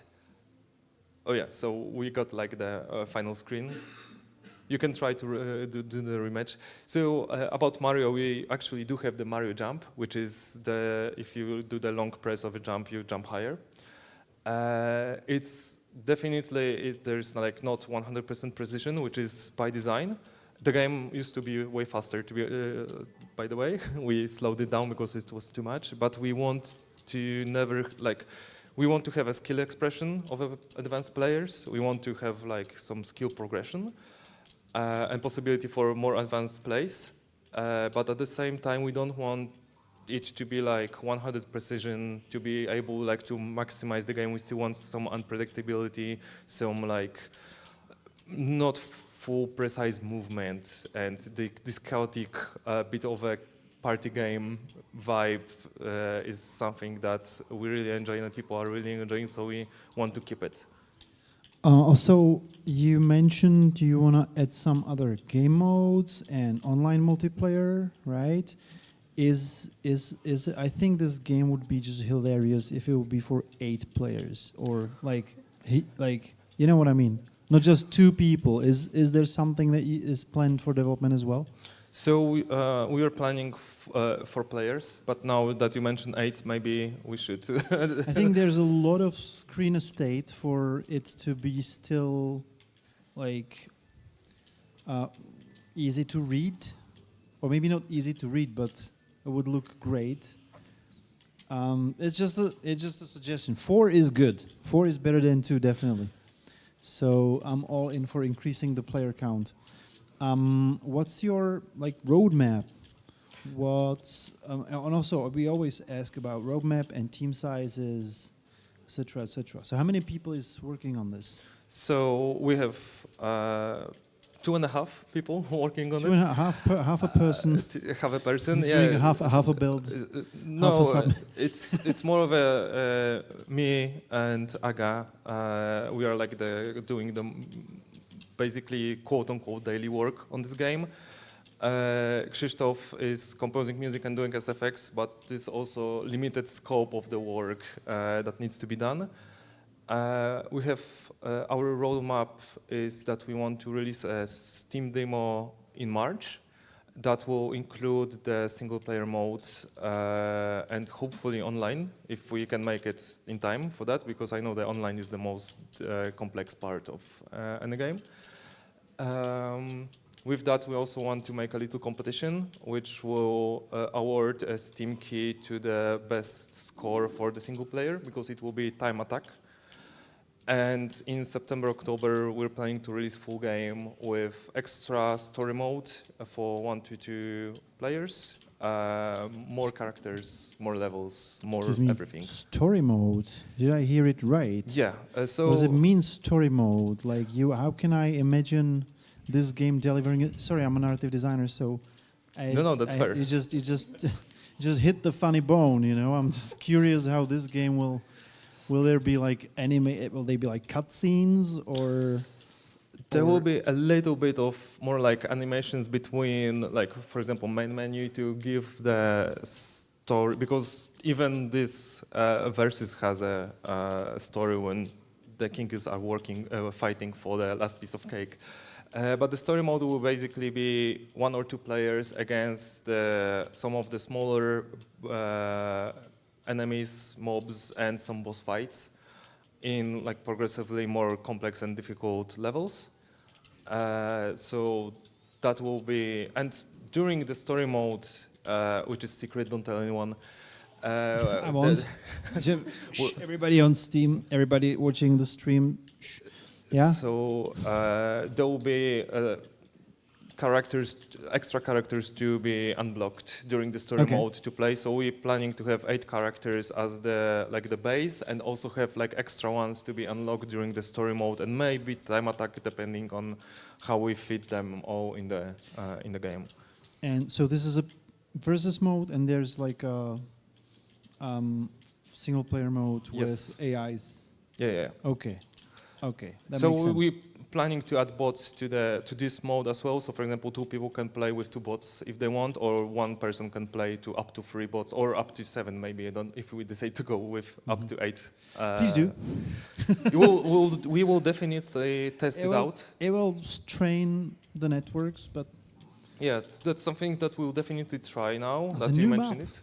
Yeah, because it's best of 3. So previously, one of the players won twice in a row, and now it's a tie. So now we can see the new map. We're planning to have a map per every single character, which will be a lot of work. Right now we have more of a character independent, but still connected to some dessert and sweet. This is the bubblegum. We had the cotton candy and the gummy bear forest. Mm-hmm. Okay, if your watch is on time, which I think it is, we are out of time. Okay. But it was a breeze.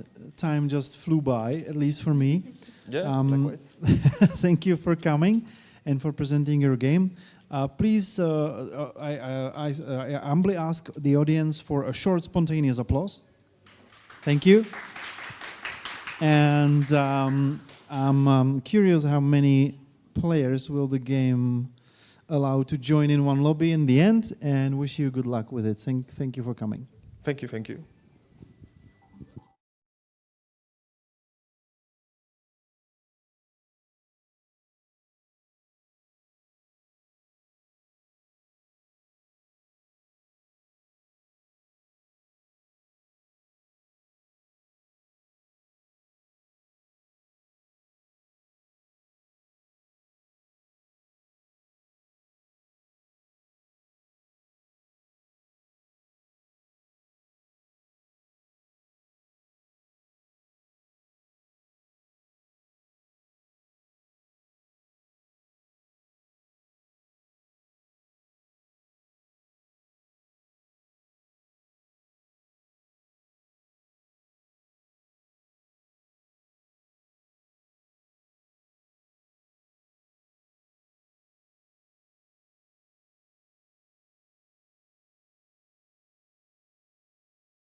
Hello, hello, hello. A big crowd of fans for Matěj Hlužánek just spawned here from nowhere. So that's a good thing. Please, you can shout profanities and positive encouragement. And let me introduce Matěj Hlužánek from Herdek Collective with the game Prší that he's going to present. I know a little bit about it, but you don't, you might not. So please, Matěj, introduce the game and show us a little bit of it. Yes, hello. Thank you for having me. And yeah, so Prší is, well, first of all, it's the name of a card game that is really traditional in Czech Republic. So that's one part. At the stream, I think you should be able to see the rule page. They are. Oh, perfect. It's a really simple game, but many of us in Czech Republic are taught to play this game since we are just little kids, and I think we have a really specific relationship to the game, and it's often played in a pub.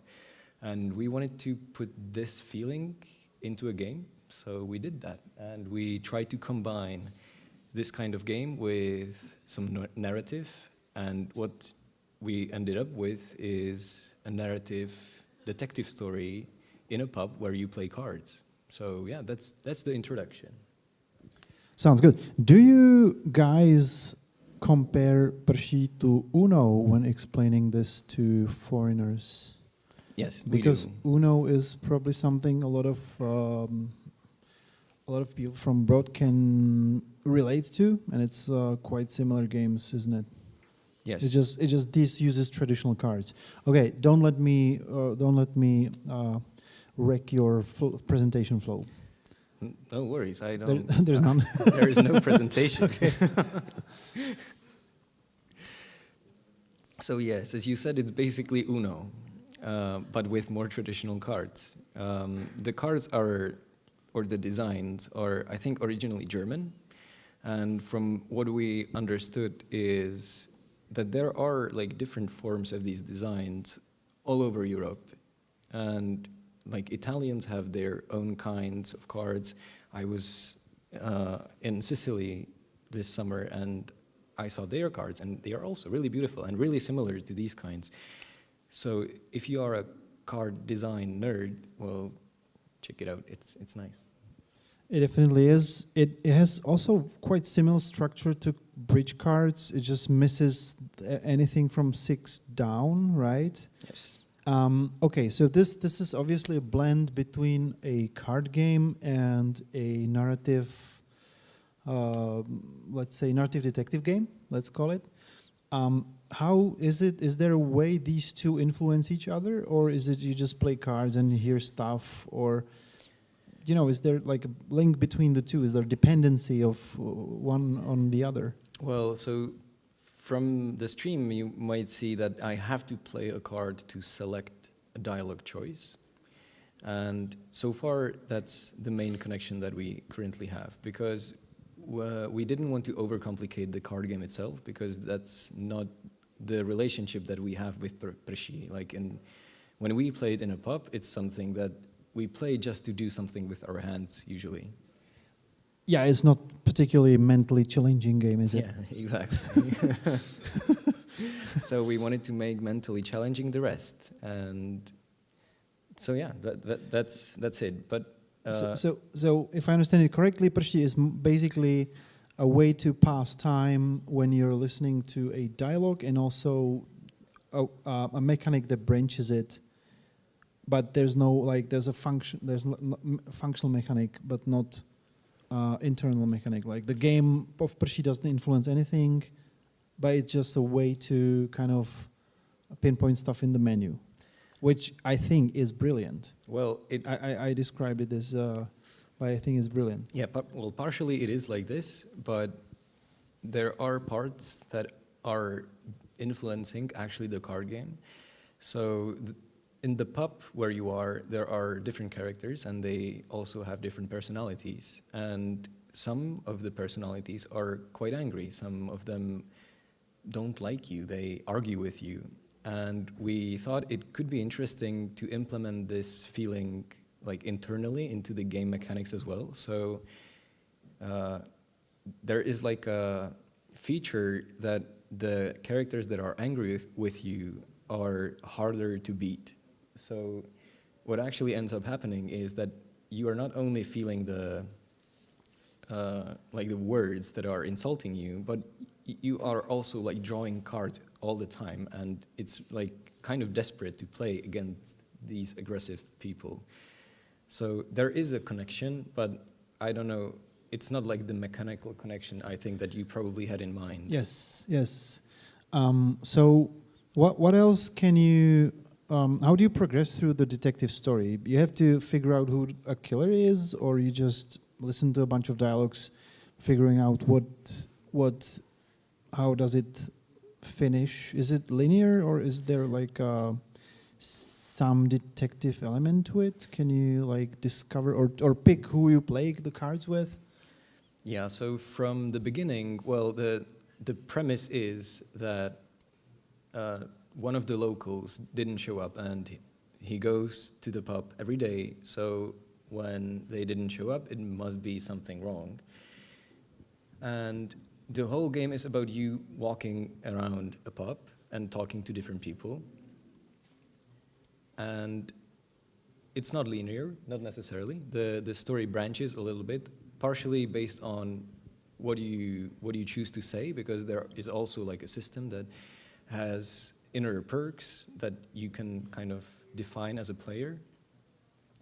But you are not in the story as like a detective. You're just a regular guy who just showed up in a pub and something is wrong. So I think that probably covered the answer, no? Basically like her story. You just have a kind of way of discovering what happened. Yes. Not necessarily having to figure something out. Yes. Right? Yes. But okay. the choices that you have, like, they all kind of guide you to the end, but I think what can be unique through the player interaction is how you get to the end. Like yes, that's exactly her story. Yes. So tell me something. I don't know how much time do we have. Oh, plenty. 2 minutes. Tell me. I give you one more. Tell me something about the art style. It looks kind of weirdly physical. It looks the characters seem a little filthy. Like I wouldn't touch any one of them. It's all a little bit clunky, but it suits well with the star. So the style. So what can you tell me something about those like art decisions? Sure. Yeah, I think that could be better answered by Mickey, who's actually in the audience, but I hope I won't be misreading what we actually came from. He can't stop you. Oh yes, that's true. Yeah. He can like throw something at me or something. But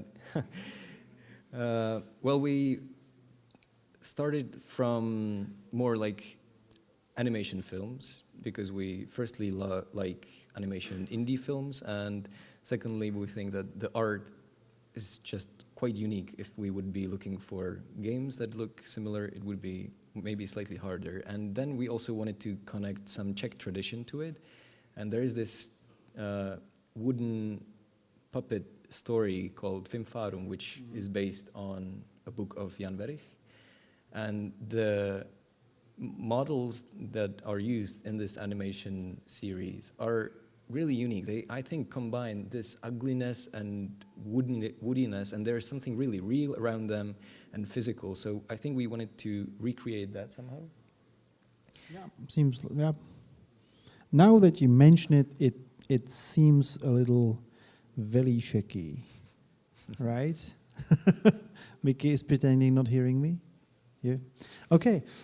So you mentioned you wanna release the game in March. Yes, Did I get it right? Yes. By How the do I end of remember? the year or at the beginning of the next year, we would like to release a demo. Then in February, there should be a Steam Next Fest. And then if we have the game ready, we will hopefully release it. Okay. Is there anything else you would like to say? Maybe just that it's on Steam right now. You can wishlist it. And other than that, no, thank you. Okay, Maciej, thank you. Thank you for coming. I'm definitely excited for the game. It looks intriguing. And thank you again for coming, and good luck with your game. Thank you very much.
Oh, hello.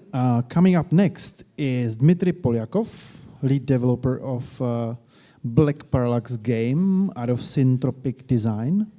So let's, without further ado, let's go right into what Black Parallax is. All right, so I'll start with maybe a short comparison and my main inspirations behind this game.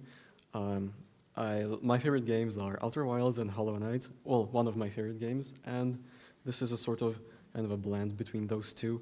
So let's just kind of start the game. We all do it. Whoever is not working for a huge company, working on some long existing IP, is blending their two favorite genres, aren't we? I suppose. Yeah. All right, so I'll explain that a little more in detail, what I mean by that. So basically, I want to have some unlockable abilities, like weapons and movement abilities, like usual games do, to unlock like new areas and ways to interact with the world. But I also want to have knowledge to be a great power. So I really want to make the story work synchronously with the gameplay so that the player feels incentivized to be curious about the story itself and to listen to the characters and actually pay attention to the themes and won't just mindlessly wander around kind of shooting whatever works, if you know what I mean. So this is kind of a long game and a long demo, and the first half an hour or so is just basically flying around the open world or semi-open world and basically gathering intel. And But you have 5 minutes, man. You gotta show. 5 minutes. Now, well, now in this stream you have like 7. So maybe. Yeah. Well, yeah, this is a long game, and I just want to say that the demo is free on Steam, out now, in its rough stage. So if you want to play it, then feel free to, and I'll appreciate a review. So let's get into the game. So here's our first character you meet. It's basically like a space monk. He was once part of a religion. He tells you all this stuff like himself, but this text is pretty long. There is a lot of talking in this game, so it's a talkative game. So I'll basically skip this text because we're short on time and we're all kind of tired. We want to see the action. We want to see the action, of course. So let's see the main gimmick of the game. Basically, there is a black hole that has appeared in a dwarf galaxy, and it is pulling everything in it, and we have limited time. But because our ship can travel at light speed, we don't experience that time traveled, but the world does. So everything gets closer with each jump. So that's kind of the gimmick of the game. So every decision of the jump basically means that there's less of the world left, and you basically have to start over once everything is gone. And the goal is? The goal is to ultimately find a solution to this big picture puzzle across these interstellar sectors. As you find clues in each cycle of the game, you will know a bit more about the world and where to go and when, so you can make a bit more progress. Oh, I see. So it's like a roguelike where you start a session every time, a new session, and you gotta learn stuff to be able to move through the disappearing world more efficiently. Yes, you could compare it to a roguelike, except the world is always the same with a few exceptions. Yes. So basically, there's no random. So it's like a puzzle kind of mechanic to it, puzzle kind of progression to it. You gotta figure out what's where to go first, where to go next. Yes, exactly. It's kind of like an action puzzle. That sounds like a great challenge for a narrative designer. Yeah, was it? It sure is. Today we frankly got humbled at the expo. We thought our game was in a much more coherent state, but there are some obvious design flaws. As expected with these puzzles, they're extremely hard to design, but extremely fun as well.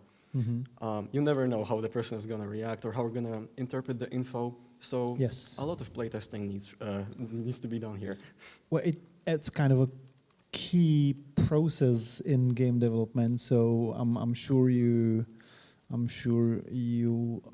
are happy to have, because there are tons of great ideas, but some of them are just very difficult to come across to players.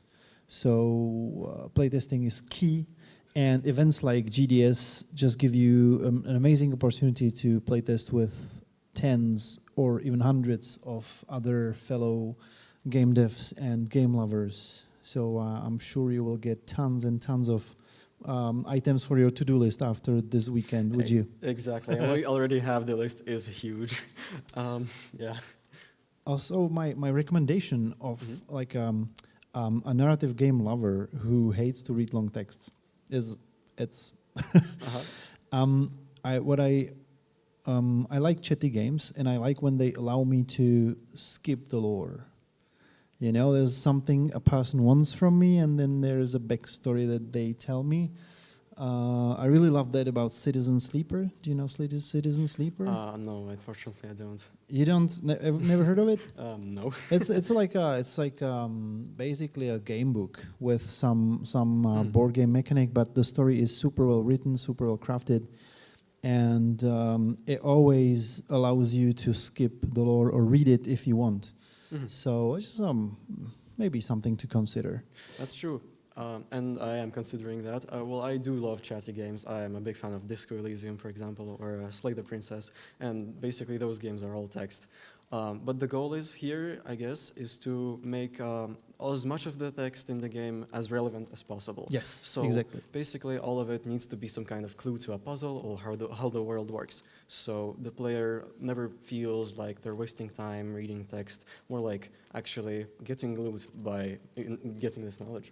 And can you give me an example of, obviously there's no time to show, but can you give me an example of some info that I learn and then later use to travel through the world differently? Gotcha, of course. So some not a huge spoiler. Yeah, this is a small spoiler, a tiny one. In this sector, there is this character called the Engineer, and when you first meet him, this is probably pretty late in the cycle because he's the furthest from the start, and obviously nobody goes to the furthest location. He tells you that his laboratory was attacked by rogue drones and that he had a lot of equipment in the past.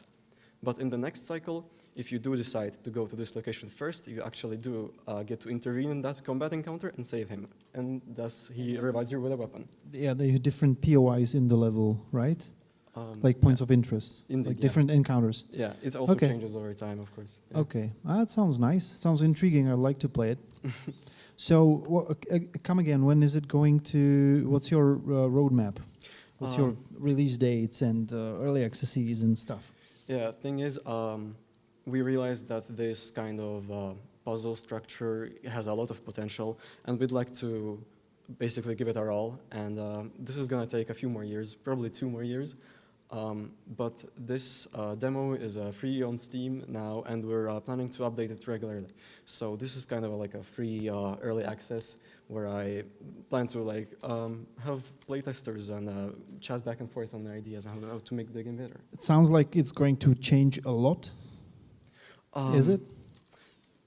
It's going to change. Probably not. All of the story themes and puzzle ideas are sort of in place, but we need a specification on how to actually. So it's difficult to create the content. You're happy with the structure and with the mechanics. It's just difficult. I can imagine. Even though it is 2D and a pretty simple art style. I can imagine that playing around with the timeline changes with a branching story and several possible locations. It can be a problem. It sure can. How do you organize the information, if I may ask? Do you have like a Wikipedia, or do you have how do you take, how do you document it? Oh, basically I use a combination of just regular old notes, notepad, and the app Obsidian. I just basically lay it all out and think about it. It's like a huge hyperlinked, back and forth hyperlinked. Yeah. Okay, well, it makes sense. Big respect for that. I think our time is up in a minute or less. Is there anything else you would like to mention or say? Probably not. This is it. I'll be glad if you join the server and the Discord server and wishlist it, and see you later. Yeah, good luck with your game. It definitely caught my attention. Please, short, spontaneous applause, everybody. Every 4 of you. You're not applauding? Okay. 5 of you. Thanks. And good luck. Thank you very much. Thank you for coming. All right.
with me here is Marek Soskalik, a solo developer. It's a big thing being a solo developer with his game Jellyfish. So please, Marek, let's start with what the game is and what, in terms of a gameplay or a genre. Or yes. Hello, everyone. The game Jellyfish that you see is 2.5D narrative adventure where you play as a jellyfish, and along your other jellyfishes you discover the secrets of the ocean that lies hidden from your eyes. So yeah. So it's explorative game, right? Exploration, I suppose, yes. is a core of it. Yes, it's like if it's a genre, it's a walking simulator, but with swimming. Swimming simulator. Sorry, swimming diving simulator, maybe you can say. Yes. Okay, so what mechanics do you have apart from floating around? Is there a way of interacting with stuff? Are there some environmental puzzles? What do you do to progress in this game? Yeah, my big inspiration was a game Journey. So the game has no puzzle mechanics, and it's all about more like movement. You can swim, you have pools, and you have some kind of different interactions that enhance your pools or slow you down, and some obstacles you have to pass through with your pools. So it's only one mechanic that interacts with the environment. So it's quite cozy, isn't it? Yes. It's mostly about like this meditative trends that you get into on your journey, right? Yes. Am I getting it right? No. What you see is a first chapter out of 4. And what I have is like a genre shift that goes from first very relaxing chapter almost to a horror experience where you are being chased by other animals, and it's very eerie and mysterious, and yeah, so the theme very evolves with the gameplay. Now we're the getting story. somewhere. Now we're getting somewhere. How is this like theme shift perceived by your playtesters? Isn't it disturbing for some? When you get used when you get people used to this chill atmosphere, and then suddenly everybody tries to eat you, isn't it? How do they perceive it? Unfortunately, the rest of the chapters are still in development, so I am currently testing only first chapter, so I don't know very much about this shift. You can't tell. Acceptance. Okay. But when I hear someone talking about how relaxing it is and how enjoying he is this relaxing pace game, then I'm kind of afraid what will come later. That's where I'm aiming with my questions. Okay. So I see now you're in sort of early stages of development, probably mostly about environment compositions and lighting and player control. It looks really neat for a single person developer game, because it's usually either everybody leans more towards either development side or art side. Let's talk about the art side for a bit. Is this how do you compose these scenes? Is it are you a 3D modeler, or do you feel more like a programmer? Where would you put yourself? Well, What's your class? I'm a programmer from the past, so I was able to implement all the mechanics by myself. But in my free time, I was always more into the art style. So you're a half elf. Yes, I am a little from everything. And the models, did you do all of it yourself? The models are mostly downloaded from the Unreal Store and highly modified, so it looks moody as I want to. Mm-hmm. Well, there's a lot of particles and SFX and different layers of things happening. How central is this to the gameplay? I mean, obviously you have to create a 3D scene, but your game is a lot about ambience and fluff floating in the water. Yeah. How much time does it consume? I think it's great to be a programmer slash 3D artist to be able to do this, right? Yeah, I don't want to undermine myself, but those effects are looking impressive when put together, but every single one of them is not just hard to make. It's an easy effect to make. That's how you do it. That's how Yeah. you make a great game. You just take a bunch of stuff that is very simple and then combine it in a way that it just breaks the internet. Whole environment are 5 stones. 5 stones just put together all Really? around. Yeah. Okay. What part of the development do you enjoy the most? Environment design and environmental storytelling. I could tell. That was my secret tip. Also, how long has this been in development? You told me already, or haven't? I think it was about 1 year and 2 months, maybe. 1 year and 2 months. Yeah. I suppose it's a hobby project. You have a day job. Yes, I have a normal day job, and this is my hobby project. And how long do you expect it to take to develop fully? Oh, 1 year. Do you? 1 or 2 more years. That's wide estimates. I hope. Do you even care? No, I enjoy developing it, and it's a hobby project, so I just having fun and do you plan to release making it real. Yes. As in, like, putting in some marketing efforts and looking for a publisher or something like that. If there someone to help me with this, I would appreciate it. But yeah, Now the camera moved. Yes. The focus shifted. I didn't want to look it just still from one angle view, so it's very shifting and changing angles. And now it ate some psychedelic. Yeah, now we met our friend that took us to the nice version of the ocean. It all looks really pretty. I'm impressed. Do you also plan to have some help with like asset creation or music creation? How about this is like solo developed project, but the music is composed by my friend, so that's not my job, no, my work. And with for future teamwork, I guess maybe it was someone too willing to help me with this hobby project. I would appreciate it a lot. What area? I need technical artists the most. Okay, okay, all right. I think our time is up. Is there something else you would like to say to the viewers on the stream or this guy watching us? I hope you like the game, and I would appreciate if you look for it in the future and maybe give it a try. Thank you. Thank you for coming, and good luck with your game. Thank you very much.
So the music is loud on the stream. Okay. So, but here it's tuned down because of this microphones. So, hello, our audience on the stream and a tiny bit of audience in the room. I would like to welcome Peter and Peter here to introduce their games, their game Hope Timber. Hello, guys. Hello. So we are making a game where you guide a mysterious creature in a dream world, and this creature is able to obtain some magical instruments and songs. And later, in a children world, they can like use these items to heal the world from a frozen and broken state, and bring back the spring and warmth. And main thing you can do in this puzzle game is you can rotate on the flower symbols and traverse the world like an insects or ants or bugs travel through the foliage in the garden. Every time a developer mentions a bug, my head gets a different impression of it, of what the bug is. But you're talking about the characters in the world, right? Right. We have also some bugs that are like computer and programming bugs, but this will be probably weeded out later.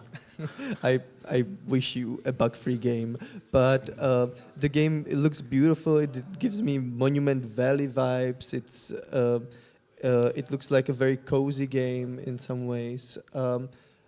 What are your inspirations for the game? And I don't know. Can you talk about the art style as well? Well, the Monument Valley, the impression, it's made by I attended to Monument Valley some lecture some time ago, and the guy talked about the shader that illuminated their world, and I copied some aspects from it and made it a little different. And previously, I've worked with Amanita Design, programming Botanical and Huchel. So these were 2D games, and I wanted to learn 3D. So I started to learn Unity. And the passion project or some learning project evolved into something like this. And the first prototype, there was there were some cubes, and it was really no graphic, but gameplay. And Jakub from Amanita Design and Ada, who drew Machinarium or Samuros 3, they knew I am a programmer and I don't know how to draw or animate or something, and they gave me very good art direction, and they talked to me about I can do the graphics, use embroidery patterns from Slovak and Czech folklore to make it not the least similar to Monument Valley, that the Arabic style and the geometric patterns of Arabic art, or Morocco patterns of the tiling patterns. So to make it as much as different as possible, and this helped a lot. This is such an interesting journey, to start from a learning project to learn 3D in a way that you copy basically a style and then you take it and make it your own. In what ways do you mentioned some Czech and Slovak folklore. How much of it is incorporated in the game, or in what way? Well, the old Slovaks or Slavic people, they believe that there are two seasons, that there is a winter and there is a summer and nothing in between. And they always try to be prepared for the winter, and they were very happy when the summer came and they were okay after the winter. So these two children, they're attempting to revive the cold and frozen world and bring back the spring and end the endless cycle of rebirth and death, because this the girl, she represents Morena, the goddess of death, but the guy, her brother, he represents the warmth and summer. Yeah, and what's his name? he is very, very ill in the game, but she is okay in the winter. But as you progress throughout the game, she is getting sicker and sicker, and he's getting better. And they are trying to escape this summer winter cycle and somehow make their life happy forever. And so that's the story of the game. That seems really nice, and I love that it's inspired by the local folklore. Tell us about the journey you went through when you developed the game, and when did it happen that it became an actual project from a study project, basically? Well, after the gameplay and the prototype was ready without the graphics, but the gameplay was okay and people were happy to play it. We applied for the grant from Slovak public funding of the Slovak Institute, and we received the fund, so we could develop it with the music and have more time to develop the graphics and so on. So this was the main reason the project wasn't abandoned, and I kept working on it until now. Public funding, finally, we can see that it works in some way. And Slovakia has a audiovisual fund. I forgot that it actually gave out money to developers. Do you have any specific deadline for the project that it needs to be finished? I think it's 2027, but we are going to release the full game next year, somewhere in half year, June, July, August. So you get a little bit of space between the official deadline and your own, in case. Yeah, and the initial release will be on Steam. And we are aware that we have a puzzle adventure game, and these are not the Steam target. They tell you that, right? Our audience, can't sell puzzle games. But the rendering and the rendering pipeline and the geometry is too simple for several years of mobiles. It runs 60 FPS on Android phones, so it's mobile ready, and the gameplay that it's levels.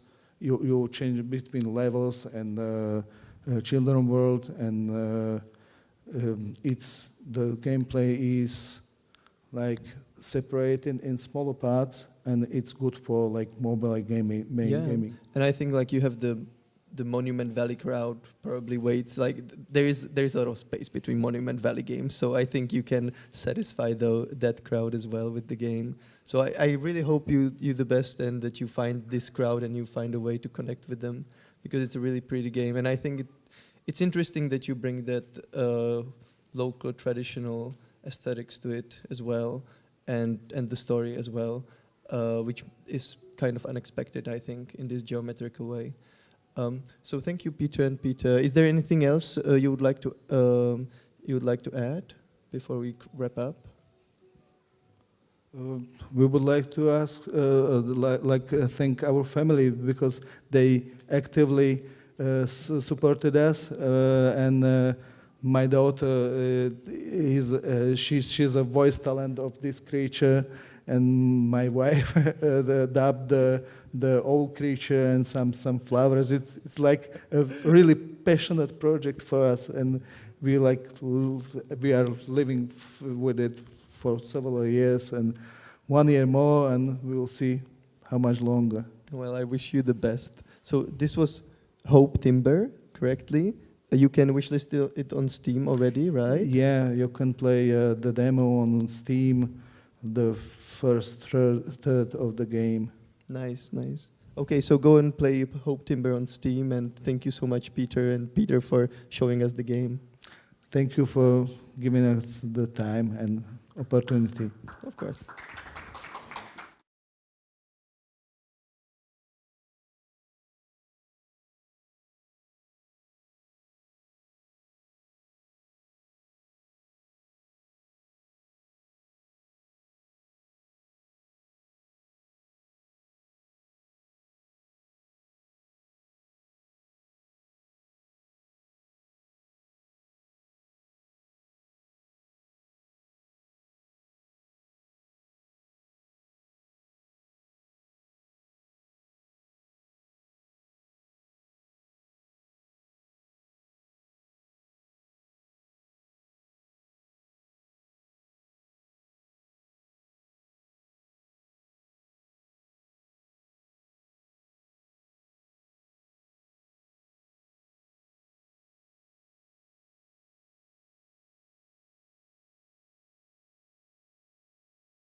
and we're back with another game. This one I know very well because we know each other with Mira very well and quite a long time, and we were schoolmates.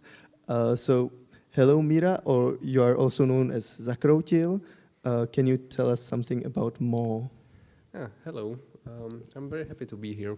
Mo is my basically master's project, which, as I usually do, has become way bigger than anticipated. So I'm gonna be working on this way after like finishing my school. And from a tiny passion project, this became kind of a huge game. It's a narrative-driven adventure about a queer wolf detective who is working for a totalitarian regime. So on one side, he's kind of like doing his job, but also hiding his identity from the state and also from his family. Also, I was kind of annoyed that a lot of games that feature anthropomorphic characters don't really do anything with them. Like, they're there, they just like walk around like normal people.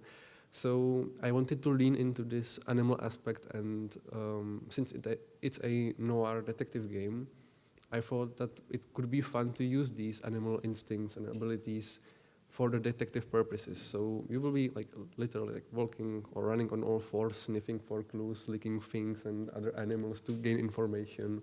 Yes, stuff like that. I know that it's a very prominent part of the game, so and it's very appealing. So maybe we could start the game and see it. I forgot that I should be playing the game here. So a huge part of the game is actually the dialogue. Maybe you can choose a name for our character. Can we get a name from the audience? Soup.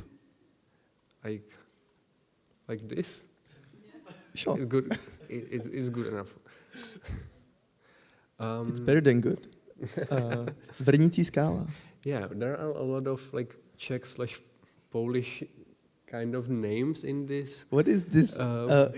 Is this a weird trend in games? have you noticed it? I think like this like Slavic core, Eastern Europe core. Yeah, I mean, I've noticed this trend in games.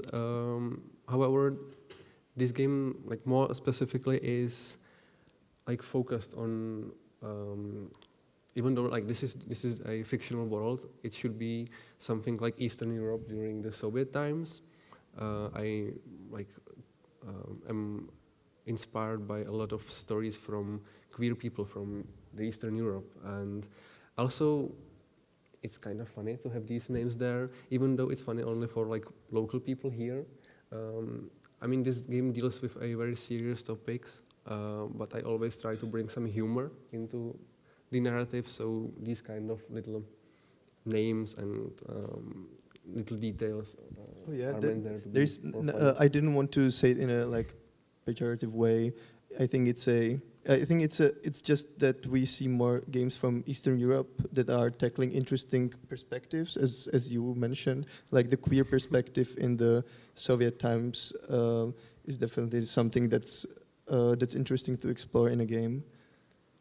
Yeah, definitely. Like, I also take a lot of from my own life, a lot of my experiences. Basically, this game was inspired by my own coming out, and the reason why I started making it was because I wanted to give people that are going through some difficult times some hope that it will get better. There are people like them, and give them a space to explore maybe these themes. And it's also for everyone else because just by playtesting this game, I learned that how it's specific, like in its themes, doesn't really matter for the target audience because it becomes sort of universal. Everyone has some struggle with their family. Everyone is hiding something. So through the specificity, it kind of becomes universal. That's a cool thing that I think more games should realize, that they can get very specific in the narrative and they still can apply to a lot of people in some form. But you mentioned the animal aspects of the game, but before that, we can maybe talk about the other main mechanics or what you do mainly in the game. Basically, about half of the playtime is spent during dialogues, and I really wanted to make sure that these dialogues have an impact on both the exploration and the development of the character. So the game keeps track of everything that you select here. Basically, this is this like introduction to the narrative, to the character, and by just I just gained an empathy point here, which is this system that runs behind everything that's going on here. The game keeps track of your decisions and then allows you to interact in different ways with the world and other characters. So, for example, I can be empathetic, then go to other characters, other animals, and try to calm them down, maybe give them a hug to gain some information that I need for a case. Or on the other hand, I can try to be like a really nasty animal and just use my authority to get the information through them, like just threatening them. Or I can get high and just talk nonsense. There is also this system that keeps track of all your decisions. And it's this notepad that the protagonist has, and then he will just start scribbling nonsense there instead of actually taking notes. So yeah, I think it's fun to have these little options in these dialogues. It doesn't necessarily have to be overarching huge story events that are different every time, but it's these little things, these little interactions that give the game character, that it makes it feel real. And you're alive. sort of a magician of the little moments in the games, that you can polish these tiny details and make everything very specific in your game, even though the genre of the game is, or the main mechanics are similar to some games you might know. It seems like everything has its own flavor in your games. For example, we are looking through a peek holes of sorts, right? At the what are we looking through? Yeah, these are the cameras that the state is watching through. Basically, I'm changing different perspectives to give this feeling that you are always being watched, even if you are at home. The state is always watching. There are different perspectives. For example, the first person / third person in the mirror scene. Right now we are gonna enter the larger space. I'm gonna maybe So quickly. we just moved to another scene. It was sort of abrupt at this point when we talked through it. So we are getting into some detective work, right? Yes, I kind of skipped through this dialogue a bit because I wanted to show you how the detective part works. Oh, now it comes. Yeah, and basically you can sniff things. Oh yeah, you mentioned that you're not satisfied with anthropomorphism of animals in games, right? Some of them do it right. I feel like maybe different media explore this a bit better, like animation. For example, Beastars is something that portrayed this really well. But usually games, I don't know, they don't lean into these mechanics that Did you much. just lick it? Not yet. Oh. I am fighting with my own instinct if I should lick it. So should I? What do you think, Room? Oh yeah, we should lick It's it. a bad idea though. Oh, funky. Yeah, and what happened in the background now, all the dialogues are basically rewritten, so the game will just react differently to all that you do. So I can sniff this, and yeah, there's no useful information in any of this. Maybe I can go talk to this guy. Yeah. Yep. I have a question to the process, because I know that you take. Oh yeah, I know that you take a while, or it takes you a couple of years to finish the game. Do you think you'd be faster if you had 20 extra people helping you out? 20 is a bit too much, I think. How much do you need? Um, I'm not working on this game alone. I have a friend, Nicola Sholaya, who is doing all the audio stuff, the sound design, all the sniffing noises is him. So I don't know, like 4 more people maybe, because I was just working with some students from Rochester Institute of Technology. Oh, that's true. And you these had a little were- team yes, of yes, artists. These were 4 girls who were like generalists mostly, animators, 3D and 2D artists, and yeah, they did so much work on like the future chapters of this game. So something of this scale, I think, would be manageable.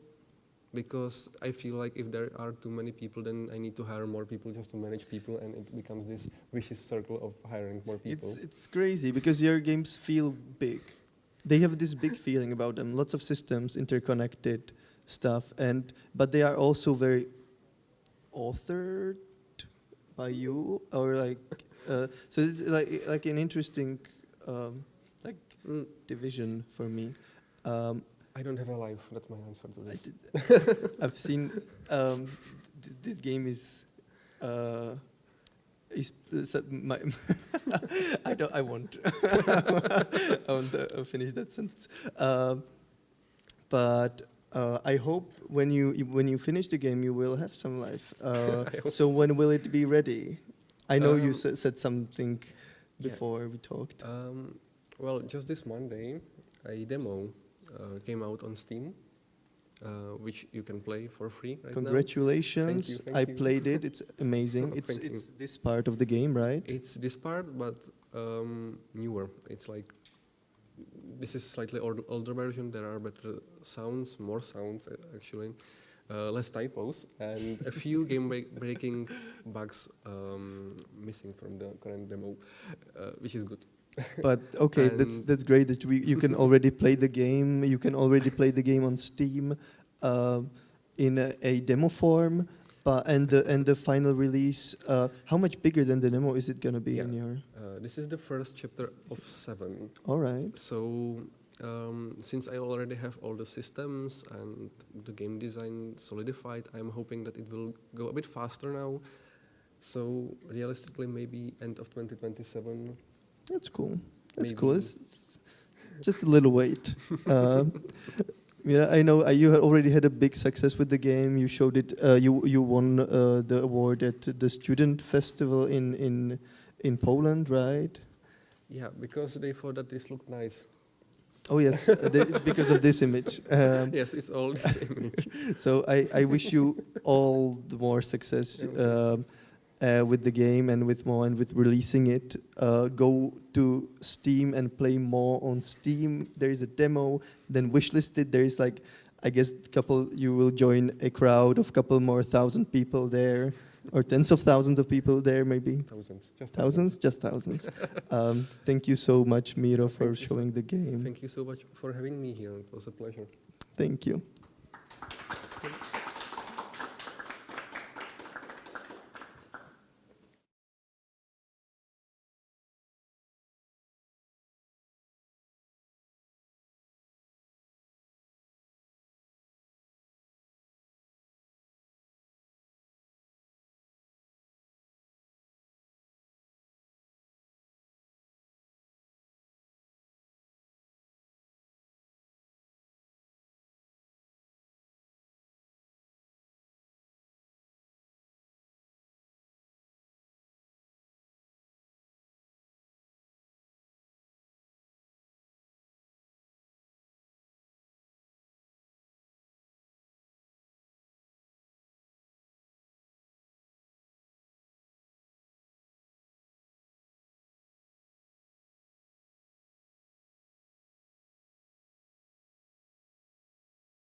Can we start?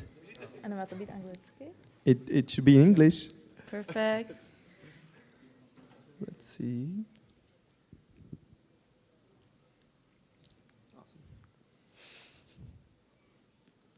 Hello to the online stream from GDS. We are here with the Mutes team, which I am sort of a part of. I'm here as a presenter, as a moderator, but I'm also one of the developers, and I will be joining the game today with Emma, with Vicky, with Victor, who will be playing the game because it's a couch co-op game. It's not co-op, it's a couch game, it's a couch party game. Why am I even presenting it? Emma, please tell us more about it. Hi, we're so happy to be here today. So we're going to play a little bit of our game. It's called Mutes. It is a couch game, as mentioned. It's not co-op. You actually mostly play against each other. But I think that's the biggest part of the fun. That's true. The thing is, I need to play on the controller as well while holding the microphone. So that's going to be a little tricky. Oh, perfect. Thank you. Jakub coming in as the mic stand. Now, okay, let's roll then.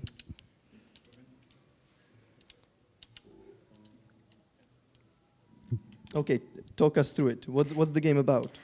So the game is about these like worms who aren't really worms is the thing. They're these little tiny guys who are kind of like clay little creatures, and they live in this super strange world, and all that we see from this world basically right now are these like arena style maps where you get to battle against each other in different game modes. So the first thing that we're gonna play today is called it's like our take on Feeball. It doesn't really have a name yet, which is why I can't say what it's called.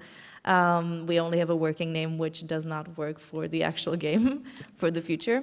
But so we've just all spawned in. We're gonna put ourselves into two teams.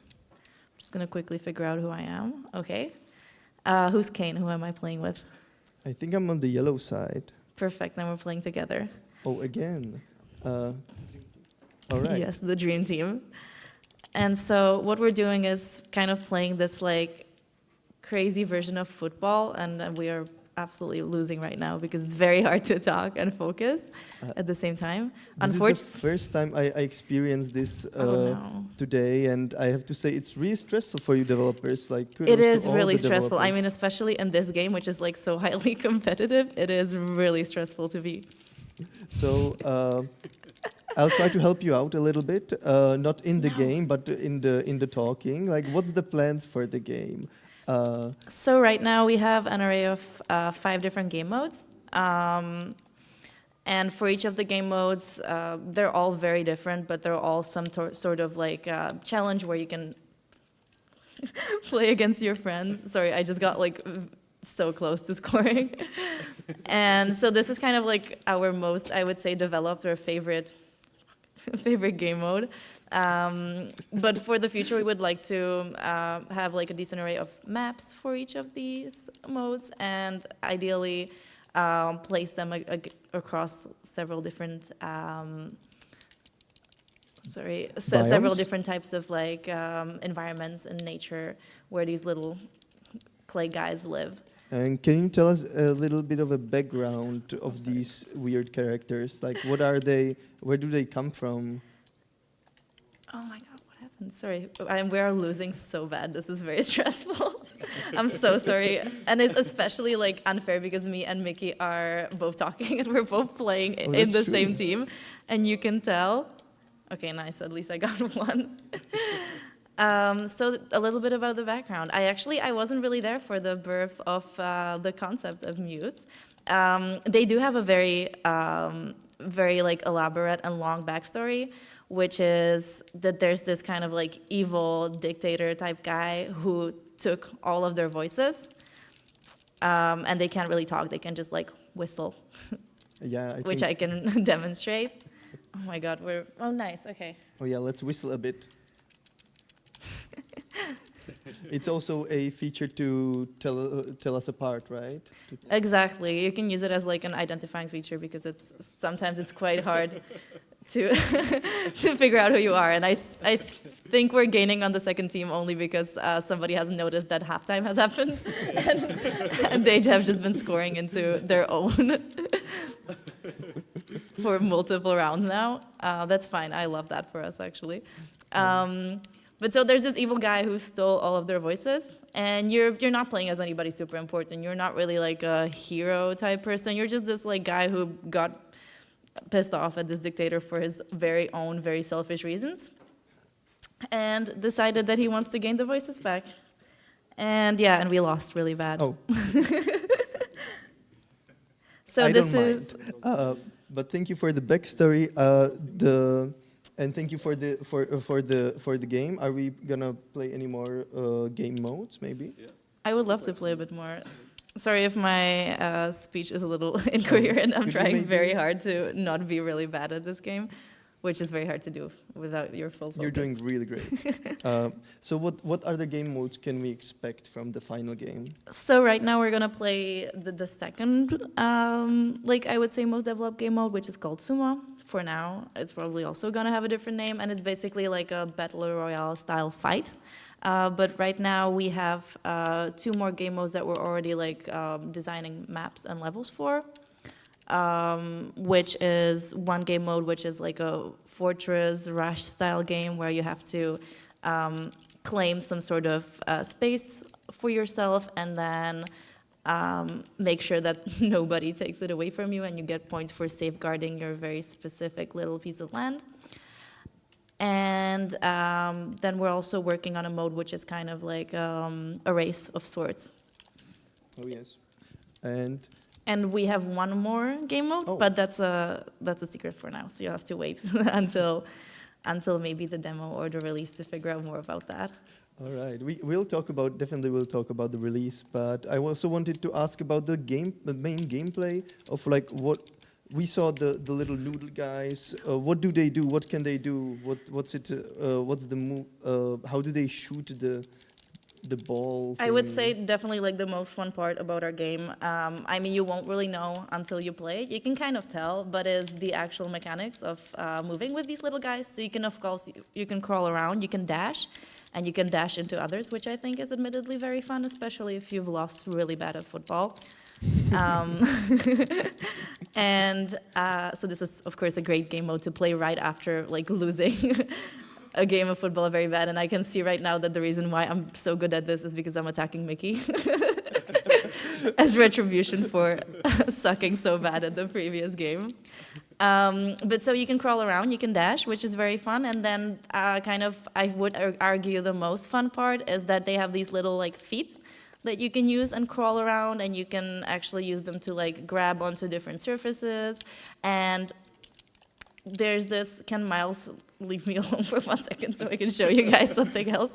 So, well, no, apparently. But as you've seen in the game before, you can actually kind of use your body as a slingshot, which is very, very, very fun to do, especially since it's like mapped onto the joystick, so you kind of get like a real like slingshot feeling. And I would love to show you how that works if I am actually able to pick up anything that I can shoot. All right, let's stop for a little bit. Yeah, and Ellie, please leave Ellie alone for like 5 minutes. 5 minutes? I don't think we have 5 minutes, but we can have like 30 seconds. Like 30 seconds until the little boat comes around. So there's a bunch of different items in the game that you can pick up. They're kind of all like ball-shaped, and each one of them does something a little different. In this specific map, we have these like bomb-like balls. They literally work as bombs. Well, I failed to pick that one up. But so once you pick them up, you can grab onto any grabbable surface and kind of use your body like a slingshot, which is very, very fun to do. And yeah, it's a main mechanic, especially for the previous game mode. Nice. So let's... Now we got eviscerated again. Let's talk about the release and what are your plans with the game? So I think first we should maybe pick another game mode. Do we have another game mode that we can try Well, out? we don't have another game mode, but we can pick a different map. Mhm. We could try the explosive feeball, because we haven't played that one yet. So right now, we're kind of aiming to, we're actually going to have a Steam playtest pretty soon, which is pretty big and pretty cool because all of you guys can take part. Next It's week. going to be taking place in December. Do Yeah, you have the so exact next date? week there is a playtest coming out, right? Yes. Jakub is whispering to my ear from the other side that we should announce it, and now we're announcing it. So definitely go and join the playtest. It's next Friday, or maybe not Friday. Yeah, I think Friday. I think we're working with Friday. I think it's 12th. This is a very horrible way of announcing anything. But the release, hi, I am Jakub. The release, we're aiming for the release between somewhere like June, September. We'll see how it works out with the other things that we're planning with the game, which we cannot talk about right now. Oh, can we talk about the platforms or not yet? I'm not sure. We're aiming for Steam, and maybe there will be something else, like perhaps Yeah. Switch. We'll see. We'll see soon. We have a lot of secrets, and we Switches. swear it's really because something's going on and not just because we have nothing to say. But the game looks that it would fit Switch really well. It's nice and colorful. It gives Overcooked vibes in some form and speedrunners vibe in some other ways. 100%. Plus, I feel like this kind of aesthetic of these like lovable little guys is like very much something that I associate with like Switch games. Who's playing with me? Who's Miles? They're really good. Of course. So thank you so much, Team Shelter, for showing the game. Do you have anything, some last words that you would like to add before we wrap up? No, I think that's about it. Just register for our Steam playtest. It's going to be really fun, and we would love to have you guys. And oh yeah, we're looking to release sometime next year. So if you like our game, wishlist us on Steam, and you can also follow us on all of our socials. We have Facebook, Instagram, TikTok, Blue Sky, so you can keep up with whatever we're doing, because I promise it's going to be really fun. Awesome. Thank you so much, Emma. Thank you so much, Vicky, you. Victor, and especially Jakub for your work here. We'll get back to you with another game in a couple of minutes.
So, hello, we're back from GDS in Prague. From the Indie Expo, we have Lukáš here with his game Z-Run.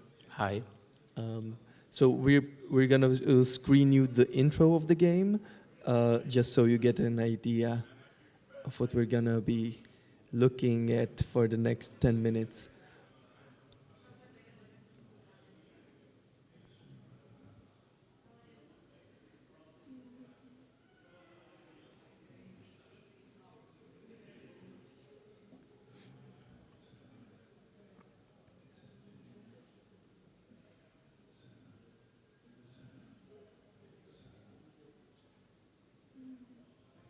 And we're in.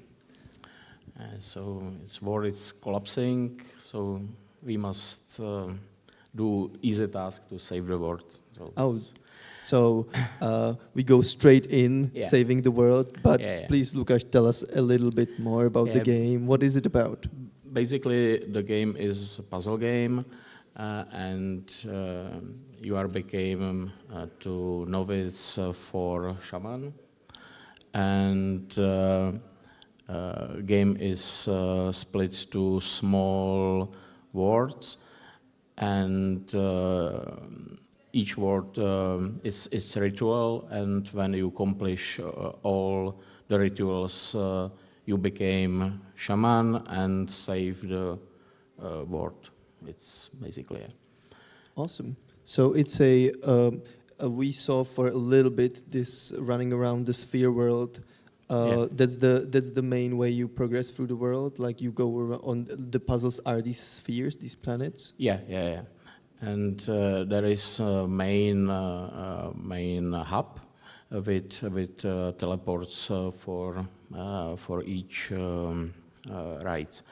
And on the beginning, you can choose time chaser if you want some stress and beat leaderboards, or if you don't like this way, you choose become explorer without time stress. So there is some competitional or competing element to the game as well. Does it mean that it's online, that you compete with other players on in some leaderboards on Steam? Yeah. There is leaderboards on Steam. Awesome. Now we can look at the game properly. Yeah. Let's see it. Are we in the hub area right now? Yeah. And this is first step, first ritual. And the goal in game is very straightforward. You need to collect those magical mushrooms to open portal back. Watching puzzle games is always sort of tricky on camera, because when the developer plays it, he of course knows all the how to go about it and how to solve it. But there is a small blue dot which helps you navigate where is next goal. So we got enough psilocybin right now, and we can channel the ritual. What are the rituals about, or is there like where do you draw from in inspiration to get these rituals? There is no specific inspiration, because our idea behind this game is if you have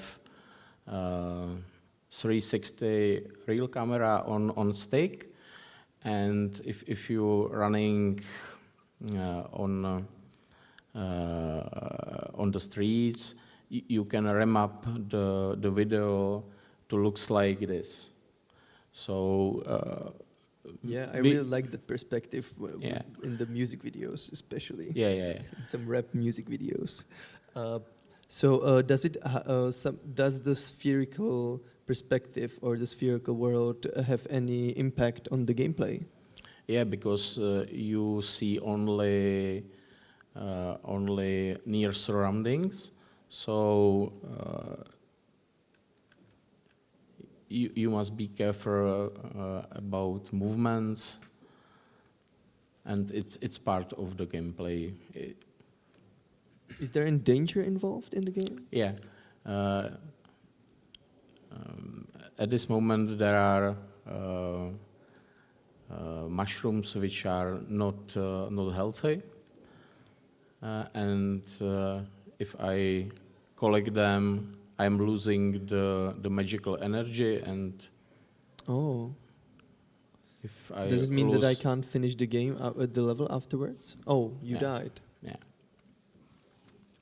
So the magic mushrooms protect me, but also I need them for the exit. So Oh, a platforming element as well. yeah. Cool. It's a really pretty game, I have to say. Do you develop it yourself, or Yeah. how does it work? We develop with my colleague, and it was we have this idea in our minds for quite a long time, and we decided on June this year to make it happen, and we released in September. It's crazy. Wait, so how long was the development of the game? It's about 2 months. That's pretty crazy. I think you're the quickest developers we have here on the session. Cool. Like, how much time do you need to finish it? If you have made this in 2 months, I guess you release in like 3 days or something. It's you need a couple of hours to finish the game. I mean for you from the development standpoint. Yeah. If you made the what we see in 2 months, like how much time do you need to finish the rest of the game? Game is already released. Oh, Yeah, I should have finished, asked. yeah. Sorry for that. Okay, so we can already play it and find it on Steam. Yeah, yeah. Really, you are probably the fastest developers I Yeah. met. That's pretty That crazy. is 50 levels. Crazy. How long does it usually take for players to finish it? I haven't a specific statistic, but I think that maybe 3 or 4 hours is the minimum for finishing game. That's amazing. Like, people should learn from you how to make games quickly. How did it happen that you developed the game so quickly? Was it just that you had this idea really figured out from the start? We have another project in development, and we need a break. Okay, So okay, that makes sense. We make rest making small game. Yeah. I heard that this happened to a lot of people. I think the guy who made A Short Walk, he made it also as a break in his bigger project, and it actually blew up for him in a lot of ways. So I hope that it blows up for you as well, and it's really successful because it's really pretty and it seems really fun. Is there anything else you would like to tell us or show before we wrap up? There is a few types of the puzzles. There is first of Sokoban-like puzzles, and also there is more some fireballs, some huge maze is in the later in game. Do you plan to extend the game in some ways as well? Maybe, but it depends on sales and. Yeah. It's quite easy at more levels because, we have 50 levels made with the game in 2 months. So that's crazy, and it's quite easy to make. If this one doesn't work out, you still have like a couple of more months to finish another game, and then if that one doesn't work out, then you probably can. 2026, two more games you can probably release like with your speed. So, but I really wish you success with Z-Run. Wishlist Z-Run on Steam, not wishlist, buy Z-Run on Steam. It's almost like a weird word to say, to buy the game, because so few games actually are already released. So from what we've seen today. So thank you so much, Łukasz, for showing the game. Thank It's you. really pretty. I wish you best of luck. Thank you.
Hello again. We're back at GDS Indie Showcase. We're almost wrapping up today with a game that is very dear to me and is starting up. And we're here also with Maciej, who we already see today. He was here with Martin before with the game Prší. So hey Maciej, hey again. How are you? Hello. Yeah, pretty good. How has it? You're also doing a talk here, right, at the GDS. We can do a little promo for your talk while yes. Fotr is starting up. Yeah, it will be tomorrow, and it will be about procedural rhetoric. So if you have any chance of being here, then go and check it out. Nice. And you have lots of things on your plate right now. Can you maybe tell us a little bit more about the collective behind this game? That could be interesting. Yes, of course. Well, so the collective, we actually started as a group of students back at FAMU, which is funny because you are one of them as well. Oh, that's true. Almost forgot. So yeah, the collective is now working on the previous game that I presented here called Prší, which takes place in a Czech pub. And it kind of continues some direction that we found interesting, that we like opening some specific themes with games that are usually socially critical or are pointing to some topics that are not that much discussed, not only in video games. And I think you started with this game, right? Like this is sort of where maybe we got or you got the idea of what can be explored with these games. Okay, we have some little bit of a technical issue. We'll get a little break maybe to fix this issue, and we'll come back to you. So we'll just get a little pause on the stream right now.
And we're back.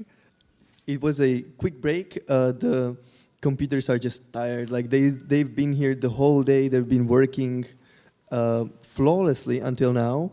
And now we can finally see Fotr. Please, Maciej, introduce Fotr to us. Okay, so first, Fotr is quite a specific word in Czech. It means father, but not in a really nice way. When would you call your dad Fotr? Not your dad specifically, a dad Fotr. Well, I would call my dad. Well, what would be the situation? I think you would not really...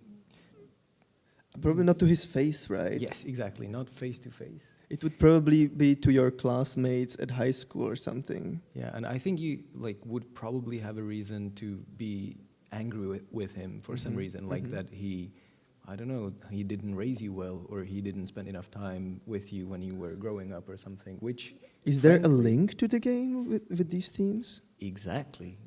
You are playing it from the perspective of a father who's trying to call their family, but you're doing it in a machine that gives you these distractions that you can do instead of calling them, like listening to the results of a football game or something like that. So you're basically doing that instead of calling home to see your kid. And the game is currently only in Czech with audio, but we have English subtitles, so hopefully that will be visible on the stream.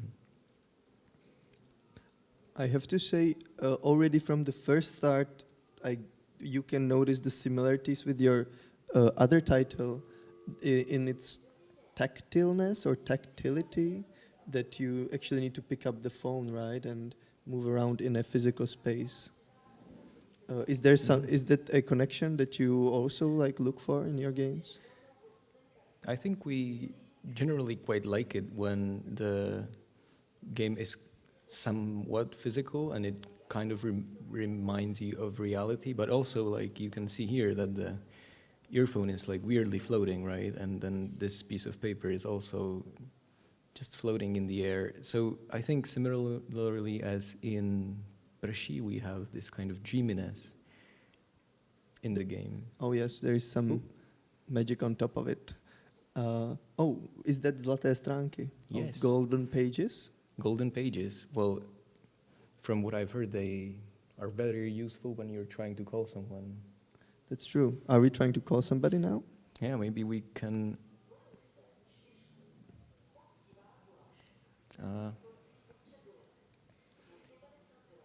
Okay, so that was a recipe for a goulash soup. We don't need to hear that. We don't need to eat goulash soup right now. Or I could use some, but... Maybe we can listen to a joke. Oh, not the jokes. Oh. Okay, now enough with the jokes. So yeah, the game is not really that interactive, right? Like all you can do is just press buttons on a...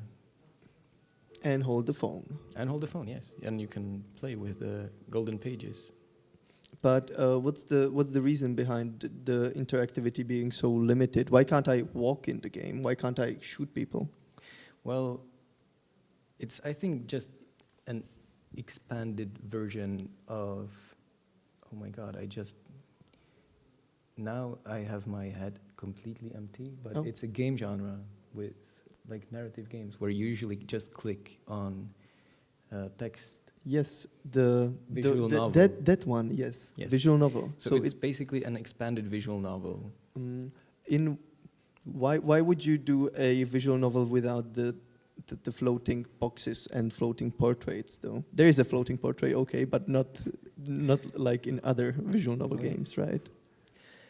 Yeah, I think we just really like how kind of experimental the interaction is suddenly. Like it limits you in just the right way to feel like slightly hopeless as the player, and it kind of resembles the feeling which you have, like the limited options, maybe the stress that you can have. Yeah, so... Makes sense. Sorry, I got distracted by the... Yes, it's a tough job to be a streamer, we found here on GDS. You can't talk and play a game at the same time. Yeah. But you're doing a great job, and the subtitles work, so we all can read what the lady is saying. But how long does the game take? What's the play time of it? Yeah, well, right now it's like for 6 minutes. It really depends on how much you want to get deep into the results of the football game, for example. Like you can listen to it for 5 minutes. So, but yeah, but you can also finish the whole game in 5 minutes. So it's really variable. But we are now probably under an hour then. Yeah, well, probably under 10 minutes as well. I think if you release it on Steam, then people might return it. Yeah, well, we have it on Steam. You can wishlist it now, but I think we will either publish it for free or for like €1 or something, that it wouldn't be even worth your time to return it. Oh, nice. That's a good plan. That's a good financial plan. Like, if there's any other developers listening, make games that are not even worth returning. But I guess the game is really, or I'm not guessing. Like, the game is really pretty in its visuals, and the story is sort of captivating to the players. Did you get any emotional responses from the testing and from the players that Yes. you would like to share? Well, it's funny because the game is controlled just by a mouse, so that ultimately leaves your left hand usually free. And from what we've seen when we were presenting it in many festivals, we just saw that the player just listens to the game and holds their head like this. And it's for those who are not seeing Maciej, it's he's holding his head in pain, and he's deeply internalizing. And usually the people had their eyes closed and were listening to the terrible jokes or the results of the football games. Then I need to ask, is it for an outside audience, non-Czech audience, I guess, is it still the same impact or as impactful? I think it really depends because there are some really niche Czech references. But like the general problem of absent fathers that we wanted to thematize in this game, I think it's quite universal. They are not only in Czech Republic. So I think we are now working on how to make this experience more international without the nostalgia that we feel towards the samples that we put in. Yeah, definitely the subtitles are a good first way to do that. But when is it coming out then? You mentioned that it might sell on Steam and you can wishlist it already. I think it will be like this spring or summer, the latest. All right. Any extra thoughts that you would like to share before we wrap up? Not really. I think if you are hearing the audio of the stream, this might be interesting. This is actually me, and I was recorded when I was like 3 years old or something. So it has a nostalgic value even in this. So that might be interesting for some people. We didn't get a lot of shooters today, but I would love to have a shooter before this game, just to see the contrast of the two games. Thank you so much, Maciej, for playing the game, and for talking about the game as well. We wish you the best of luck with the release. Thank you so much.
And now, for the last game of today, it's Game of the Chosen, played by Tomáš here. And Tomáš is Czech, and we talked about making this a translation from Czech. So while we're translating what he's saying, and he's gonna speak in Czech, and I'm probably gonna ask the questions first in English, and then I'll repeat them in Czech for Tomáš as well, so we can understand each other better. So hi Tomáš, please tell us something about Game of the Chosen. Ahoj Tomáši, prosím pověz nám něco o Game of the Chosen. Ahoj, hra Game of the Chosen je hororová unikovka. Příběh je o tom, že hráče unesou, objeví se vlastně v jedné místnosti, kde ho čeká volba obtížnosti, může si vybrat lehkou, střední, těžkou obtížnost a musí odejít 10 kol, aby se dostal pryč. So the Game of the Chosen is a escape room game where the player is given a sort of a difficulty where he needs to escape from the room by finding things, 10 things. So the game has already very creepy vibes, very horror vibes. But you also mentioned that it's sort of procedural. Can you tell us how it works together? Ty jsi říkal, že ta hra je, nebo ta hra vypadá jako hororovka, ale zároveň si říkal, že je tam nějaká náhodnost. Jak to funguje? Je to procedurálně generovaný? Je tam, každá místnost je pečlivě připravená, ale každá místnost má zároveň několik variant. Takže vlastně finální verze bude mít 30 map, kde každá bude mít 3 varianty, to znamená dohromady 90 map. A hráč náhodně projde 10 koly, takže vlastně když to zapne znova, tak může mít úplně jiný kola a kdyby náhodou se mu objevilo stejný jako třeba ten dětský pokojíček, tak každý kolo bude mít 3 varianty, takže tam můžou být pak ty jiný úkoly, že se to nebude opakovat. So the game is split into 10 rooms, and each room is handfully crafted or crafted by hand. It has multiple variants of each room, so the final game will have about 30 rooms, which are connected differently each time, and so there is like plenty of variations in the games, in the game that you can explore on each playthrough, and it's different each time the player plays the game. Could you tell us more about the story or what's going on in the game in like story-wise? Pověděl bys nám něco víc o příběhu a co se v té hře vlastně odehrává? Hráči na začátku unesou a objeví se ve stejnojmenné hře. A do budoucna je v plánu udělat multiplayer s tím, že jeden člověk bude hrát vlastně toho uneseného a druhý toho únosce, který přes kamery bude sledovat, pouštět různé pasti a bude se snažit zabránit tomu, aby ten vlastně unesený utek. So I'll just translate real quick. So the game is basically about a person is kidnapped, or you as a player are kidnapped and thrown into this room, and you try to escape it. But in the future, there is a plan for a multiplayer game where asymmetric multiplayer where one of the players is playing as the character that we see now, and the other player is the kidnapper. Can we see the? I've noticed the ghost girl in the rooms. Is she the kidnapper, or how is she related to the kidnapper? Viděl jsem tu holčičku, ducha holčičky. Ona je nějak jako souvisí s tím zmizením naším, nebo jak ona je vlastně zapojena do toho? Ne, to je součást příběhu tohohle kola. A vlastně na začátku, než jsem prošel portálem, tak na levé straně visel plakát, kde byly instrukce k úspěšnému dokončení té mapy. Úkolem je sesbírat vlastně informace, co se tady stalo, k tomu slouží ty deníčky, zapudit ducha, aby nás vlastně pustil ven. A tím, že vlastně každá místnost je jiná, tak teď nevím, jestli tady ještě něco jiného. Každopádně ty důkazy a zapuzení toho ducha teď. No. Yeah, so the girl is a part of this room particular story, which means that when we started the game, there was a poster on the left side, where we could see some information displayed, and that told us the story of the room and what we should do. So what we were supposed to do was collect some of the scribbles found around the room that gave us hints how to deal with the ghost, and which we now did with the crucible. I would like to ask, what is it like? Every room has its own story. Je to tak, že každý ten pokoj má vlastní příběh nějaký? Ano, každá místnost má svůj vlastní příběh. Jediný vlastně, co mají všechny společného, je, že se musí vlastně dostat ten hráč přes všechny do finálního kola. Vlastně ty obtížnosti ještě fungují tak, že teď to zahrnutý není, ale každá obtížnost dá nějaký bod. Lehká 1, nejtěžší 3 a na konci se ty body zužitkujou.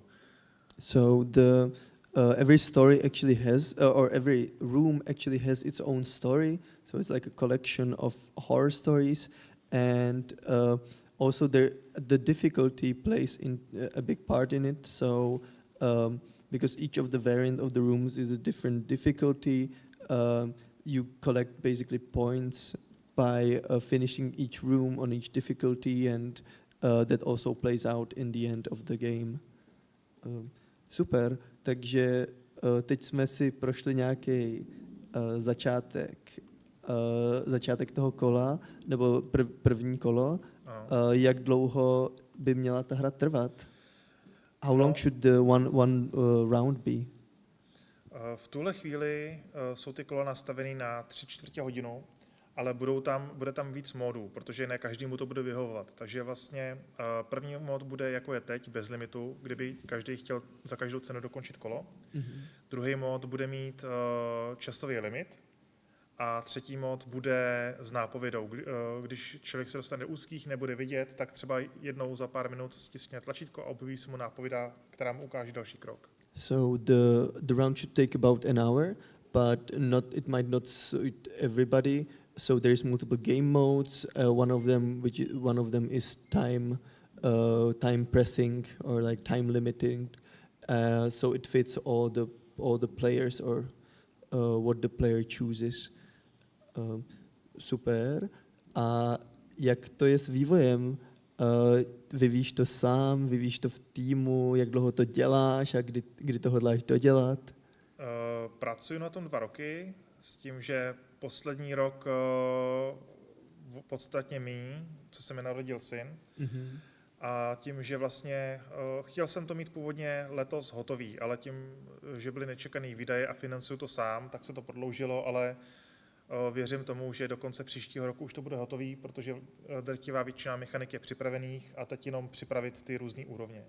So I asked about the development, how long it took and when it's going to be released, and so the development was prolonged because of my child's birth, my son, and so it takes a little bit longer than I was hoping, but it was started 2 years ago, and it's probably going to go for another year or so. Tak super, máš jak je na tom nějaký vydávání? Máš třeba Steam stránku se hrou? Nebo demíčko? Steam stránku mám, ale ta zatím slouží spíš pro testování. Demíčko to bude vytvořený, počítám v prvním čtvrtletí bude připravený, ale v tuhle chvíli ty stránky jakoby k dispozici nejsou vysloveně na to testování. Yeah, so the Steam page is basically for testing right now, but in the first quarter or next year we should see the demo roll out. Super. So no wishlists yet, right? Ještě nemůžeme wishlistovat. Zatím ještě ne. So no wishlists yet, but hopefully soon. Tak jo, moc děkuji za představení hry Game of the Chosen. Těším se, až se uvidíme na Steamu s tou hrou a těším se na demíčko, který uvidíme. Moc děkuji, že jsi nám ji přišel představit. Jo, taky děkuji. Thank you so much for playing the game. Thank you for showing it, and I'm really looking forward to seeing it on Steam soon. Okay, and this was Tomáš. Thank you so much for being here, and you were our last developer for today.